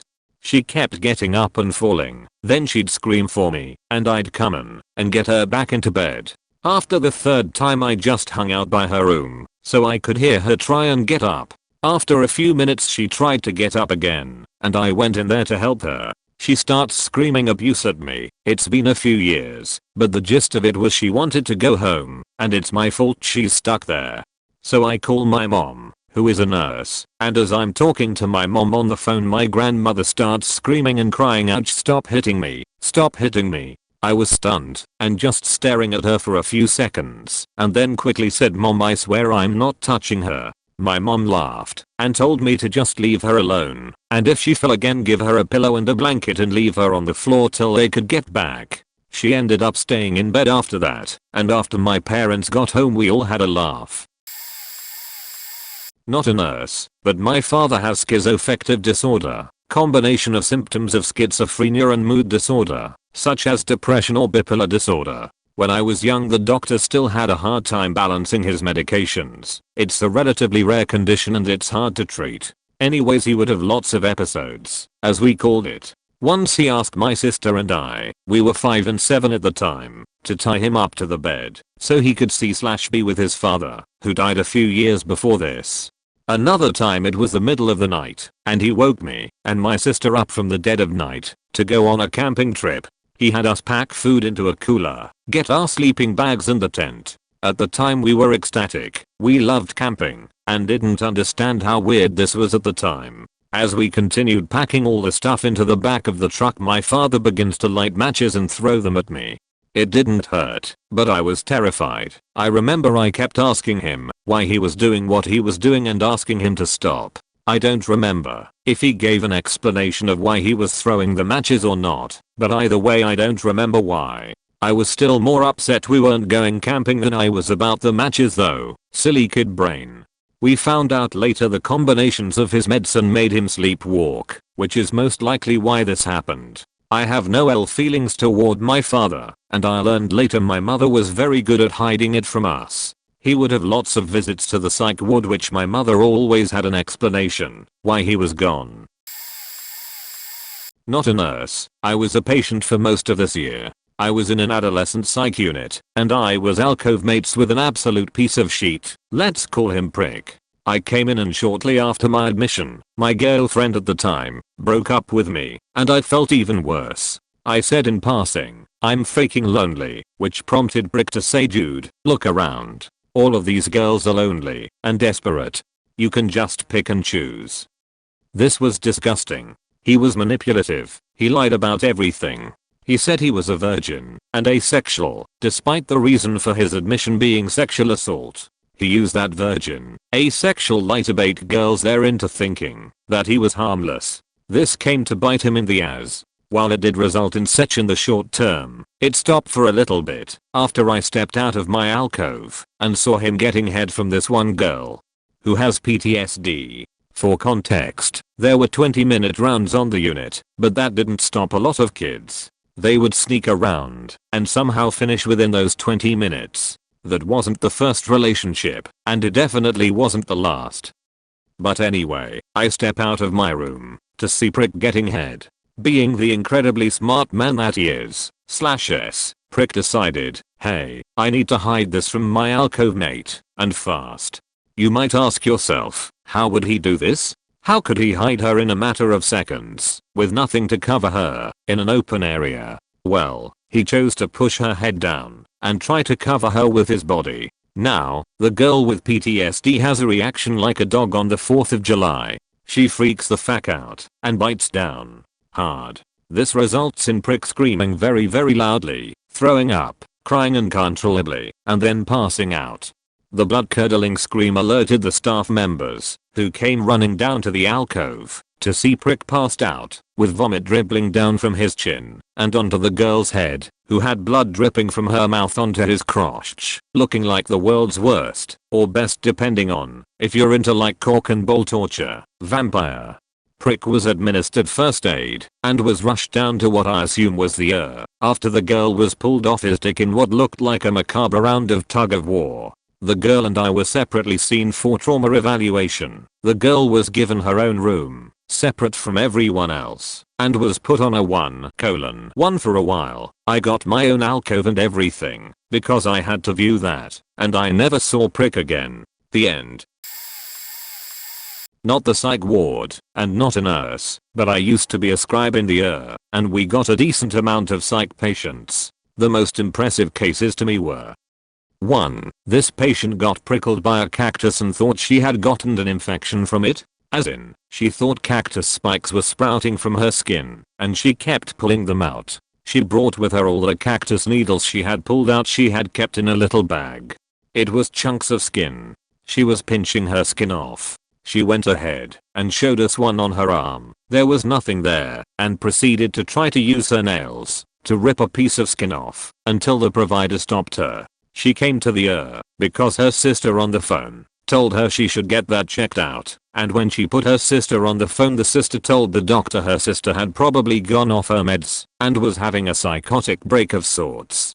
2. Young guy, convinced he had a cockroach or a small rat living in his intestines for the last 2 years. He thought it had crawled in there in his sleep and he could feel it moving around. Luckily he hadn't tried removing it or done anything about it, but the doctor was nice enough to order an ultrasound to show him there was nothing wrong with him, and then had him admitted to psych. 3. Middle-aged female who was convinced she had been raped by multiple guys. Might be true. No idea. 2 years ago, and she was pregnant. For the last 2 years. She was 2 years pregnant with the same baby. The doctor did a pregnancy test, and it was negative, so he went back and told her she was not pregnant. She kept grabbing her belly saying, "How can I not be pregnant? Look at this."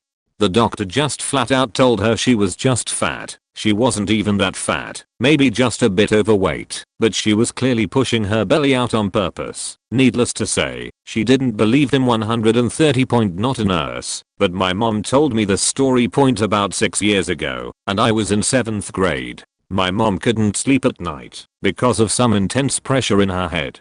She eventually went to get an MRI and got a call 30 minimum later saying to come back, which isn't a good sign, and she freaked out. They told her she had a brain tumor, but that it was benign, non-cancerous. She luckily had a good friend whose son worked for one of the best benign tumor surgeons in the world, so she got him as a doctor. Fast forward a month and she's in the hospital bed after her surgery in the ICU.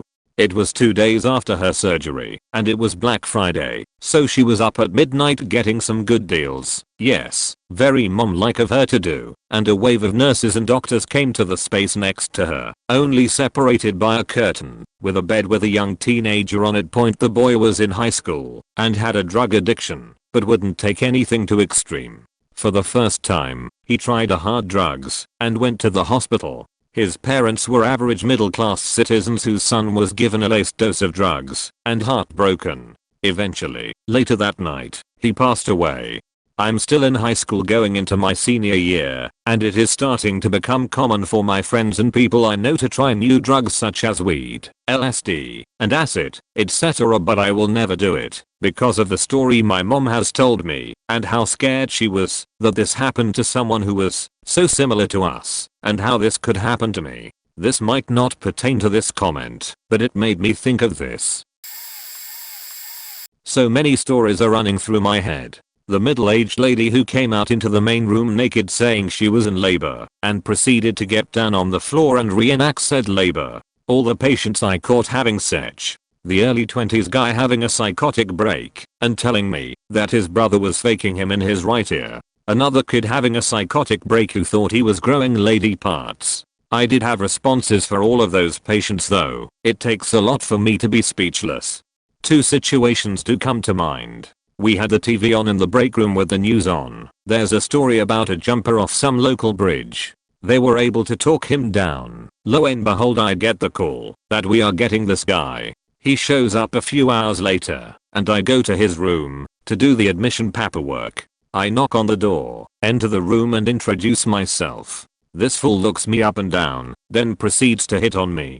I guess I wasn't speechless for that one either, lol. This one however did rob me of a response. I got called down to the ER to help with a combative patient who was well known to me. Frequent flyers are what we call them. I get there and see security gloved up with masks and gowns on. This couldn't be good. I ask where the patient was, and they point to a room with the door closed. I knock and start to enter.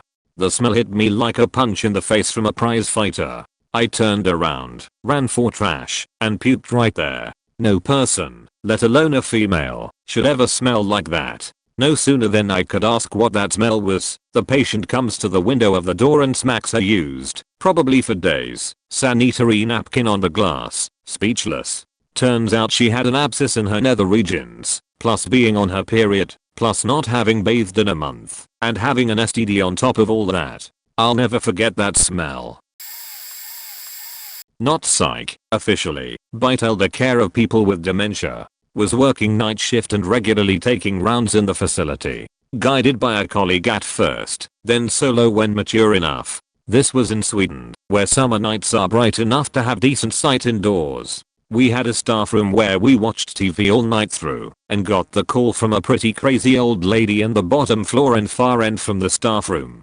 I was sent out solo. Took the stairs down and started making my way through corridors and big empty halls. Since everyone was asleep, was preparing for what to say to the old lady, since she was never satisfied with how we made her bed. The only sound I could hear in the summer night was my sneakers to the floor and an occasional bird waking up outside the windows. Rounded a corner of a long corridor and was paralyzed. Down the hall in front of me stood an old man, only in diapers, skin pale as snow, hands behind his back, and looked straight at me. Not a single sound was made. I barely knew who he was, since he had no stop on my schedule. Slowly walked up and gently said it was time to sleep, when he answered in a weird and loud slur of non-words. I managed to get him into his room without understanding a word of his, and went on to make the old lady's bed 8 times. I learned that the diaper man had been in some kind of psych ward his whole life because of trauma, and only turned out worse over time. The most scary occurrence I've had turned out to be the most sad. Never underestimate the work of caretaking people, and the people performing it. Not a nurse, but I was a patient a couple years ago. This isn't as gruesome as some of the other stories here, but it still fucks me up. The unit I stayed in had 2 beds per room, so I had a roommate per SE. Her name was Tiffany, and she was a mute, extremely mentally delayed 23-year-old. I would wake up in the mornings, and usually she would be slamming her head against the wall in the corner.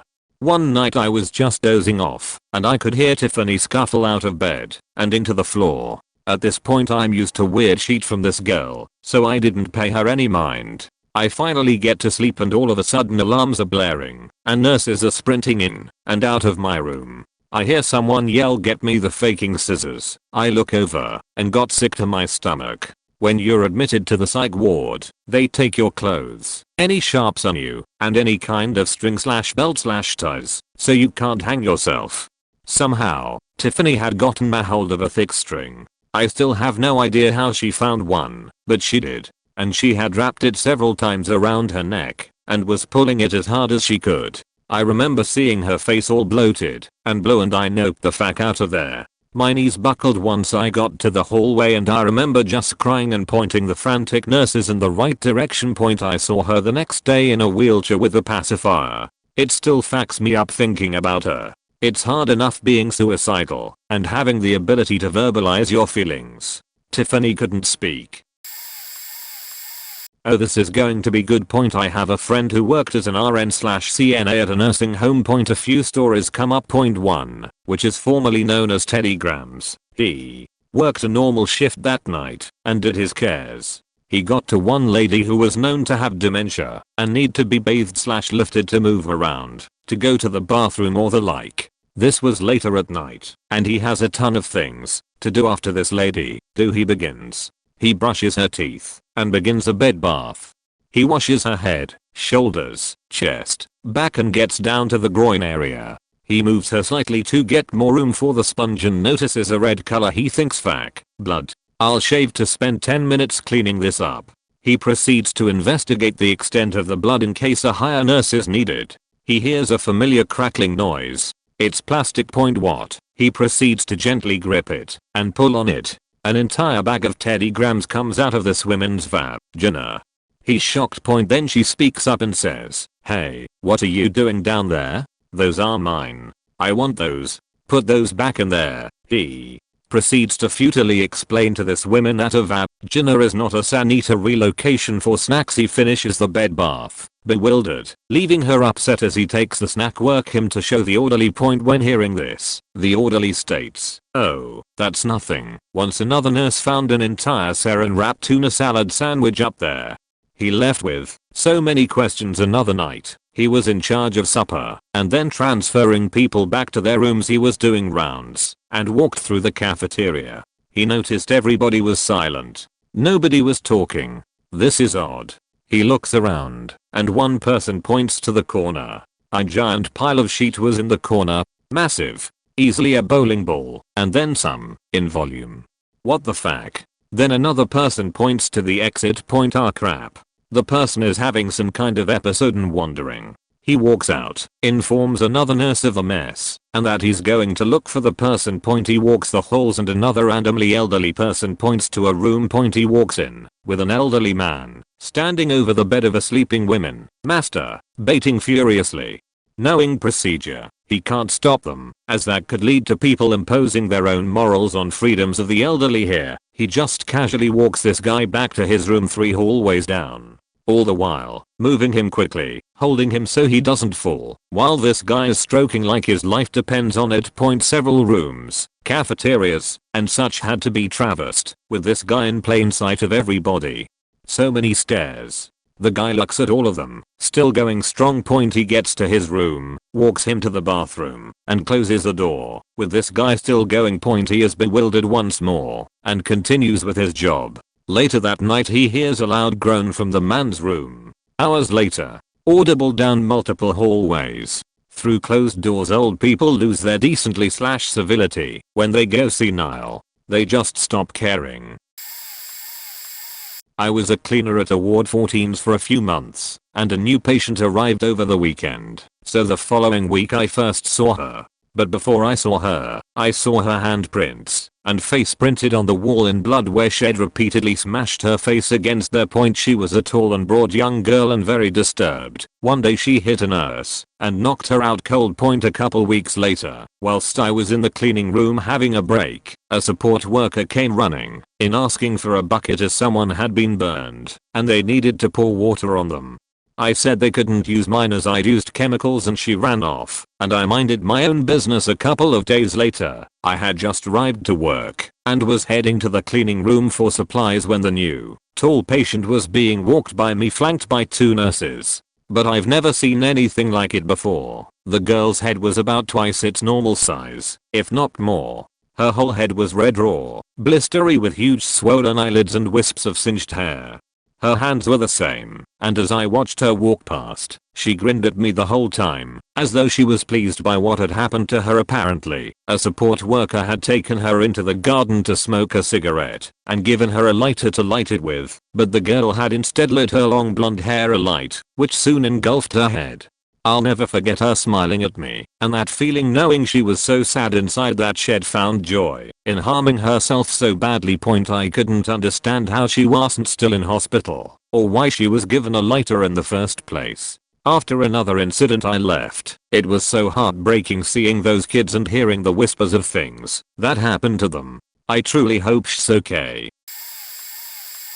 So many stories. Not a nurse, but I was a sitter at a hospital. The nursing staff tells you very little about a patient before you get assigned, so you never know who you're going to be dealing with or what precautions you need to take.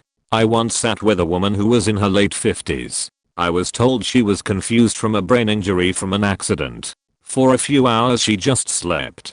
When she woke she approached me begging me to help her out of here, claiming all kinds of paranoid things. As soon as a nurse or tech would come in she would jump back in bed and pretend to be sleeping. As a sitter at this hospital we aren't allowed to do anything other than redirect them. No touching or forcing them. Our only job is to push the nurse call button. She starts trying to leave the room so I follow.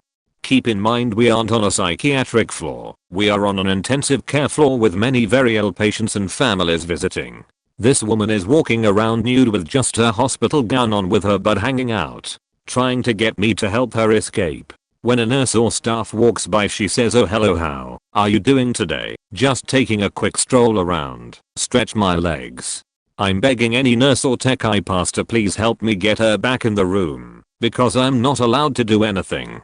Finally a nurse after 30 minutes of this puts we back in her room. After pretending to go back to sleep she rushes over to me and starts to try and strangle me. I quickly push the emergency red button because I know those nurses wouldn't do anything. The hospital security officers come and threaten her and tell her she's not allowed to do that, blah blah blah. Still confused as to why they think a crazy person would understand. Doctors still wouldn't put her in restraints. Later in my shift a man who seems just as crazy as she is comes to visit her. They are kissing all over each other. He leaves. Not even an hour later another man comes in to visit and they kiss, hold hands, etc. I'm convinced that this lady was already crazy before the brain injury. Another man I sat with looked like he was straight out of a horror movie. I walk into a completely dark room and see this figure with wild white hair cackling at me. Of course I'm terrified thinking, yep, this is how I die. Luckily he was never violent. He would just watch TV cackling in the dark or wake up screaming $1 billion trillion. He got up once and put hand sanitizer in his beard. Working with people who have an extreme mental illness is exhausting and sometimes terrifying. I really don't know how nurses do it all the time, especially stretched so thin already. Though being a sitter is far worse. Very rare times you ever got the support you needed, or the doctors wouldn't order restraints for the patient or meds to calm them down, because the 5 minutes they are in the room with them they were fine. I once had a poor old lady scream the entire 12-hour shift. Every time a new nurse, tech, or doctor would come in and dare ask me why I haven't tried to talk to her to calm her down. I used to be an ed contractor for the NHS. I would travel around the northwest of England providing its support to all NHS facilities. This one I get a job at a place I had never heard of, which was a little strange as it was just outside a town I knew very well and only about 30 minutes, or from where I lived. Before I set off my manager pulls me to one aide and warns me not to fuck around and do exactly what I'm told, not matter what. I ask for a little more information and find out it's a high secure facility for disturbed patients, so with a little trepidation I set off. Now this place is a mindfuck. The facility is set in the most amazing grounds that has a old manor house, lovely gardens, Lake Point. The facility itself is a modern building, built for this express service. I get there, park up and enter the building. I confronted with a very nice and modern lobby with a desk that wouldn't look out of place in a nice hotel. The only thing that gives you notice that you're in secure facility is to one side there is a steel glass door with no visible handle and a camera above it. So I tell the receptionist who I am and what I'm doing here. she knows all about and tells me to enter the door, so as I approach the door it slowly opens. I enter a small room to find the door ahead. Another steel glass door is closed. Before I can do anything the door closes behind me and I'm not going anywhere. After a few seconds a voice comes out of nowhere telling to empty all my pockets and to place the contents in the hatch to one side, and the same with my tool case. At this point I'm thinking, what the fuck have I got myself into? I did as I was told, and after few minutes the door ahead opens and there is a guy who is about 6'6" standing in front of me, and he is wearing full body protection.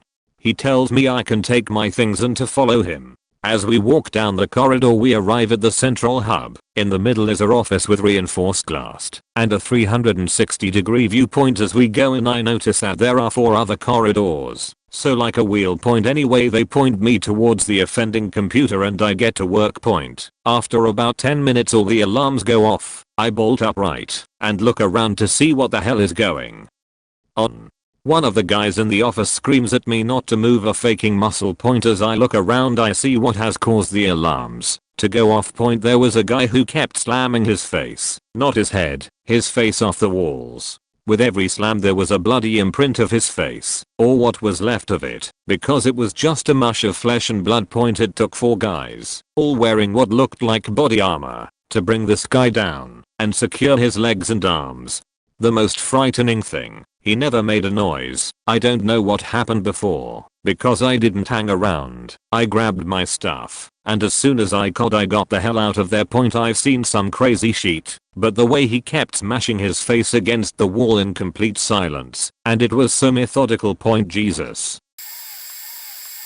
This is a bit off topic, but as someone who has had 3 inpatient hospitalizations within 7 months plus some outpatient stuff, I've experienced some things. However, the thing that was the saddest to me was something I saw while doing an EMT clinical in an ER. I was in the lowest priority section of a major trauma hospital, Duke for those who are wondering. This ER also had a psycho where patients were all in a row without privacy in reclining chairs and sharing a single bathroom. This was described to me. But there was one woman who was in our part of the ER because she had had dialysis that day and we needed to monitor her for a bit afterwards. Well, the nurses were really lovely people and they put her in one of the only rooms with a private bathroom and let her stay there long past when she should been sent back to the psych ER. Why was this the saddest thing I saw, you ask? Because she had been there for about a month. Living in the ER for a month. I spent 3 days there once while waiting for a bed, and that was bad enough. The worst part was that her issues had been resolved very early on in her stay, but she was part of the public health system, and her bed in the facility she had been in was given away the second she left.